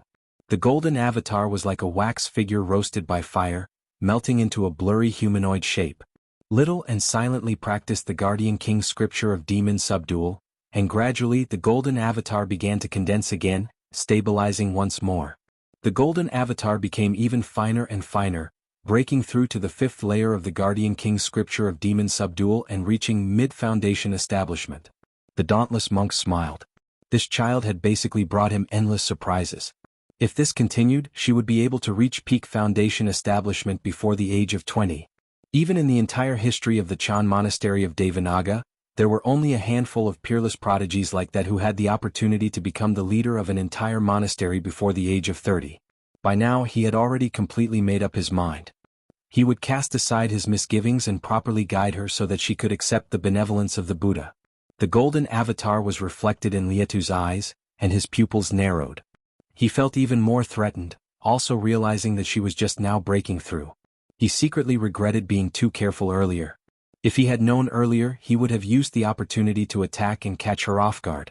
It was too late for regret now. He pointed his sword diagonally, ready to strike. However, Little Anne closed her eyes once again. What's she doing now? The dauntless monk was taken aback. Afterwards, he saw the golden avatar that Little Anne had just condensed begin to melt once more. Don't tell me she's about to break through again. Even with the dauntless monk's vast knowledge, he had no idea what to say right now. He had never seen someone as bold as her. He had never seen someone as bold as her. It's not that easy. Lietu bellowed out. How could he allow her to break through so easily? The evil eye sword twirled in his hand, and the eyeball was aimed at Little Anne. It rippled, and then a black streak of light suddenly shot out from the protruding center. Little Anne made a seal with one hand. It was as bright as a lotus flower. The other hand held the wheel of wisdom king's glare. It also shot out a golden light. The golden light and the black light collided. The Buddhist light and the demonic power clashed fiercely in mid-air, constantly melting each other and making strange and shrill buzzing sounds. A wall of light was erected between the two. The overflowing energy surged like a ripple, sweeping through the entire square, completely crushing those demon generals who were still struggling at death's door and turning them into ashes. In the end, only the sturdy demon hearts were left in place. Most of them were like stones, but a few of them had a crystalline luster. Who is she? She's actually able to split her attention to deal with the enemy when she's wholeheartedly focused on breaking through. Or is this just a trick to lure the enemy? Lietu was not a cowardly person, but as he fought against Little Anne, he also had to split his attention to watch out for Li Qingshan behind him. Although Li Qingshan had said he would not fight, how could he believe the promise of an enemy as a demon folk? Whatever. I'll kill her first. Demonify. Lietu made up his mind and unleashed surging demon chi. His long hair fluttered about and his body swelled up as well. His limbs extended, becoming extremely long. His face twisted into a triangular shape, with the center protruding straight like the spine of a sword. His eyes were covered by a tough layer of eyelids, which flickered with a sharp light. Only two long narrow holes remained for his nose, while a single horn protruded from his forehead like a sword, stabbing towards the sky. He seemed to be wearing a strange mask. His entire body was just like the mask, flickering with a metallic luster. He was like a sharp sword, displaying its sharpness. He swung his sword backwards and his body leaned forwards, shooting towards Little Anne like a javelin. He actually ignored the threat of the wheel of the Wisdom King's glare. Golden light shot out and swept past Lietu, but after passing through his protective demon chi, it dimmed a lot. In the end, all it left behind was a scorch mark. He could no longer pierce through it so easily. In a split second, the evil eye's sword slashed over. It was still 3 meters away, but the whistling of the sword chi was ear-piercing, like the wails of thousands of ghosts. If she were struck by the sword, she would probably be injured even with the protection of the golden avatar, let alone the fact that she was currently breaking through. Not only was she unable to dodge, but even the golden avatar was basically defenseless. As it seemed, breaking through at the last moment was not the correct choice. Little Anne swung the wheel of the Wisdom King's glare indifferently. The melted, golden liquid flowed and spread across it, using it as the hilt and blade and condensing into a Vajra sword again. The golden sword was covered in complicated, beautiful patterns. There were also a few simple, imposing inscriptions engraved on it, completely merging with the wheel of the Wisdom King's glare. However, it was unprecedentedly perfect and harmonious, as if the two had always been one. Clang. The two swords collided like a clap of thunder, but both the Evil Eye sword and the Vajra sword were unscathed. Lietu was surprised. The Evil Eye was unstoppable, yet it was actually unable to cut through the Vajra sword. The Evil Eye sword flicked and flicked, wanting to knock the Vajra sword aside and stab into Little Anne's chest. The Vajra sword moved with him, following him like a shadow, firmly entangling the Evil Eye sword. The two swords slid and rubbed against each other, producing a string of sparks. No matter how Lietu changed his stance, he was unable to knock the Vajra sword aside. The dauntless monk sighed inside. She can actually use such a tough Vajra sword with such softness. Not only is she proficient in the Buddhist Dharma, but even her swordsmanship is so exquisite. Lietu let out a shrill howl and drew back with his sword. He swung his sword wildly as if he was one with it from above. The streaks of light rained down like a storm. As the saying went, softness cannot be defended. Faced with such a wide-open sword style, no matter how exquisite Little Anne's swordsmanship was, he could not receive it as easily as just now. Clang. Clang, clang. A series of thunderous booms rang out. Little Anne stood where she was without moving at all. However, 17 or 18 hands seemed to grow from beside her, wielding the Vajra sword like a sturdy city. No matter how intense the storm was, it did not waver at all. In just a while, the golden avatar condensed once more. Even every single wrinkle on the skin was clearly visible, and the sense of dignity it gave off became even more solemn. Naturally, Little Anne had broken through to the 6th layer of the Guardian King's scripture of demon subdual. Under these circumstances, she had actually succeeded. The dauntless monk no longer had any idea what to say. All he could do was silently revise his plan. If this continued, perhaps she would have the opportunity to condense a Sarira and undergo the second heavenly tribulation before the age of 20. Just how many people throughout the ages could match up to that? Compared to her, that wretched demon golden cicada was no Buddhist genius at all. Little Anne opened her eyes and glanced at Lietu indifferently. If she could use the Buddha-slaying sword embryo, she only needed a single strike to kill this demon. However, she faced the same problem as Li Qingshan. She could not directly use the great power of the path of white bone and great beauty, so she just practiced the Guardian King's scripture of demon subdual along the way. It was like learning the contents of university before taking a primary school exam. It would only be strange if there were any difficulties. Little Anne silently sensed the power flowing through her body. With this, it should be enough to kill him. She took a step forward and golden light shone in all directions. Sword chi surged, about to switch from defense to offense. Li Qingshan had been staring at the 6th demon suppression statue the entire time. Just now, when Lietu gained the upper hand, he had not even glanced back. Suddenly he looked back and said, "Oh right, I want that sword. Be careful not to break it." It was a battle of life and death, yet he still had to tell Li Qingshan not to break the enemy's weapon. If it were not for the fact that the dauntless monk had witnessed their teamwork just now, he basically would have doubted whether there were any feelings between them at all. Little Anne agreed. Lietu was utterly furious.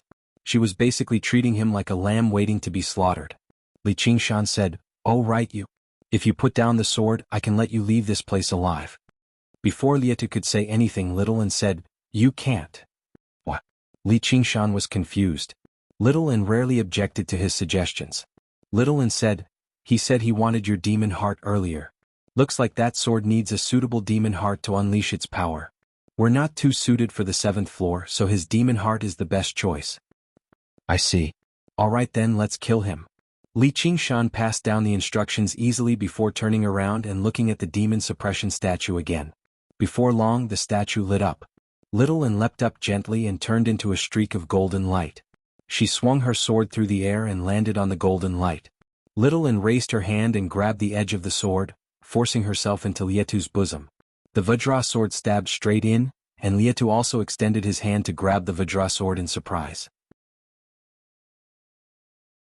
The two of them grabbed each other's sword with one hand and gripped the hilt tightly with the other, pressing it against each other. Neither of them gave in. The two swords broke free at the same time and landed on each other. Lietu clutched his abdomen and pushed it away. Blood oozed out as the sword chi that contained Buddhist powers wreaked havoc inside. On the other hand, Little Anne did not take a single step back. An extremely clear slash had appeared on her golden crown as well. Logically speaking, the head was a more vital point than the abdomen, but with the golden avatar protecting him, Little Anne was not afraid of clashing with him at all. And after reaching the 6th layer of the Guardian King's scripture of demon subdual, her golden avatar had become far tougher than disciples of the monastery at the same level of cultivation. Getting through her golden avatar in a single strike was not something a demon general could achieve. Damn it. If I find a suitable demon heart, I can split her head in half with a single strike. Just at this moment, the golden figure once again appeared in front of him, and the sword chi swept over. Shaoan only attacked, not defending at all. She allowed Lietu to leave behind slashes on the golden body, forcing Lietu back step by step. Blood constantly sprayed from his body. There was a flash of golden light, and 3 of her fingers flew out. Li Qingshan closed his eyes and said without even looking back, "If you come any closer, I'm going to attack too." Lietu was utterly furious. Suddenly he leapt backwards. In the air he stabbed his sword into his own chest. Li Qingshan was surprised. Don't tell me he's lost his mind from anger.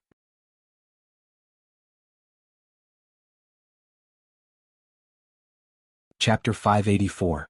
The Evil Eye sword had completely stabbed into Lietu's chest, all the way to the hilt. However, the 3-meter-long blade did not pierce through his body.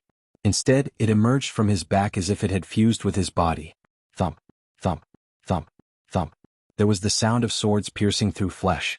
Several dozen blades emerged from his back, his arms, his neck, and even his mouth. Lietu's demonic aura exploded as he became covered in a forest of swords. He was like a strange, twisted hedgehog as he lay on the ground, staring at Little and hatefully. He had completely fused with his sword. This was extremely similar to complete demonification. It was very difficult for him to recover his original form. He would be devoured by the evil eye bit by bit, becoming a part of the sword in the end. Basically, every master of the evil eye would face the same fate in the end. The evil eye would grow stronger and stronger.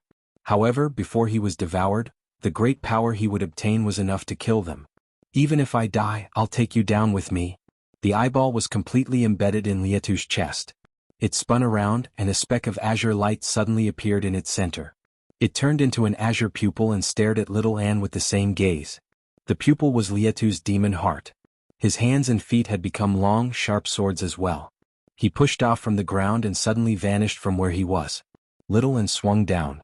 With a clang, the blades collided, landing on Lietu's swinging arm. Die! Lietu bellowed. Clang, clang, clang. With a series of metallic clangs, several dozen blades emerged, stabbing into little Anne's golden body. His long, sword-like arms grabbed the golden body conveniently. Like a huge guillotine, he wanted to cut Xiaoan in half. No matter how powerful little Anne's swordsmanship was, he could only use his golden body to block an attack like that. The blades were no less sharp than the evil eye sword itself. After obtaining Lietu's demon heart, they had even become much sharper. The golden body was cut open and the blades penetrated several inches. Further in was little Anne's original body. A blade was only a few inches away from little Anne's forehead. Little Anne dispersed her golden body suddenly, and she used the opportunity to break free from Lietu's restraints. Isn't this the same as drinking poison to quench one's thirst? Without the protection of the golden body, one hit from the sword will be life-threatening. Just as the dauntless monk thought that, he saw Little Anne condense his golden avatar again, and all of his wounds vanished. Little Anne was much more careful this time, just in case Lietu restrained him again. But he was inevitably at a disadvantage. The two of them turned into two shadows, one chasing and the other fleeing in the square. They were constantly intertwining and changing, and the ear-piercing sound of metal clashing was incessant.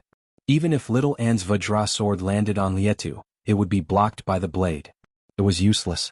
As Lietu's fusion with the evil eye deepened, Lietu's eyes widened. His attacks became sharper and sharper, and the sudden thrust of his sword left a deep mark on the golden body. It turned into a whirling metal storm, and every time it collided with the golden body, it would send golden powder flying. And it moved faster and faster, no longer giving Little Anne the time to condense his golden avatar again. A while later, the magnificent, exquisite golden body had been reduced to a sorry state. Little Anne had already pushed the Guardian King's scripture of demon subdual to the limit, but Lietu's strength had completely surpassed that of demon generals. If he were a regular person, he would have been riddled with holes from a single clash. "Help me out," Little Anne called out. "All right." Li Qingshan looked back with a smile. With a wave of his hand, the pitch-black chains of demon suppression crisscrossed and wrapped around Lietu. "It's useless," Lietu barked. He stabbed out several dozen times, cutting and ripping apart the chains of demon suppression. Suddenly, a black shadow enveloped him and he raised his head.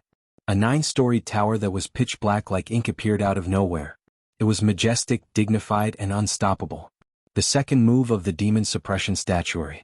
The demon suppression tower. Boom. The square shook violently, and the demon suppression tower descended from above, crushing Lietu beneath it. "This move really is brutal," Li Qingshan smiled. "Let me out." Lietu's bellows rang out from the demon suppression tower. After fusing with the evil eye, he would be constantly devoured. If he could not kill the two of them quickly, he would be completely devoured in the end and become a part of the sword. In the end, only Li Qingshan would benefit from it. He struggled with all his might, stabbing out sword after sword, but this black pagoda was not as weak as the chains of demon suppression. Before the sword could even get close to the pagoda, it rapidly weakened, and the demonic chi in his body was continuously suppressed.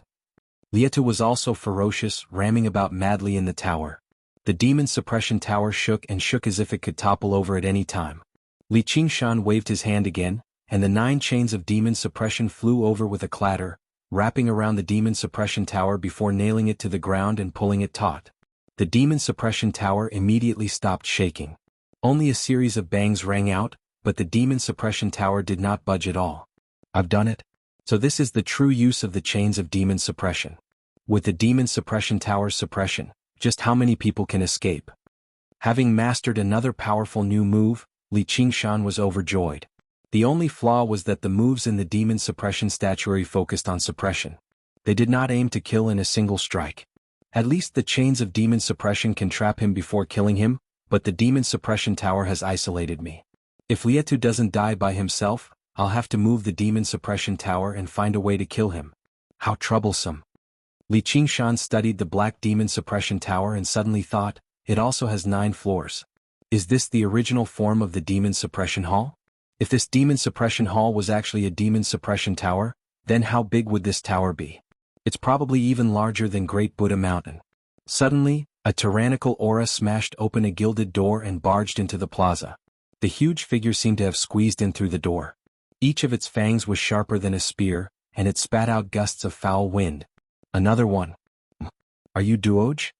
Li Qingshan noticed the monster's deep, violet eyes and recalled how Duoj looked like when he held back his strength and demonified. Roar. Duoj let out a threatening roar before attacking. I never thought he'd become like this. Is it because he's devoured too many demon hearts? Li Qingshan could sense that the demon chi on Duoj was extremely violent and intense. He had to maintain the demon suppression tower and chains of demon suppression, so he could not free up his hands to suppress Duoj. Duoj also glanced at Li Qingshan and Little Anne. He looked past them and stared at the demon suppression statue. The demon suppression statue also stared back at him. In the end, it lowered its head and looked at the scattered demon hearts on the ground. Greed filled its eyes. Li Qingshan's heart skipped a beat. He powered the divine talisman of great creation, and a monster identical to Duoj but even larger and more vicious blocked Duoj's path, roaring loudly. Does he even know illusions? The dauntless monk was slightly surprised. He was knowledgeable, but he did not know much about the school of novels that was on the brink of decline. Duoj's body shrank slightly. He was immediately angered. He lunged over viciously but he missed. The monster twisted and vanished with a gentle touch from him. With his current level of intelligence, it became even more difficult for him to understand what was going on. He was taken aback. However, Li Qingshan used this opportunity to wave his hand. His aura swept up all the demon hearts and returned them to his hand. He said to Duoj, "Do you want them?" Duoj lunged over with a roar. Although he was colossal, his lunge was extremely agile. The more demon hearts he devoured, the more violent he became and the more he demonified. However, he was unable to suppress this urge, as if he was a person drifting on the ocean. He was like a person who could not help but drink seawater. The hunger and thirst he felt could not be described with words. Li Qingshan turned around and threw hard, tossing all the demon hearts backwards. Duoj did not hesitate. He immediately gave up on Li Qingshan and flew over Li Qingshan's head, pursuing the demon hearts. The demon hearts all flew in the direction of the demon suppression tower. Rise. Li Qingshan sniggered. The chains of demon suppression slackened, and the demon suppression tower flew high into the air. Lietu was crushed under the demon suppression tower. He finally gave up on the pointless struggle. However, when he sat down, he discovered the speed at which the evil eye corroded him. It was not as fast as he imagined it to be. Beneath the tower, his mind instead recovered some clarity.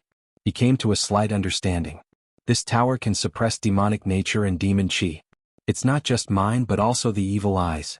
This is a great opportunity for me to completely control the evil eye. I refuse to believe he can suppress me forever. As long as he withdraws the technique, I'll charge out and kill them. No, I'll make them taste the torture of the demon race. Just as he was thinking about this, his eyes suddenly lit up. His reaction was extremely fast and he immediately swung his sword. He saw nearly 100 demon hearts flying over, but behind them was a huge and malevolent demonic beast. The killing intent on his face turned into astonishment. In the air, Duoj extended his long scarlet tongue and swallowed the demon hearts of almost 100 powerful demon generals.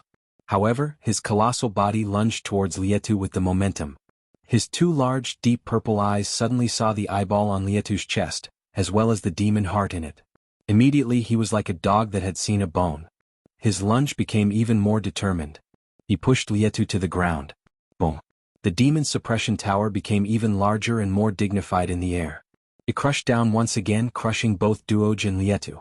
The demon suppression statuary had one benefit. The stronger the opponent's demonic nature and demon chi, the more powerful their attacks would be.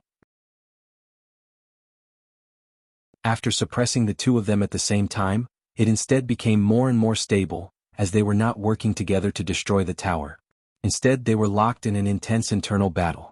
Li Qingshan sat on the top of the tower. The furious roars of humans and beasts rang out from beneath him.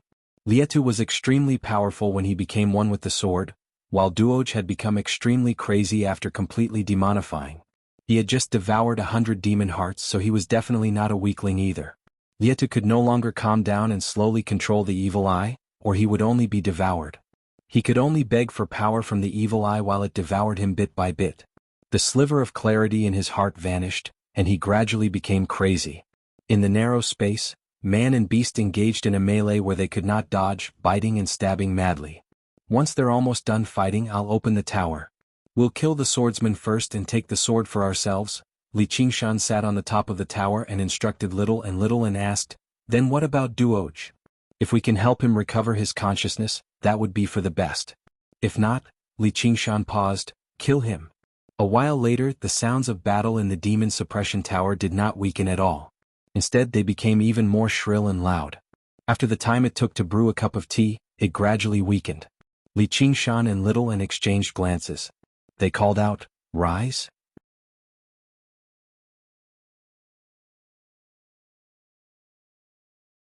Chapter 585. The traitorous demon sword. The demon suppression tower flew high into the air, and scarlet blood immediately began to flow. Duoj pressed down on Lietu with his claws and fangs, pressing down firmly on Lietu's shoulders with his powerful claws. He completely ignored the swords that had pierced him as he bit down desperately with his gaping mouth.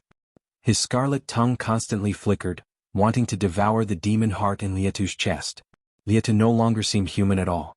The swords on his body were like thorns, stabbing deeply into Duoj's body.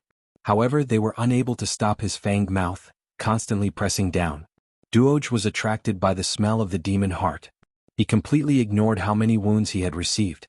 Blood flowed down like a spring, dyeing the golden ground red. Originally, Lietu possessed the evil eye and the ability to see where the demon heart was. No matter where his opponent hid their demon heart, he could strike a fatal blow.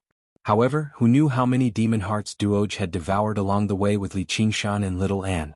He was unable to digest them immediately, so he stored them all in his body, preventing the evil eye from finding the true location of the demon heart. Lietu raised his head and vaguely saw Li Qingshan and Little Anne. He could sense that his will was being assimilated by the evil eye. Before long he would be completely devoured. Arga! Lietu let out a hysterical howl of despair. The swords on his body retracted one by one, and his jaw widened to an unbelievable degree. Suddenly, a streak of light shot out from his mouth, shooting towards Li Qingshan like a bolt of lightning. Faced with such an unexpected situation, Li Qingshan was unable to dodge, or in other words, he could not use his true strength to dodge. He remained composed. The demon-suppressing pagoda descended from the sky, and with a loud bang, it enveloped him within. An idea struck Li Qingshan as well. Yes, as it turned out, not only could the demon suppression tower trap enemies, but it could also protect him. Although it could not kill enemies, it was still an extremely practical move. And he could sense that the glow of the demon heart had dimmed significantly in the demon suppression tower. The demon suppression tower was not just used to suppress demons. More importantly, it was used to suppress his demonic nature. He could not help but think of the third demon suppression statue, where the demonic man was bound in chains. He must have bound himself with chains and used the tower to suppress himself when he was unable to control himself. However, it was pitch black here, so he couldn't see what was happening outside. Just as he thought of that, his eyes lit up. He saw what was happening outside. The demon suppression tower seemed to become transparent. He could clearly see the fierce light colliding with the demon suppression tower, kicking up sparks. As it turned out, it was a sword constantly shooting out from Lietu's mouth. Lietu's desperate counterattack was quite powerful. Perhaps even the spirit turtle's profound shell would struggle to block it, but it was unable to pierce the demon suppression tower. It was not because the demon suppression tower was tougher than the spirit turtle's profound shell, but because the demon suppression tower possessed a demon-suppressing power that specifically suppressed demon folk. No matter how powerful their attacks were, they would all be weakened by 70 to 80% when they landed on the demon suppression tower. Duoj used this opportunity to lunge at the eyeball. Li Qingshan waved his hand in the demon suppression tower, and black chains shot out, wrapping around Duoj. Duoj struggled violently and the chains snapped one by one. However, even more chains immediately wrapped around him. He was already heavily injured in the battle just now, so he was no longer as vicious as before. Lietu's final strike had finally reached the end of its tether. He collapsed on the ground, turning into a corpse. The demon suppression tower flew up once again, crushing towards Duoj. Li Qingshan smiled. I can't just let you eat the sword that I've taken a fancy to. At this moment something happened. Duoj's scarlet tongue suddenly elongated rapidly. A mouth filled with sharp teeth opened up at the front, biting towards the eyeball on Lietu's chest. Just when Little Lin wanted to swing his sword and cut off the tongue, the situation changed again. Lietu's corpse moved again, flying towards Li Qingshan. Humph, you actually know how to play dead. Li Qingshan extended his hand and grabbed Lietu by the neck. To his surprise, Lietu did not struggle or resist. He simply stiffened without moving at all. His flesh and blood rapidly withered away. Only the eyeball on his chest remained the same. A while later, black residue fell to the ground. Lietu had completely vanished, only leaving behind a strange-looking sword in Li Qingshan's hand. Interesting. Looks like it's not just the divine sword that's sentient. The demonic sword is the same. This sword actually knows how to seek fortune and avoid calamity, forsaking darkness for light. Not bad, not bad. Li Qingshan caressed the sword and smiled. The demonic sword that had just lost its master seemed extremely docile. The eye swiveled around, even voluntarily transferring its power to Li Qingshan. A voice seemed to whisper in his ear, I'm very sharp. I'm very powerful. Pick me up. I'll help you kill all your enemies. If a regular person obtained such a strange demonic sword, they would inevitably feel some disgust, even if they loved its power and could not bear to destroy or abandon it. However, Li Qingshan liked it very much. He said to the strange eye on the hilt, Sword, oh sword. Sword, oh sword, every master of yours must have ended up like this, right? You've abandoned and betrayed them all. However, it's not your fault. You're just a sword. It's their fault for being too weak. People always wanted to be loyal to themselves. Women needed to be loyal, friends needed to be loyal, and even dogs and horses needed to be loyal. However, eternal loyalty did not exist. If a horse was loyal, it would be ridden. If a dog was loyal, it would be driven. Li Qingshan did not intend to be loyal to anyone, nor did he need anyone or anything to be loyal to him. From today onwards, your name will be Betrayal. Yes, the demon sword of betrayal. I'll call you the traitorous demon sword. The sword glowed brilliantly as if it was leaping in response. Li Qingshan smiled slightly. If he did not want to be betrayed by the sword, he could only continue to grow stronger and work hard to survive. He casually slung the traitorous demon sword over his shoulder. This sword was 3 meters long. It was perfect for him to use after he demonized. Li Qingshan looked through the demon suppression tower and saw Duoj roaring madly as he constantly slammed into the demon suppression tower. Although he was heavily injured, the power of the hundreds of demon hearts surged in his body. His injuries rapidly healed and his demonization grew stronger. Li Qingshan sighed softly. He really could not associate this with that dark and skinny child. With a wave of his hand, he dismissed the demon suppression tower. Duoj lunged towards him. The two of them were very different in size, like a tiger lunging at a rabbit. Duoj was much more powerful than a tiger, but Li Qingshan was no rabbit either. He took a step forward with his left foot and planted his foot on the ground like he was nailed to the ground. He took in a deep breath and his chest bulged. His right arm swung backwards, stretching it to the limit. Like a battering ram ready to strike, he threw a vicious punch at Duoj's head. Duoj was sent flying and slammed into the wall. He crawled to his feet and shook his head. A few of his teeth had been broken, and blood oozed from his mouth. The punch contained the powerful power to suppress demons. After reaching the 6th diagram of the demon suppression statuary, the demon heart in Li Qingshan's body had become even more crystalline and transparent, and his destructive power against demon folk had become even greater. Duoj let out a wild roar and lunged over again. He did not know the fear of death at all. Afterwards, with a thump, he was launched into the air again, leaving behind a long bloody trail on the ground. Li Qingshan pulled back his fist. His disorderly attacks could only overwhelm the weaklings. They posed no threat to him at all. If it were not for the fact that Lietu was trapped in the narrow demon suppression tower, unable to move about freely, he probably would have cut up and killed Duoj a long time ago. If he wanted to kill Duoj, it would not take him much effort either. However, as he gazed into the pair of violet eyes, the figure of the child seemed to appear before him, and he thought of the demon suppression statues again, as well as the male demon who struggled painfully in his demonic nature. I hope you can feel this pain. Li Qingshan thought to himself as he gazed at the lunging Duoj.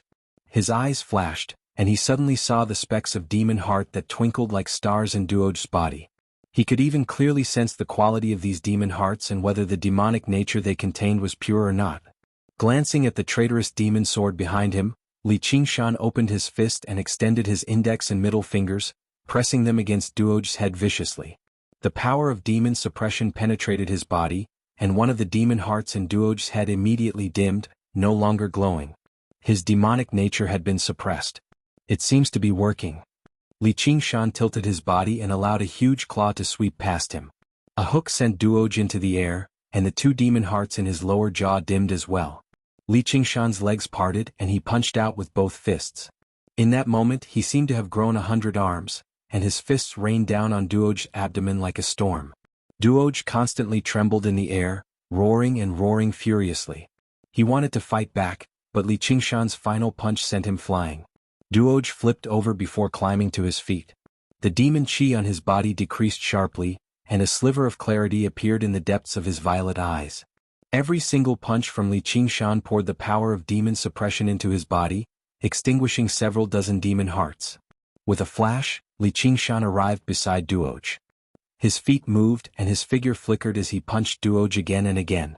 With each punch, a demon heart would dim. In the end, only a single demon heart remained in his abdomen, shining brightly. Who knew how many demon hearts it had fused with? It had become the size of a fist, and its surface was uneven, shining with rainbow light. Wake up! Li Qingshan bellowed out and slammed his palm into Duoj's abdomen, sinking deeply into it. Light flowed, and he had already poured all the power of demon suppression into the palm strike. Suddenly he came to a realization. So this is demon suppression, not demon slaying or demon purging. Because the demon senior who created this cultivation method was also a demon folk, his goal was not to kill all demons, but to save the demons controlled by demon hearts. A tiny figure burst out of the colossal demonic beast's body. It was Duoj's original appearance. Li Qingshan caught him and placed him on the ground gently. I've already done everything I can.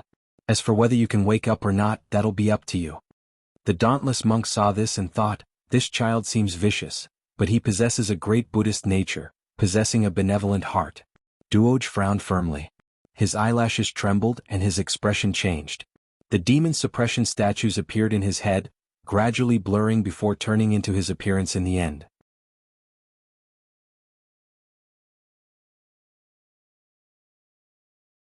Chapter 586.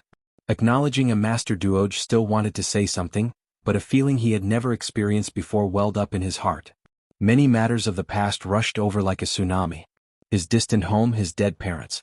The matters of the past that he originally did not care about suddenly became clear, piercing his heart. He could not help but feel sorrowful and tears fell like rain. Li Qingshan rubbed his head. Cry. Pain will always surpass everything you've been taught, surpass senseless numbness. Even wild beasts understand sorrow. It was all thanks to the wonders of the demon suppression statuary, Li Qingshan's assistance, and his own comprehension that Duoj was able to return from demonification this time.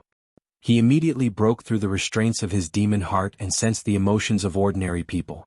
After experiencing an intense battle and experiencing unprecedented emotional changes, Duoj fell asleep after a bout of heart-wrenching tears. Li Qingshan looked back again, gazing below the demon suppression statue. He felt an urge to take another step forward and descend to the next floor. Now that he possessed the traitorous demon sword and the demon suppression tower, his strength had basically increased drastically. Little and grabbed his sleeve and shook his head gently. Li Qingshan nodded. If he descended any further, true demon commanders would definitely appear. If he was not careful, a troublesome situation would arise. Come down, come down. I will give you the greatest power. At this moment, A voice suddenly rang out in his head. It was extremely dignified, mixed with a strange hum. It made people want to follow its orders involuntarily. Li Qingshan blanked out for a moment before immediately returning to his senses. He asked, "Who are you? Where are you?" "I'm at the very bottom. As long as you come, I'll give you the greatest power so that you can run amok and do whatever you want." Li Qingshan could not help but laugh. "Ha, you better wait until you run amok and do whatever you want before saying this to me. Compared to being a prisoner, I think you'll have a better future as a prison warden." The unraging monk wanted to accept him as a disciple, but he refused, let alone risking his life to find a prisoner. "Do you think I'm an idiot? How dare you speak to me like that? Do you know who I am?" The voice was instantly enraged. Li Qingshan was being unreasonable. The strange buzzing sound suddenly became louder, as if there were dozens of hacksaws pulling at his brain. The pain was unbearable. His expression changed slightly and he mocked even more. "I don't care who you are. Trash, come and kill me if you have the ability." These levels of the demon suppression hall were like isolated spaces. For this voice to come from the bottom level, its strength was definitely extraordinary. Furthermore, it was specially suppressed in the lowest level, so it was definitely a ferocious demon. It was definitely not someone the currently Qingshan could fight against. But since it was already suppressed, what was there to be afraid of? "When you break out in 500 years, I will stab you to death with a finger, believe it or not." The voice immediately quieted down. Suddenly there was a tremor beneath his feet. The demon suppression hall rumbled and shook, as if a ferocious beast was about to break free from its suppression. "It can't be that bad, right? It's going to be born today." Li Qingshan was shocked. At this moment, a fat, smiling monk strode over with a leg of lamb in one hand and a gourd of alcohol in the other. His sleeves ruffled as he strode over. He wore a pair of tattered shoes. With each step he took, the demon suppression hall would tremble a little less. By the time he arrived in front of Li Qingshan, the demon suppression hall had completely settled down. He was the unraging monk. The unraging monk was tall and large, but he only reached the waist of the demonified Li Qingshan. However, when he walked over, Li Qingshan felt like a mountain was crushing down on him. The unraging monk laughed aloud. "My good disciple, why don't you hurry up and acknowledge me as your master?" Li Qingshan was taken aback. "Didn't I say I don't want to become a monk?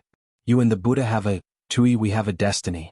The unraging monk extended his hand and pressed it against Li Qingshan's shoulder, smiling mysteriously. Due to the difference in height, the unraging monk originally had to leap up to reach Li Qingshan's shoulder. In the eyes of others, it seemed like Li Qingshan had voluntarily reverted to his human form, allowing the unraging monk to succeed.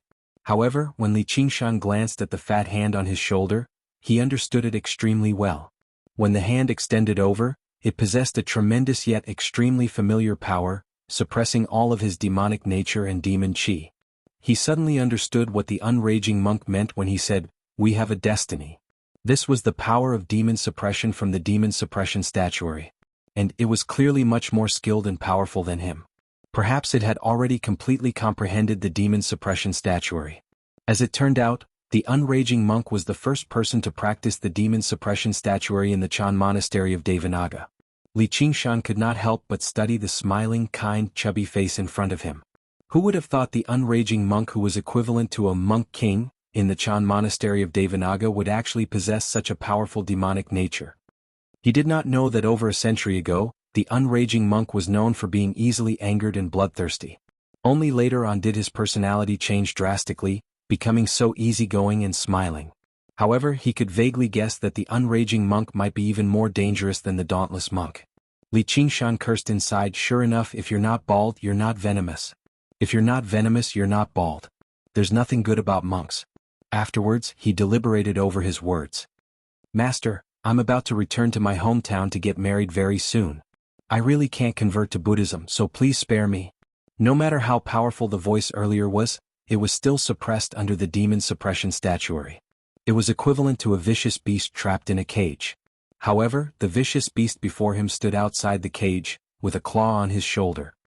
"You're the first person to practice the demon suppression statuary in the Chan monastery of Devanaga. The demon suppression statuary is the supreme cultivation method of the Chan monastery of Devanaga, a secret that is not passed on to outsiders. My senior brother said you trespassed in the inner courtyard, and he was only using it as an excuse.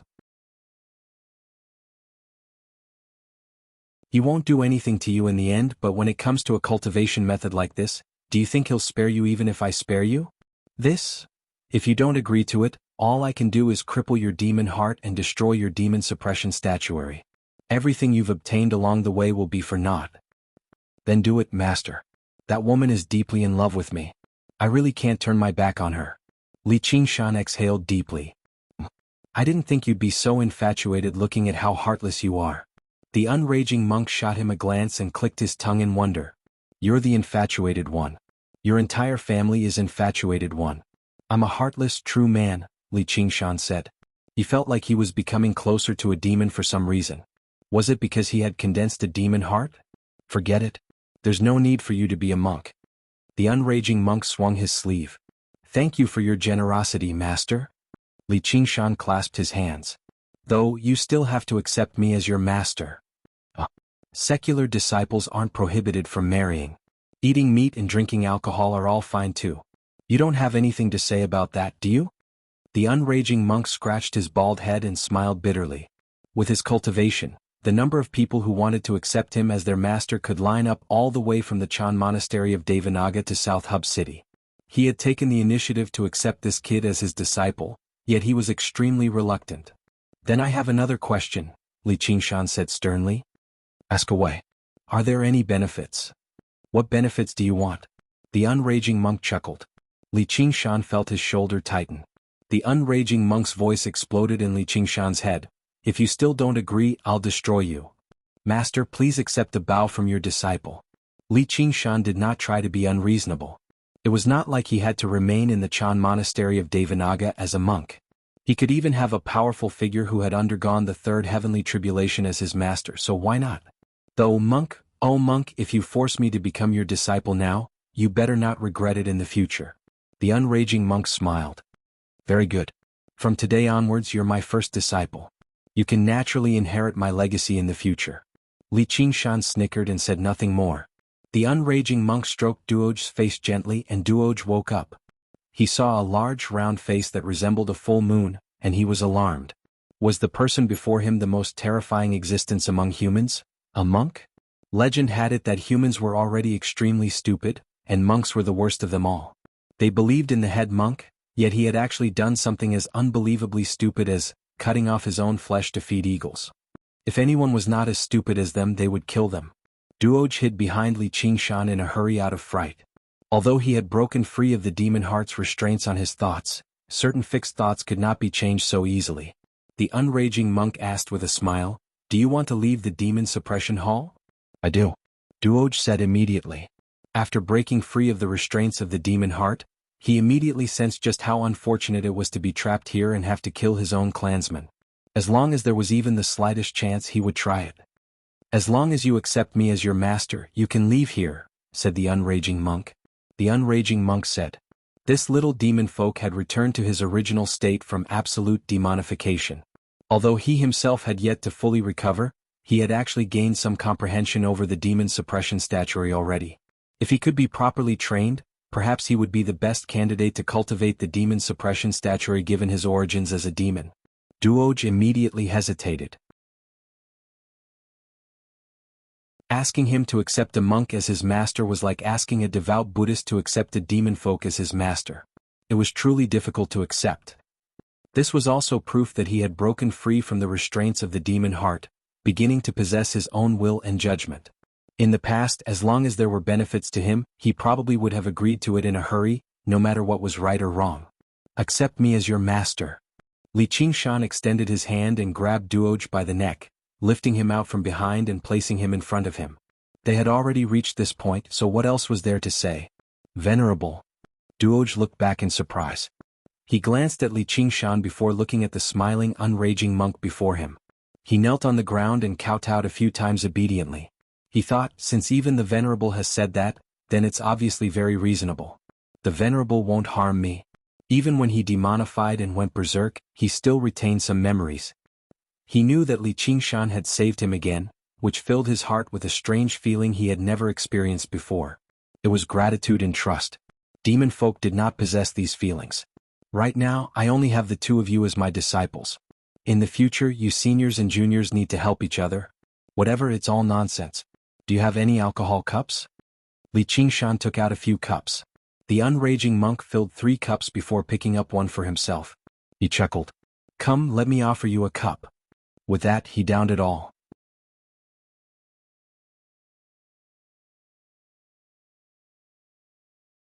Chapter 587. Separation. The unraging monk arrived outside the demon suppression hall with Li Qingshan's 3 companions. Li Qingshan felt his entire body lighten up. Even his breathing became much smoother. He always felt like he was being suppressed in the demon suppression hall. The vegetation was verdant, and the setting sun illuminated the area. Who knew how much time had passed? Amitabha. One will come with me. The dauntless monk brought his palms together and chanted the Buddha's name softly. His monk robes draped over the ground as he stared at little Anne with his cold, wise eyes. No matter what she meant to the monastery, he could not give up on the opportunity to teach her. He believed there would be a day when she would understand the true essence of the boundless sea of misery and the great path of compassion of the Buddha. Yes, Abbot. Little Anne brought her palms together and returned the greeting. Once you become an inner courtyard disciple of the monastery, you can no longer hold any worldly thoughts. Until the day you gain the right to practice the chant of Devanaga, you can't take another step off the mountain, much less see outsiders. Can you do that? Little Anne turned to look at Li Qingshan. The so-called outsiders obviously did not refer to outsiders. This meant that if she could not undergo the second heavenly tribulation, she would not be able to see Li Qingshan again. Li Qingshan sank into his thoughts. Although he was reluctant, he still nodded. She was only a step away from the second heavenly tribulation. Once she broke through, it would be a whole new world for them. Before that, focusing on cultivation was not a bad thing. Little Anne gritted her teeth gently. I can do that. Let's go to the Grand Hall right now. Under the witness of all the Buddhas, we'll hold a formal ceremony for you to enter the monastery. I'll personally shave your hair. Among all the disciples of the monastery, probably not a lot of them had received such an honor the moment they joined the monastery. However, when little Anne heard the last sentence, she frowned slightly. Li Qingshan interrupted, Abbot, I don't think all the head monks in the monastery are bald. Even little Anne's master by name had messy hair. Wonwul, are you the head monk? The dauntless monk did not even look at Li Qingshan and asked little Anne. No, little Anne said. In other words, the various head monks had all reached an extremely high level of cultivation in the Buddhist Dharma, so it no longer mattered whether they had hair or not. However, at the unraging monk's level, even if he ate alcohol and drank meat, no one could do anything to him even if he said, the Buddha passed through the intestines, but the alcohol and meat remained in the heart. If an ordinary disciple dared to be so arrogant and disobedient, they would be thrown into the commandment courtyard to be punished, or their cultivation would be crippled and they would be chased out of the sect. Li Qingshan still wanted to say something, but the unraging monk patted his shoulder with a smile. What are you in such a hurry for? It's not like your hair can't grow back even if it's gone. He only chuckled when the dauntless monk glanced at him. Li Qingshan thought about it and agreed. With little Anne's ability, it would only take a few seconds for him to grow hair. There was no need to argue about it. The dauntless monk said, Junior brother, accepting a disciple is also a major matter for you. Do you want to go to the Grand Hall with me? Not only was the unraging monk accepting a disciple a major matter for the monastery, but it was also a major matter for the entire Green Province. Every single cultivator who had undergone the third heavenly tribulation, regardless of whether they were human or demon, monk or layman, played an important role in this world. Their names resounded across thousands of kilometers. Anything they said or did could influence the situation, let alone something as major as accepting a disciple.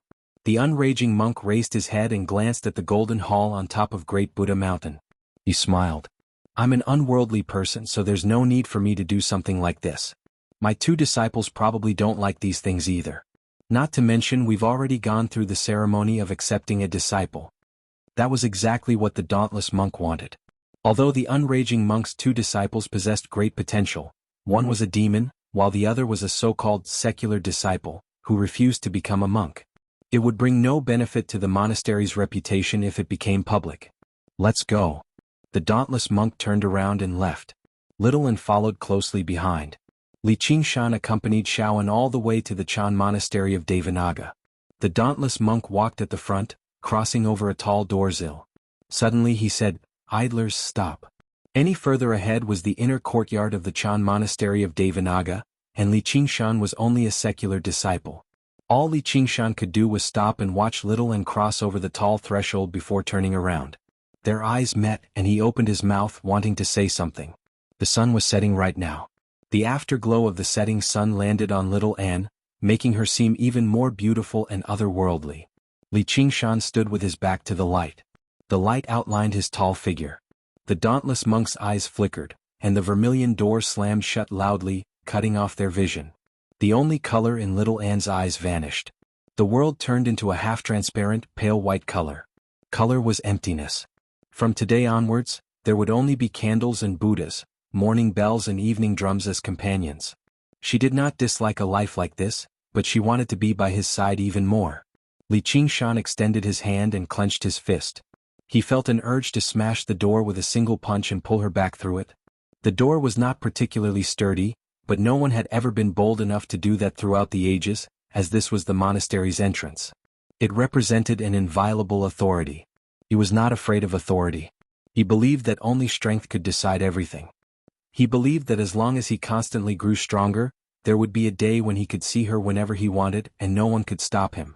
After standing there for a while longer, he heard the chanting from the top of Great Buddha's mountain rush into the air. The dauntless monk's solemn voice rang out from afar, announcing that she had been accepted into the monastery. The Chan monastery of Devanaga had finally opened its arms to her, bestowing her with the greatest honor. The entire cultivation community of the Green Province would learn that the Chan monastery of Devanaga had accepted a disciple, treating her like a supreme treasure. Li Qingshan stood in front of the entrance alone. After listening for a while, he scratched his head and turned around to leave. He returned to the demon suppression hall. The unraging monk sat on the rock with a chuckle, raising his hand to pick up an item. It sparkled under the sunlight. It was a demon heart and the quality was extremely high. Even Liatu's demon heart paled in comparison. Duoj sat in front of the rock with his legs crossed, raising his head and staring at the demon heart in a daze, like a child who wanted to eat candy. The unraging monk said, "Call me Master 10,000 times and I'll give it to you." Duoj immediately said, "Master, Master, Master?" The unraging monk laughed aloud in great delight. Li Qingshan was speechless. His actions really did not resemble an eminent monk of Buddhism at all. He made his way over and clasped his hands. "Master, I've come to bid farewell." Although their relationship had already been established, he had far too many secrets on him, so it was best if he used this opportunity to withdraw. And he had no interest in the Buddhist Dharma. The unraging monk could not teach him anything either. "I knew you wouldn't want to stay, you damned disciple. Fortunately, I still have a good disciple. Just listen to how smoothly he calls you master." The unraging monk rubbed Duoj's head with a smile. Li Qingshan thought, if there are benefits I can probably call him that a little more smoothly too. "Since you have no interest in staying here, then go." Li Qingshan never expected the unraging monk to agree so easily. He said in a hurry, "Thank you, master." He turned around and left, but he had only taken a few steps when he heard the unraging monk say to Duoj, "You've seen the statues in the hall, right? I'll explain the true meaning of the demon suppression statuary to you. Only by suppressing that demon heart can you truly understand what it's like to be human." As a result, Li Qingshan made his way back silently and sat down beside Duoj. He had sensed a long time ago that the unraging monk had obtained the true legacy of the demon suppression statuary, and with his cultivation, he must have seen all 9 statues in their entirety. Coupled with his many years of comprehension and cultivation, he would definitely be much better than him, who had only skimmed through them. "Damn disciple, why have you returned again?" the unraging monk asked with a smile. "You can call me by my name." "Whatever, damn disciple.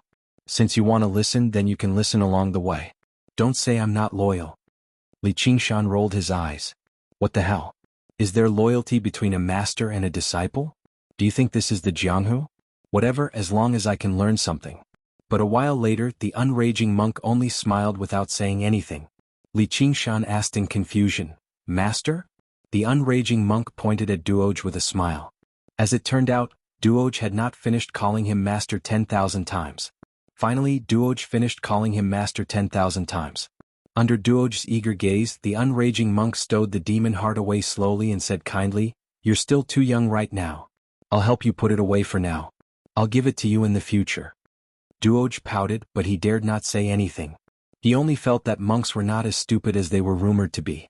Li Qingshan vaguely recalled how all his lucky money from his past life had vanished just like that. He could not help but say, "Master really is a good monk who's loyal." Duoj had noticed a long time ago that the great monk before him was not easy to deal with. When he heard Li Qingshan say good, he panicked inside. Isn't he cursing me? The Venerable is standing up for me. It'll be bad if I anger this monk, so he said in a hurry. The Venerable is wrong. Master is a bad monk. He's evil through and through. He's the worst monk in the world, a great demon among monks. He wanted to flatter Li Qingshan a little and help him make up for it. Li Qingshan was taken aback. He could not help but laugh aloud. When he looked at the unraging monk again, his expression became rather strange. All he saw was Duoj doing his best to appear sincere, scratching his big bald head. About this, Li Qingshan rubbed Duoj's head. Kid, don't call me Venerable anymore. You can just call me Senior Brother. Senior Brother. Senior Brother, let me tell you. What you said just now might not be without reason, but the people of this world all like to hear others praise them as good. Damn disciple, what do you mean by not without reason? How am I bad? The unraging monk feigned anger. Duoj saw how the unraging monk was actually angered and panicked inside. His eyes swiveled and he reacted rather quickly. He said loudly, "Master is a good monk. Master's entire family is a good monk." He did sound much more sincere than just now. Li Qingshan grinned, revealing his white teeth. He could not help but burst into laughter again. Damn disciple, if you laugh again I'll seal your mouth. Li Qingshan held back his laughter and thought, a powerful dragon cannot suppress a snake in its own territory. I won't stoop to the same level as a monk like you. The unraging monk said, cut the nonsense. Do you know who created the demon suppression statuary? They had finally reached the main topic. Li Qingshan sat upright and shook his head, expressing that he did not know.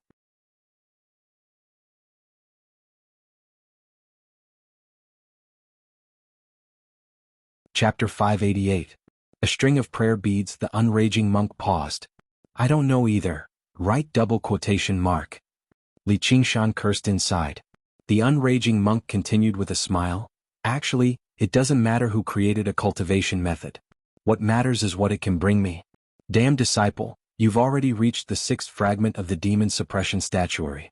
You can freely use the chains of demon suppression in the demon suppression tower, but does that count as learning it? It's only a few. Li Qingshan said. Even the arts of the boundless ocean required him to constantly cultivate and comprehend before he could make a breakthrough, let alone the even more profound demon suppression statuary.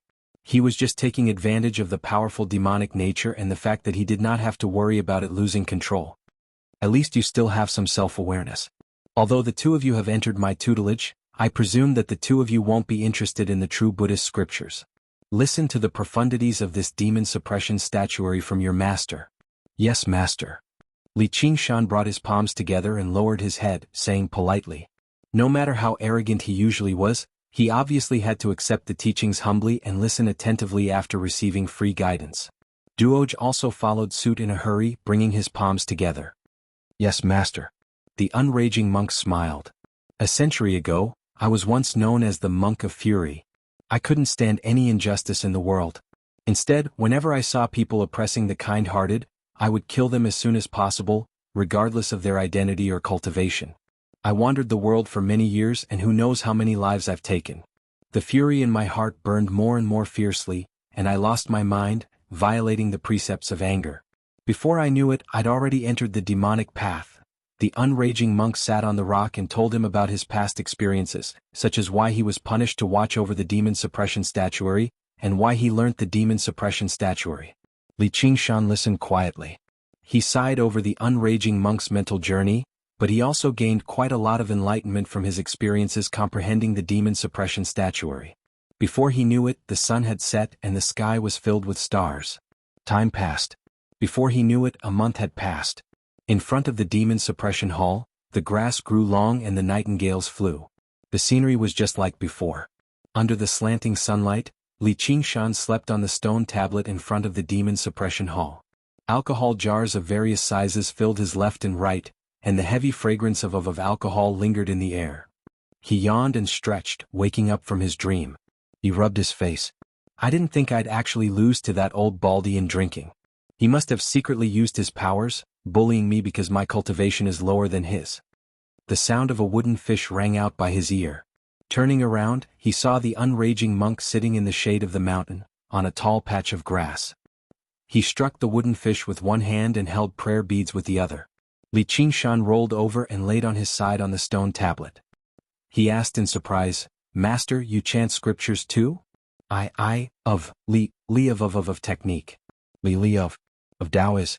Li of master of Tao, is. Li Qingshan. Li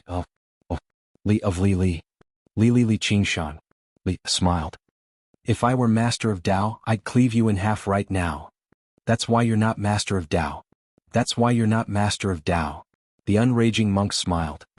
His smile contained an indescribable sense of zen, which made Li Qingshan suddenly recall that this smiling monk was a great master who had undergone the third heavenly tribulation. Li Qingshan asked, Junior brother still hasn't come out? The unraging monk said, Soon. He's already reached the 4th floor. It's about time for him to back out. Master, why don't you just teach us the entire demon suppression statuary? Recently, Li Qingshan had listened to the unraging monk explain the true essence of the demon suppression statuary day and night. He felt like he had benefited tremendously from it, and he acknowledged this unrestrained and fearless master a little more. However, he also became more and more curious about what would happen to the demon suppression statuary next. The unraging monk said, If you want to learn it all, then you'll have to kill your way through the floors yourself. The demon suppression statuary is not written. It can only be passed on to outsiders. It's not something that can be passed down through words. I'm very curious. If the first diagram of the demon suppression statuary is on the very top floor, only the weaker demon folk will have the opportunity to see it. Their demonic nature is insufficient, so they'll struggle to achieve anything even if they comprehend it. As for the powerful demon folk, if they're suppressed at the very bottom, won't they never have the opportunity to learn the demon suppression statuary? Once you reach the very bottom of the demon suppression hall, you'll naturally understand. Don't worry, that day will come sooner or later. As long as you're confident. However, before you undergo the 3rd heavenly tribulation, I won't allow you to enter the 9th floor of the demon suppression hall. Just what is suppressed there. You'll naturally understand when you see him in the future. All right. No matter who he is, I'll kill him sooner or later. Li Qingshan leaned on his arms and gazed at the sky. It had already been a month since he last saw little Anne, so he felt rather empty inside.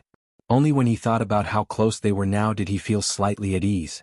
Actually, the unraging monk had basically told him everything he needed to tell him about the demon suppression statuary a few days ago. What happened next required Li Qingshan to slowly comprehend it himself, but he did not make a decision immediately. After being away for so long, the power of the water god seal had already declined by quite a lot. Without the assistance of the water god seal, the suppression of the spirit turtle immediately became unstable. The demon suppression statuary could only serve as a support. It was about time for him to return. If he stayed any longer, he would probably give himself away, and there were still many entanglements in the Clear River Prefecture that he could not give up on so easily. If it were not for these reasons, he would be more than willing to remain in the valley and watch over the glistening top of the Buddha silently, waiting for the day she returned. As his thoughts ran wild, the unraging monk said, He's back. Before long, Duoj flew out of the demon suppression hall. He seemed much stronger and his violet eyes shone. After the unraging monk's guidance, he entered the demon suppression hall again and truly learnt the first 3 forms of the demon suppression statuary. Master, senior brother? Duoj said excitedly.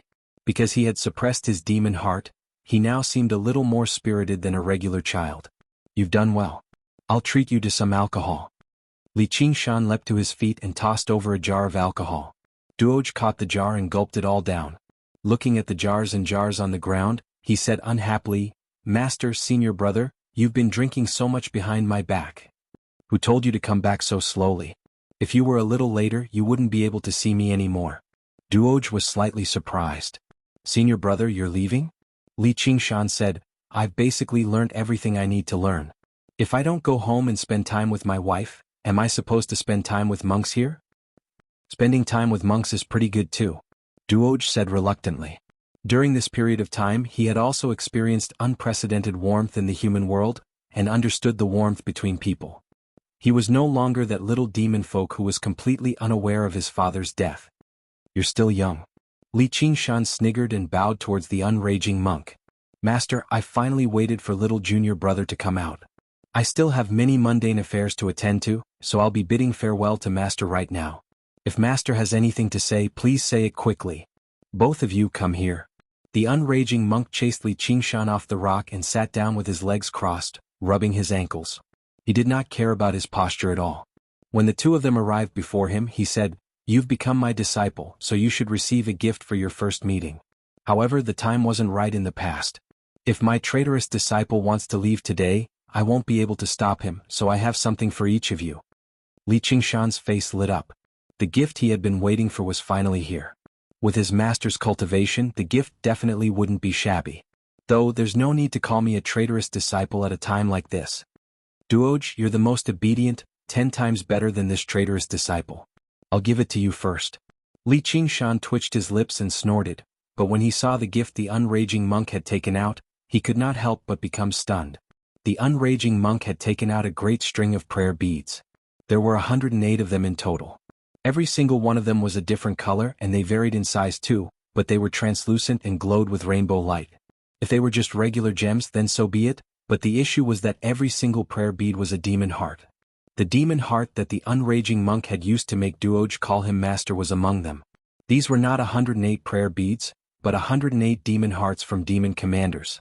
In the cultivation community, that was basically equivalent to 108 golden cores. Duoj became even more dazzled by it. He even forgot to speak. I've watched over the demon suppression hall for a century, and I just happened to collect a string of prayer beads like this. I'll give it to you today. Duoj, as a demon folk, your demon heart has already merged with your body, so you can't remove it. If you want to continue on the path of cultivation, the best way is to practice the demon suppression statuary. Wear this string of prayer beads. The power and demonic nature inside will naturally infect you. I hope you can hold on to your original heart and not be bewitched by the demonic nature. Then these won't be 108 demon hearts, but 108 Bodhi. All your worries are Bodhi. The unraging monk hung the string of demon heart prayer beads around Duoj's neck gently. He gulped and held back his urge to directly devour them. He lowered his head. Thank you, Master. Li Qingshan already knew that the demon suppression hall was not completely sealed off. Instead, it was connected to a certain world of demons. Every once in a while, many demon folk would be drawn in, which was why it could serve as a trial ground for the Chan monastery of Devanaga. The unraging monk had watched over the demon suppression hall for all these years, so it was nothing strange for him to have accumulated so much. With this string of prayer beads, not only would Duoj have the opportunity to learn the entire demon suppression statuary, but his cultivation would probably advance rapidly too. This was an extremely rare opportunity. Li Qingshan could not help but become eager too. What would his gift be? He was not particularly eager for demon hearts. As the demon hearts condensed from the demonic nature of the ox demon and tiger demon were far too pure, they instead could not tolerate the existence of any other demonic nature. Even if he obtained these demon hearts, he would only be able to feed the traitorous demon sword, and these demon hearts should have already depleted his master's reserves. Was it the renowned Great Dragon Core of the Chan Monastery of Devanaga? It was rumored that the Great Dragon Core could ward off all poisons and heal all wounds, not only physical wounds but also wounds to the soul. It could also purge inner demons, allowing cultivation to advance rapidly.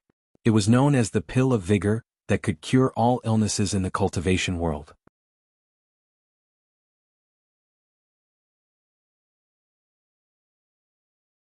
Chapter 589. Sunlight could not reach the entrance of the demon suppression hall. A string of prayer beads lay quietly on the unraging monk's wide, fleshy hand, drawing over Li Qingshan's gaze. There were only 18 prayer beads on the string and they were worn on the wrist. They seemed to be made of wood, perfectly round and uniform in size. Only one was slightly larger. They did not glow at all, so they did not seem special at all. They were no different from regular prayer beads. However, Li Qingshan was not worried. Just like how sages kept their appearances hidden, powerful arcane artifacts and treasures were probably the same. The string of prayer beads seemed to be worn by the unraging monk regularly, so they must be extraordinary. The treatment of his first disciple could not be any worse than Duoj's. However, the unraging monk's behavior made Li Qingshan even more certain of this. He glanced at the prayer beads in his hand rather reluctantly before saying, "Damned disciple, extend your hand. Damned disciple, extend your hand." Li Qingshan extended his hand, and the unraging monk personally placed the string of prayer beads on Li Qingshan's hand. Li Qingshan was secretly perplexed. He did not sense any pulses of spiritual energy at all. He tried to probe it with his soul sense, but he could not sense anything special either. However, there must be some other reason why his master treasured it so much.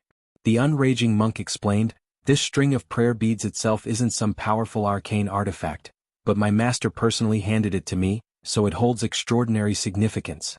In particular, after it fell into my hands, I wore it constantly and stroked it day and night, soaking it with my blood and sweat. You must remember to keep it safe and not lose it." Isn't the difference in treatment far too great?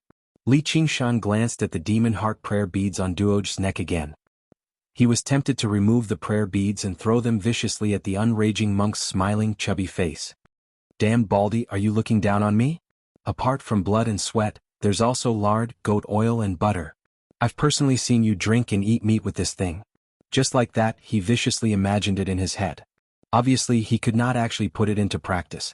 Li Qingshan clasped his hands casually. "Thank you for your great gift, master. I'll be taking my leave now." The string of prayer beads on his wrist became more and more greasy. He was tempted to take it off immediately.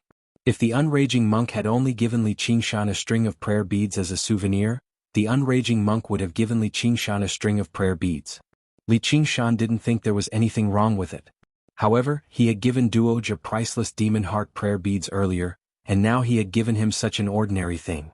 He couldn't help but feel that it was unfair. He was also a disciple. "Aren't you obviously looking down on me?" The unraging monk did not seem to sense Li Qingshan's displeasure at all.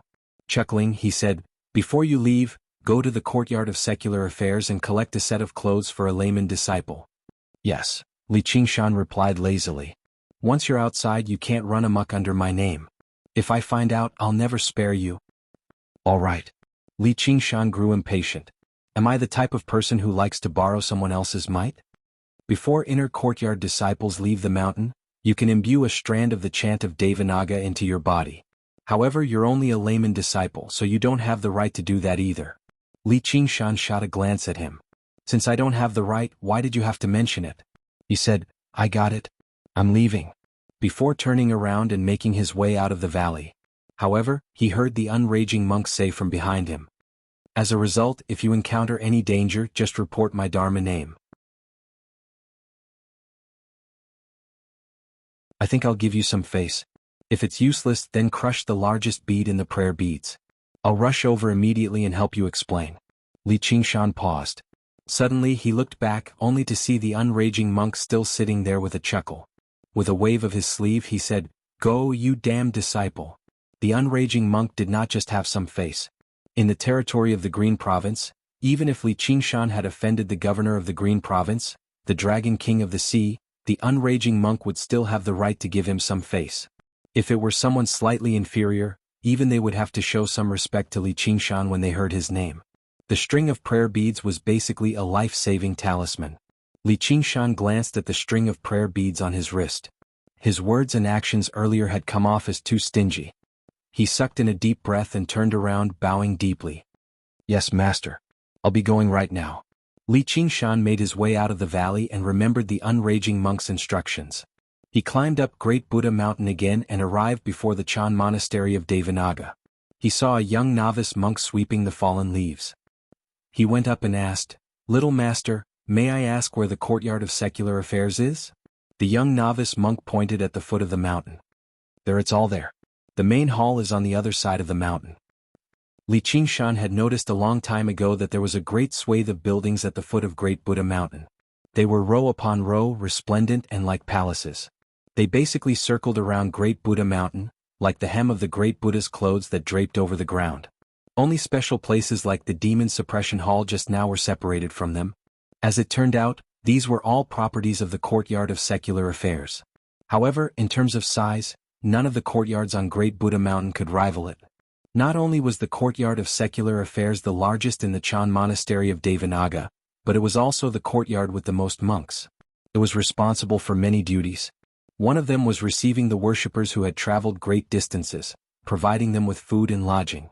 If there were not so many buildings, it would have been impossible to accommodate them all. Li Qingshan circled around the monastery, looking around as he walked. He became more and more amazed by the Chan monastery of Devanaga's scale. Famed, ancient monasteries in the regular sense of the word were all located within the mountains, while the structures of the Chan monastery of Devanaga covered the entire Great Buddha Mountain. Even the scale of the structures in Clear River City struggled to match it. Finally, he arrived outside the main hall of the courtyard of secular affairs. The people in the surroundings gradually thinned out. Unlike the hustle and bustle of the other places in the courtyard of secular affairs, it seemed extremely quiet here. The ancient cypresses stood tall, and the cries of birds rang out. Li Qingshan walked in leisurely and no one stopped him. He heard the voices of people in the distance. Crossing the secluded path, he arrived in front of the hall. All he saw was a man and a woman conversing softly. What gift did Senior Brother Wang bring for Senior Brother Eternal Faith this time? It might be an eye-opener for us, the female cultivator asked. She seemed to be in her 40s or 50s already. Coupled with the many methods cultivators could use to maintain their youthfulness, she definitely was not young. She was still at foundation establishment, and there was basically no hope for her to break through in this lifetime. It's just a small gift. It's not worth mentioning. Senior Brother Wang seemed a little older. His face was like loose skin and he carried a sword on his back. Both of them were at foundation establishment. Their attire was similar to monks' robes, but it was slightly different from actual monks' robes. They both wore prayer beads on their wrists. Li Qingshan did not hide his aura. Before he had even approached them, the two of them turned around. "Fellow, where did you come from? Why have you come here?" Senior Brother Wang saw Li Qingshan's dignified appearance and composed expression. Moreover, he was young, yet his cultivation had already reached mid-foundation establishment. Not only did he neglect him, but he also asked politely. Li Qingshan strode over and clasped his hands. "I've come to sign up as a secular disciple. Why have you come here?" "We're secular disciples of the Chan monastery of Devanaga. May I ask how old you are, fellow?" Senior Brother Wang asked rather curiously. "I've lived for over 20 years in vain. I'm not even 30 yet. Fellow, you really are a genius. Even becoming an inner courtyard disciple would be no problem for you, so why have you come to become a secular disciple?" Senior Brother Wang was surprised. Originally, he thought Li Qingshan had only used some technique to maintain his youthful appearance, so he should be in his 40s or 50s in reality. He never thought he would actually be so young, reaching mid-foundation establishment in his 20s. He could definitely be regarded as a genius, but why had a genius like him come to become a secular disciple? There were many secular disciples in the Chan monastery of Devanaga. Most of them lacked talent and comprehension, so they did not have the right to become inner courtyard disciples. However, they still spent some time to reach foundation establishment, so they signed up as secular disciples. It was basically a good way to enjoy the shade under a large tree. Even if they could not learn the greatest cultivation methods of the Chan monastery of Devanaga, the cultivation methods on the next level would still surpass the core disciples of regular sections. There were countless foundation establishment cultivators in the world, but there were only a handful who could actually reach foundation establishment in their 20s or 30s. In particular, independent cultivators without the support of sects or clans. Most of them had only reached their current level through hard work. "The abbot originally wanted me to become a monk, but I'm not done with the secular world yet, so I refused. They won't let me go either, so I can only become a secular disciple," Li Qingshan said helplessly. "The abbot? Are you talking about the dauntless abbot?" The female cultivator cried out before suppressing her voice in a hurry. She looked at Li Qingshan in disbelief, surprised that he could mention the dauntless monk in such a disrespectful tone. "Yeah, who else could it be?" Li Qingshan said like it was a matter of course. Li Qingshan did not feel any pressure when he faced the dauntless monk, because his actual cultivation was basically enough for him to clash with any second heavenly tribulation cultivator. Moreover, he was confident that he could constantly improve. There would be a day when he could stand on equal footing with the dauntless monk and the others, or even surpass them. There was no weakness in his heart. However, in the eyes of regular foundation establishment cultivators, the abbot of the Chan monastery of Devanaga, the monk king revered by the great Xia Empire, was basically like a god. Being able to receive a proper glance from someone like that was already worthy of praise. Not to mention the fact that the dauntless monk had personally asked to take him into the inner courtyard. That was basically a supreme honor. However, he had actually turned them down, and the reason was actually because of some unfinished ties with the secular world. What a waste of a great opportunity. The two of them were tempted to take his place. Wang Yu thought of something and asked, "Fellow, are you Li Qingshan from the Rui Commandery?" "Yeah. Do you recognize me?" Li Qingshan remained in the back of the mountain for over a month, but he had no idea that the Chan monastery of Devanaga welcoming little and into the monastery with the greatest honor, and then the dauntless monk personally tonsured him. This had already spread through the cultivation community of the Green Province. Little An's Dharma name, One Will, had risen to fame too. He had already gained the title of the greatest disciple of the monastery. Even now, the repercussions had yet to settle down. The matter of Li Qingshan publicly turning down the dauntless monk in the Grand Hall before being sent to the Demon Suppression Tower as a punishment obviously could not be hidden from these secular disciples. "I've heard a lot about you, Senior Brother Wang said. The female cultivator also said, "We'll be fellow disciples in the future, so there's no need to be so polite. I'll just be ashamed to refer to myself as senior sister."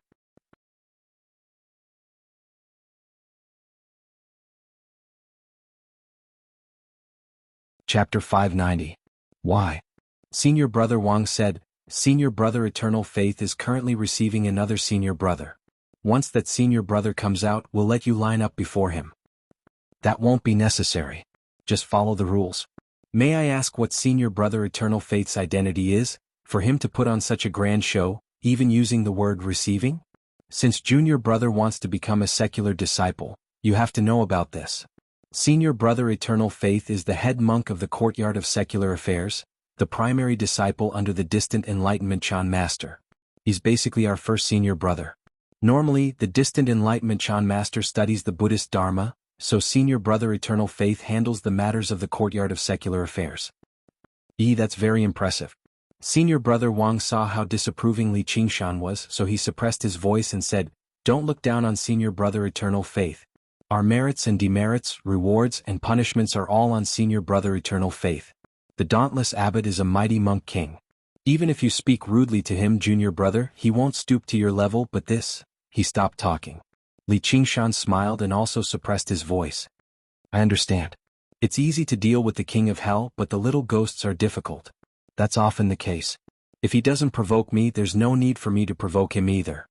Looks like this Senior Brother Eternal Faith isn't a broad-minded person. I'll be a little more careful when I speak later.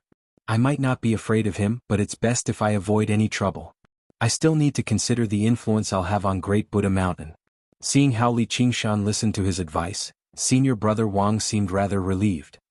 He stroked his beard and said, "Young man, you need to know how to hide your abilities. Even if you're a prodigy, you'll suffer greatly if you don't understand the ways of the world." Li Qingshan found it funny when he heard how he was lecturing him in such an old-fashioned manner. However, he had good intentions, so he did not comment on it. He just smiled and said nothing. Senior Brother Wang spoke excitedly. "Did you bring a gift with you this time?" Li Qingshan was surprised. "What gift? For who?" "For Senior Brother Eternal Faith, obviously." Senior Brother Wang's expression was like, "Why is your comprehension so bad?" followed by a pained expression as if he was looking at a disappointing nephew. The secular disciples of the Chan Monastery of Devanaga were scattered throughout the Green Province, but they had not left them to their own devices. They would often receive some missions such as building temples or collecting various resources. Completing these missions would earn them merits. He could exchange them for benefits like cultivation methods in the Chan Monastery of Devanaga. Many quests are considered completed. Sometimes, it all depended on Eternal Faith's words. Although he was a secular disciple, he still bore the name of the Chan Monastery of Devanaga, so he could not be clueless about Buddhist scriptures. He couldn't act recklessly. As a result, secular disciples from various places would come to the Chan Monastery of Devanaga every once in a while, and the monks of the Courtyard of Secular Affairs would test them on their Buddhist studies and moral conduct. If he failed, it would be troublesome, and he might even be stripped of his identity as a layman disciple. Eternal Faith's authority was even greater. Among the lay disciples, there were many like Li Qingshan who were completely uninterested in Buddhist scriptures. All they needed was a gift to ensure that they would pass the test. This had become the norm for a long time. The lay disciples had to bring some gifts to pay their respects to senior brother Eternal Faith. The gifts were not necessarily precious, but the key was that there were many lay disciples. As the saying went, sand could make a tower. But my master didn't tell me anything. Li Qingshan raised an eyebrow and smiled mysteriously. He was the mighty first disciple of the unraging monk, yet he wanted to give a gift to some first senior brother of the courtyard of secular affairs? Was that not a joke? Who's your master? The female cultivator interrupted and asked. The main reason why they had become secular disciples was because no master in the Chan monastery of Devanaga was willing to accept them. Otherwise, any other courtyard would surpass the courtyard of secular affairs. You'll need to comprehend that yourself. And there's a knack to it. Not every senior understands it. Fortunately, you ran into me. Otherwise, you'll suffer if you go in unprepared. Senior brother Wang patted Li Qingshan's shoulder earnestly. In his opinion, Li Qingshan's master had only come under his tutelage in the past when he practiced qi. Otherwise, if he had a proper master, why would he become a secular disciple of the Chan monastery of Devanaga in the first place? Buddhist disciples also accept bribes? Li Qingshan could tell that if he did not give a gift, he would be made difficult for, so he could not help but raise his voice slightly. He was rather surprised.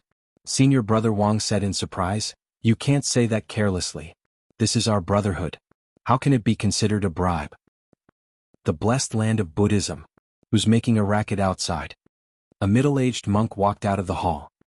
He raised his broom-like eyebrows and stared straight at Li Qingshan with a hint of annoyance. Li Qingshan also looked back at him. He had always been that senior brother Eternal Faith. His appearance was nothing special, and his head was shaved shiny. He was slightly plump, standing there with a bulging belly.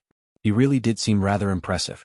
Not far behind him stood a thin and small man, presumably the fellow Taoist who had entered before senior brother Wang and the others. Senior brother Eternal Faith. Senior brother Wang and the middle-aged female cultivator brought their palms together in a hurry and bowed. Eternal Faith did not return the greeting. He directly asked Li Qingshan, "Who are you? How dare you trespass on my courtyard of secular affairs?"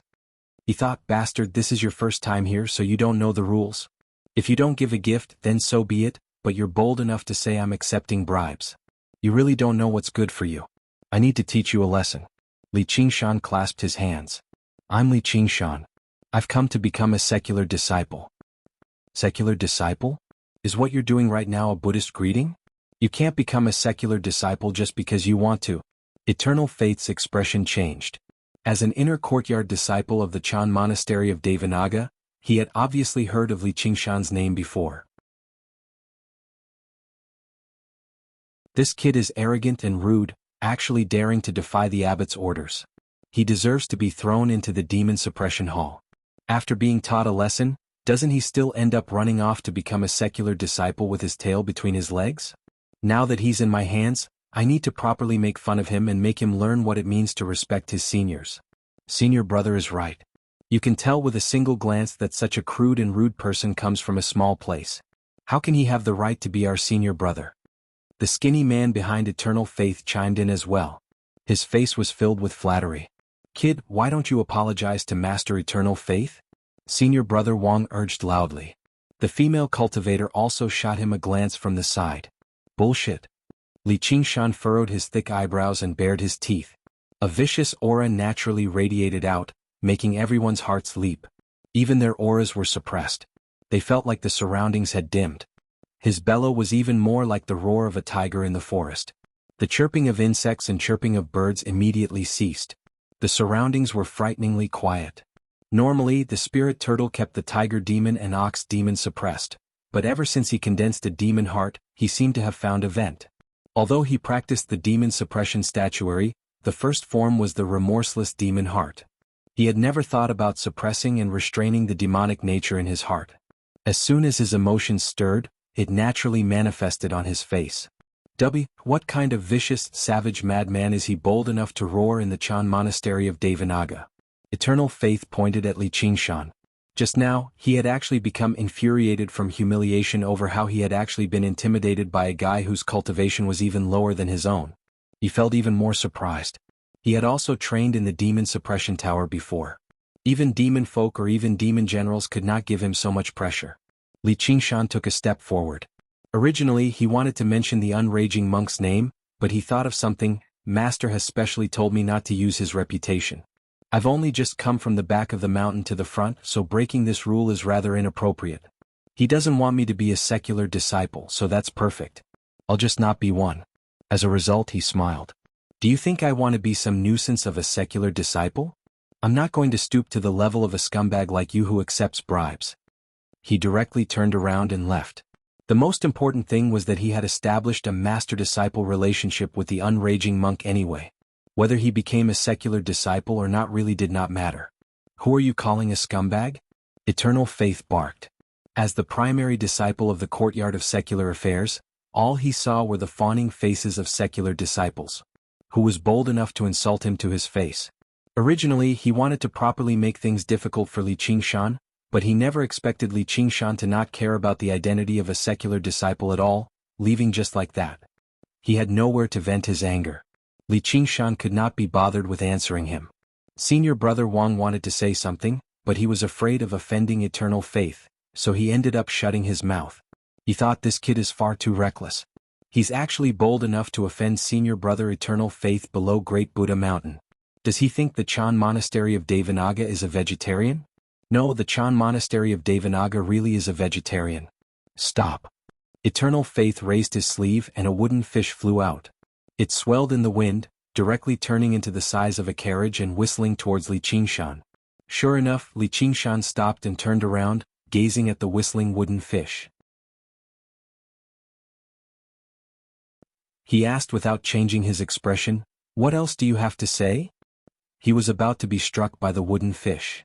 "Be careful," the female cultivator cried out. "It'll be bad if I smash him to death." With a thought from Eternal Faith, there was a great rumble, and the wooden fish landed beside Li Qingshan. Dirt flew in all directions, immediately producing a great crater in the ground. "Master, you've smashed a great crater into this tranquil land of Buddhism." Li Qingshan was fearless. He smiled scornfully. Eternal Faith's thoughts raced.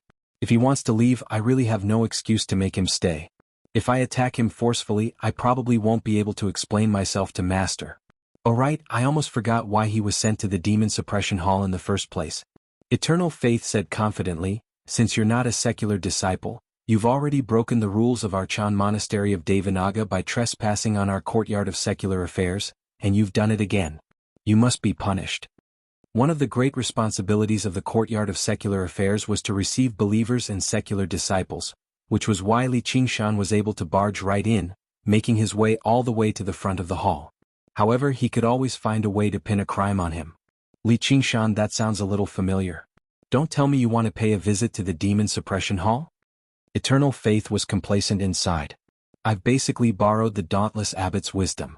That immediately infuriated Li Qingshan.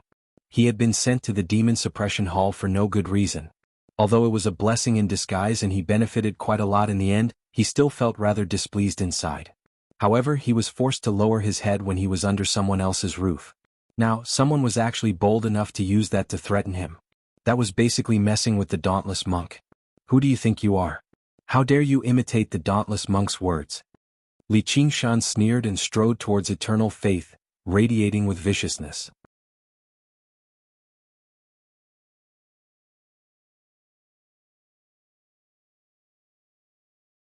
Chapter 591.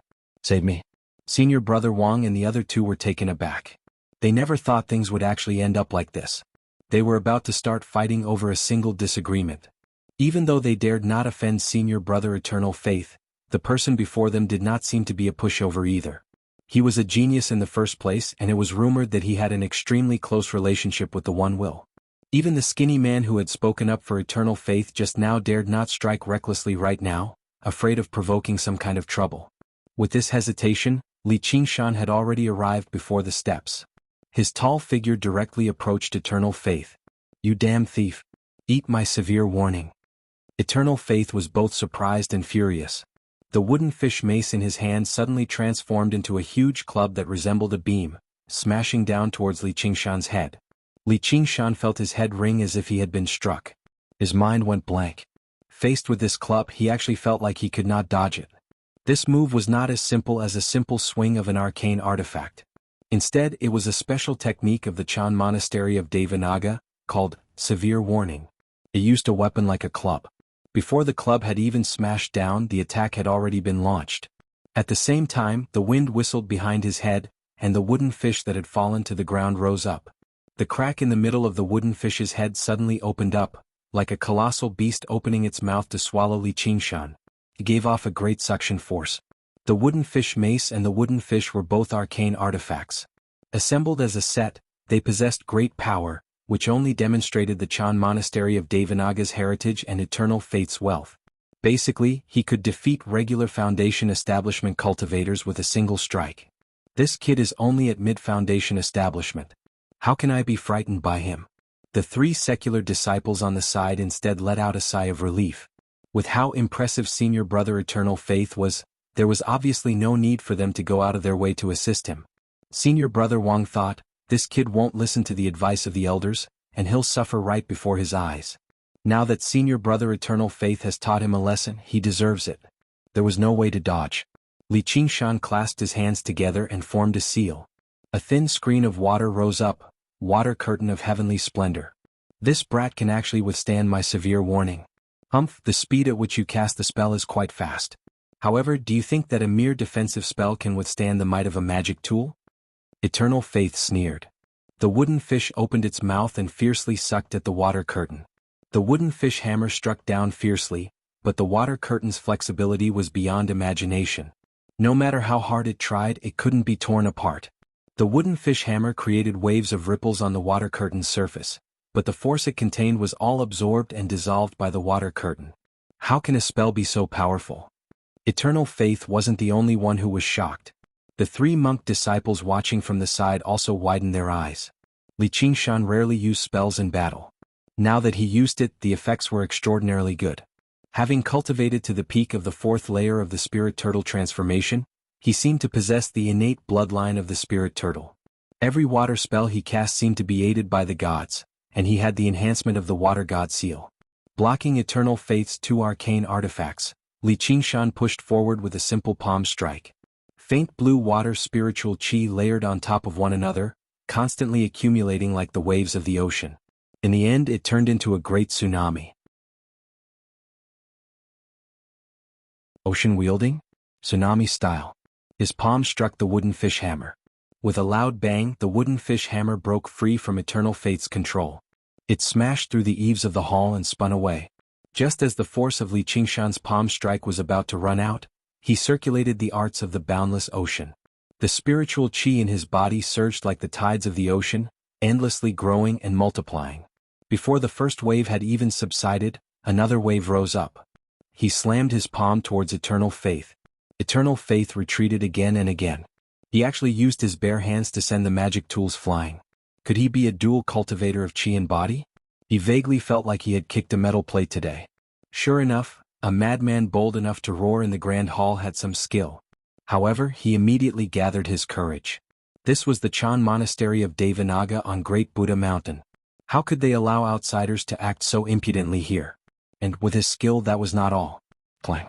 Li Qingshan struck Eternal Faith, and the sound that rang out was like a great bell. A huge, golden bell appeared on Eternal Faith's body. His hand entered it, but he was unable to smash through it. Just as he thought about how this monk truly was an inner courtyard disciple of the Chan monastery of Devanaga, he did have some skill. He shifted his gaze and looked at Eternal Faith's monk robes again.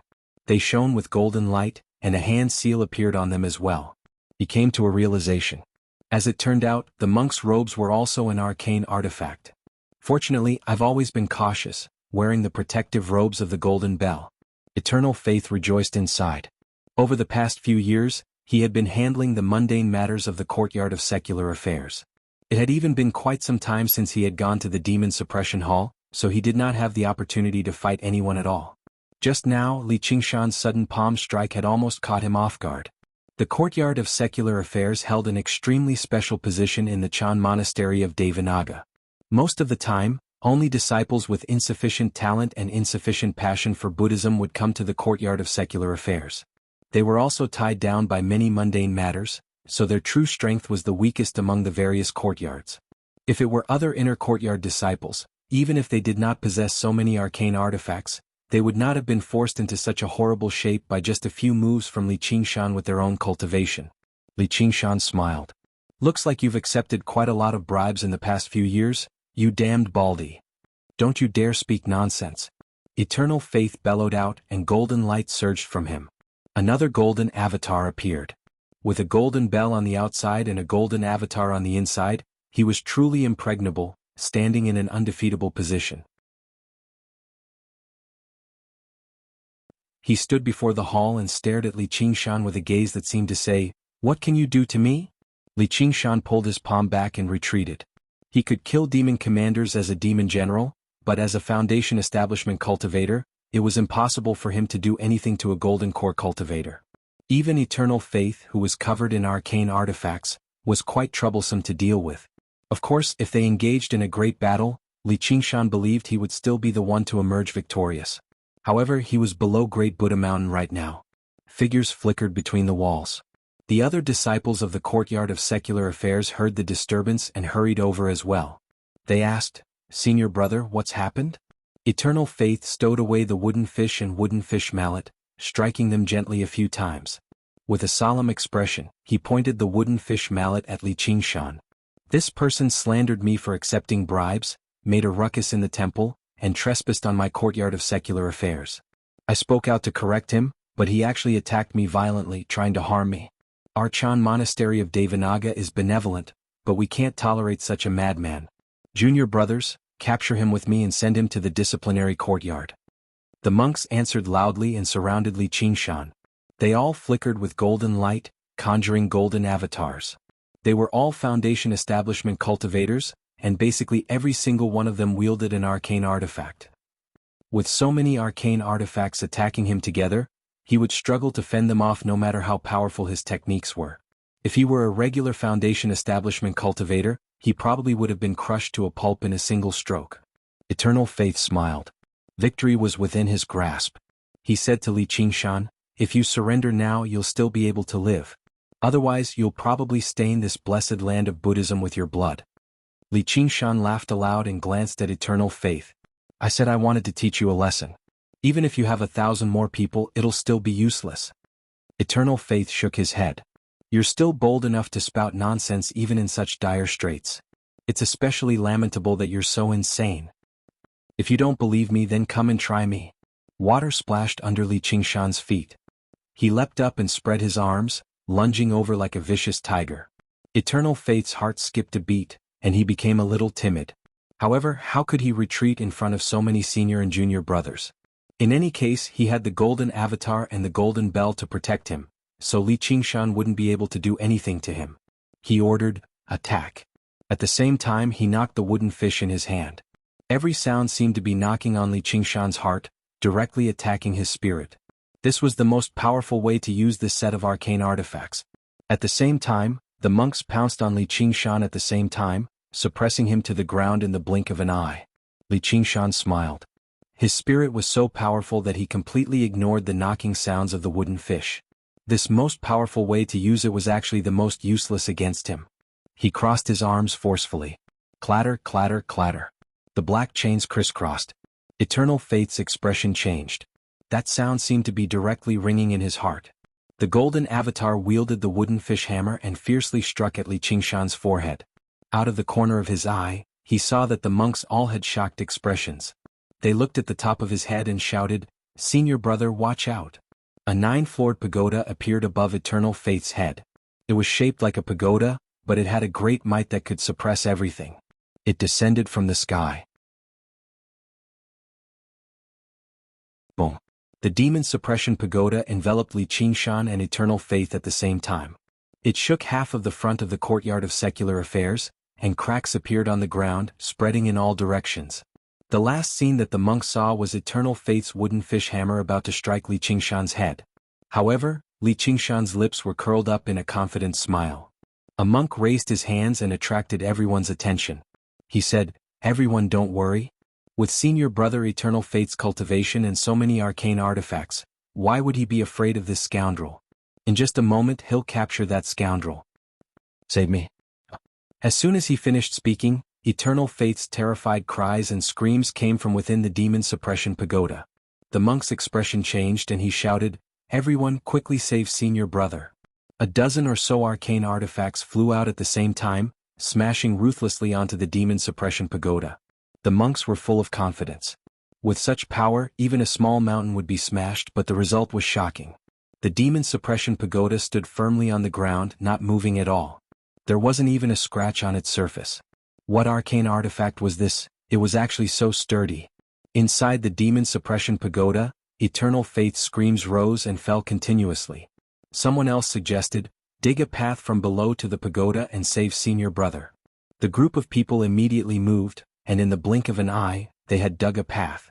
They came to the bottom of the pagoda, but what they encountered was a black base that was as sturdy as the pagoda itself. They were immediately helpless. "Quickly go and invite the chief over." Eternal faith was suppressed under the demon suppression pagoda. He felt that the golden bell and golden body around him were still there, so he calmed his mind and shouted, "Li Qingshan, do you think this kind of sneaky trick will work? I have the golden bell and golden body protecting me, what can you do to me?" "Li Qingshan? Your..." Eternal faith let out a surprised cry. Li Qingshan's body was surrounded by demonic qi, and his body expanded. Layers of cuticle covered his sturdy body, as if he was wearing a heavy armor. There seemed to be a helmet on his head, revealing a pair of eyes that emitted piercing red light.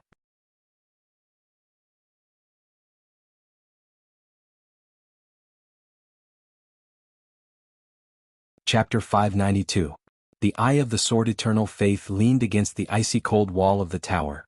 Although he was protected by the robes and the golden avatar, he did not feel safe at all as he watched Li Qingshan's vicious, red eyes rapidly approach him. He felt like he was a mortal, yet he was locked in the same cage as a vicious tiger. There was a great thunk. Li Qingshan's punch was like a dragon, piercing through the air and landing on the golden bell. The golden bell twisted and distorted, sinking into a deep pit. Golden light shot out. "Arg!"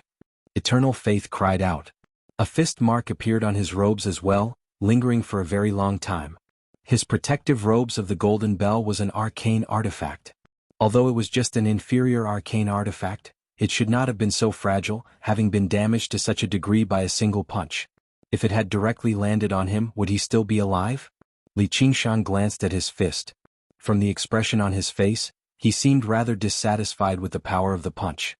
Although his strength had skyrocketed after demonifying, it was still nowhere close to the destructive power of the true ox demon and tiger demon.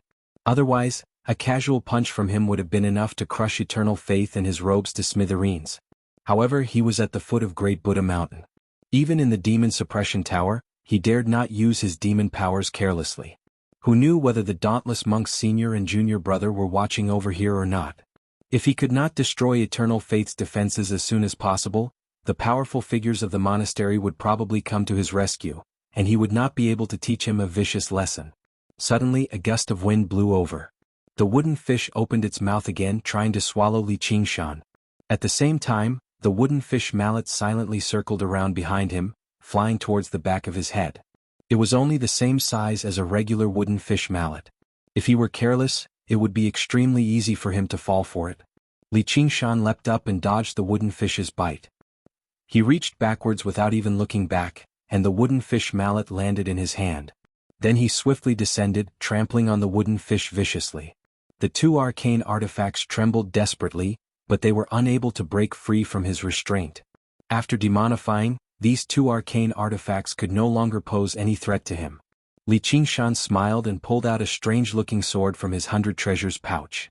It was the traitorous demon sword. The eyeball on the hilt of the sword turned and stared at Eternal Faith. Eternal Faith felt a chill in his heart. He felt as if he had been completely seen through.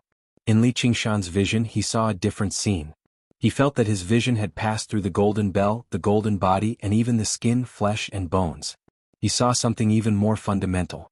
He saw the demonic nature in Eternal Faith's heart, a mass of black mist. Everyone had a demonic nature in their hearts. Although Eternal Faith was a Buddhist disciple, he was greedy and easily angered.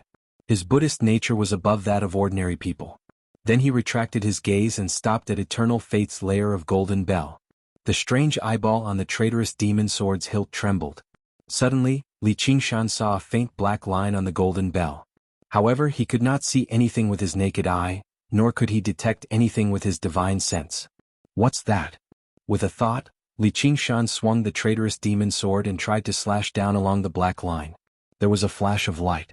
Eternal Faith was just about to mock Li Qingshan's futile effort when he suddenly felt a chill on his body. His robe had been silently cut open, revealing his chest and belly and his white, fat flesh. There was a flash of light, and the golden bell disappeared. The robe had lost its protective ability. How is this possible? My golden bell has protective arcane energy. This must be a coincidence. Eternal Faith's eyes widened. He could not believe that a protective arcane artifact had been destroyed so silently. Li Qingshan gazed at the traitorous demon sword in his hand and praised, "Good sword." So the black line was where the gap in the robe was. He was rather surprised. After obtaining this sword, he had not studied it properly. He never thought that it would have such an ability. The traitorous demon sword's original name was the Evil Eye. Its most powerful aspect was not how sharp the blade was or how tough the blade was. Instead, it could use its eye to see many things that the naked eye could not, such as the flaws that existed in the object itself. Lietu had relied on this ability to kill a powerful demon general in a single strike and retrieve his demon heart. However, without a suitable demon heart as the pupil, he could not unleash the true power of this ability. Afterwards, Lietu merged with the sword and used his own demon heart to bestow the pupil, but he was delirious, and he was trapped in the demon suppression tower, engaging in close combat with the mad Duoge. He was unable to unleash the power of the sword at all. Afterwards, he died, and the traitorous demon sword ended up in Li Qingshan's hands. Originally, making the traitorous demon sword yield was anything but easy. If regular demon folk obtained the sword, they would have to rub and refine it day and night. It would take them several months at the very least before they could unleash its power. However, the demonic nature that Li Qingshan possessed was far too pure and powerful. He did not fear the traitorous demon sword's characteristics at all, which was why it was named the traitorous demon. As if the traitorous demon sword had met a master that understood it, it was willing to serve him. Before Li Qingshan could study it carefully, Pina volunteered her power. Just like how no one was perfect, Eternal Faith's protective robes of the Golden Bell were not actually as flawless as they seemed. Instead, they possessed flaws. In particular, after directly blocking Li Qingshan's punch and palm strike, these flaws became even more obvious. However, they were still not visible to the naked eye. However, with the traitorous demon sword in hand, Li Qingshan could see through the flaws. It was like a battle between two armies. They were facing a natural stronghold where one man could hold the pass against 10,000. If they launched a frontal assault, perhaps even an army of 100,000 would struggle to emerge victorious. However, as long as they found a suitable guide and found a narrow, winding path that no one knew about, they only needed to send out a group of elite soldiers, and they would be able to defeat the enemy. The traitorous demon sword took on the role of this guide. Li Qingshan, don't come over here. This is the Chan Monastery of Devanaga. You can't kill me. Eternal Faith put on a brave front. He urged his powers desperately, and his golden body shone even brighter. He groaned inside, so this Li Qingshan's true identity is a demon folk. Now that I've seen his true form, he definitely won't let me escape. He'll silence me. If I had known earlier, why would I have been so angry with him over a few words? He was angry with Li Qingshan not only because he was narrow-minded, but also because he believed he had the upper hand. He viewed Li Qingshan as a turtle in a jar, able to do whatever he wanted to him. Never did he think he would actually be able to force him into such a situation under the encirclement of so many people. Li Qingshan smiled faintly and closed his eyes. He sent his soul sense into the traitorous demon sword, and the evil eye on the hilt produced ripples of evil light. Afterwards he saw that the golden light from Eternal Faith had dimmed. Black spots appeared on his golden body, which were all the weak points of the golden body. There were even a few black spots among them which seemed extremely dark. An opening. Li Qingshan took a step out, and the traitorous demon sword advanced unstoppably, piercing through space and stabbing one of the black spots. Li Qingshan opened his eyes again, but all he saw was the golden body that shone with golden light. There were no black spots or black spots at all. However, where the tip of the sword reached, the golden body became riddled with cracks. Li Qingshan smiled and poured all of his strength and spiritual qi into the sword. The tip of the sword stabbed in. Clang. Like the sound of metal shattering, the indestructible Buddhist golden body shattered and scattered. Eternal Faith was like a crab that had lost its shell. His face was filled with disbelief, and he no longer had his domineering arrogance. As Eternal Faith pushed the wooden fish with all his might, he hurriedly reached for his 100 treasures pouch. He still had many powerful talismans hidden away, which were enough to turn defeat into victory. However, the moment his fingers touched the 100 treasures pouch, the cold edge of the sword pressed against his neck. He had never thought that Li Qingshan would be able to tear through his 2 layers of defense so quickly and easily. As a result, he was not mentally prepared at all and did not use many of his techniques. This was also a sign of inexperience in battle. "If you move again, your head will be separated," Li Qingshan said. Eternal Faith felt pain on his neck and warm liquid flowed down. He immediately did not dare to move again. Looking at those dark red eyes, his expression twitched. His expression looked like he wanted to cry and laugh at the same time. He was sure that Li Qingshan wanted to kill him to silence him, and wanted to say some flattering words to beg for his life. He often heard these kinds of words, but at this moment he could not say a single word. Clatter, clatter. Chains of demon suppression fell down, binding Eternal Faith like a dumpling and suspending him in the demon suppression tower. Eternal Faith forced himself to calm down. "If you kill me, you won't be able to escape death yourself. If you don't want to provoke me into really killing you, then shut up." Eternal Faith immediately did not dare to say another word, but a glimmer of hope rose in his heart. He really did not dare to kill me. He thought viciously, "When I get out, let's see how I'll deal with you." Don't think that I don't know what you're thinking. You're a lowly person who takes bribes. You did it yourself, so why can't I say it? I originally did not want to pay attention to you, but you chased me relentlessly and refused to let me go. You even dared to imitate others and play tricks with words. Why don't you take a look at yourself first? There's a saying in my hometown, "Don't take my low profile as your capital to show off." Have you heard of it? Eternal Faith naturally did not dare to reply. Li Qingshan took out a whip from his 100 treasures pouch. This was only a high-grade spiritual tool, and he had forgotten where he had obtained it from. Adding on that he was not good at using whips, he had not thought that he would be able to use it. He did not think that he would have the chance to use it today. He grasped the handle, shook it hard, and swung it around his head before lashing it out fiercely. With a paw, a bloody mark instantly appeared on Eternal Faith's body. His entire body trembled, and he let out a scream like a pig being slaughtered. Although he was bound, he still had spiritual chi to protect his body, so he should not have been so weak. However, Li Qingshan's whip contained a demon-suppressing power. With a demon in his heart, he could not escape punishment. Eternal Faith cursed again. Li Qingshan laughed loudly, and brandished the whip like a dragon or a snake, fiercely lashing at Eternal Faith. He felt great pleasure in his heart and felt that Xing Qi was attacking the demon suppression tower outside, but he did not take it to heart at all. The special characteristic of this demon suppression tower was that the stronger the demonic nature of the person being suppressed, the sturdier it would be. Although Eternal Faith was a lowly person, and did not have a deep demonic nature, Li Qingshan's own demonic nature was really too strong. Being inside this demon suppression tower was extremely sturdy, unprecedented. He felt a tremor coming from under his feet. If the senior who created the demon suppression statuary didn't even have a foundation when he created the demon suppression pagoda, and could just casually dig in, then what kind of demon suppression was there to talk about? Amit Ba, what's going on? You're tuning in to the Han Li's Wuxia Adventures YouTube channel. We're so grateful for your support, and don't forget to subscribe to join us on this incredible journey through captivating stories. Your generosity through donations truly makes a world of difference, as it's the primary source of revenue that allows me to expand and enhance this channel for you. Thank you from the bottom of my heart for being a part of this adventure.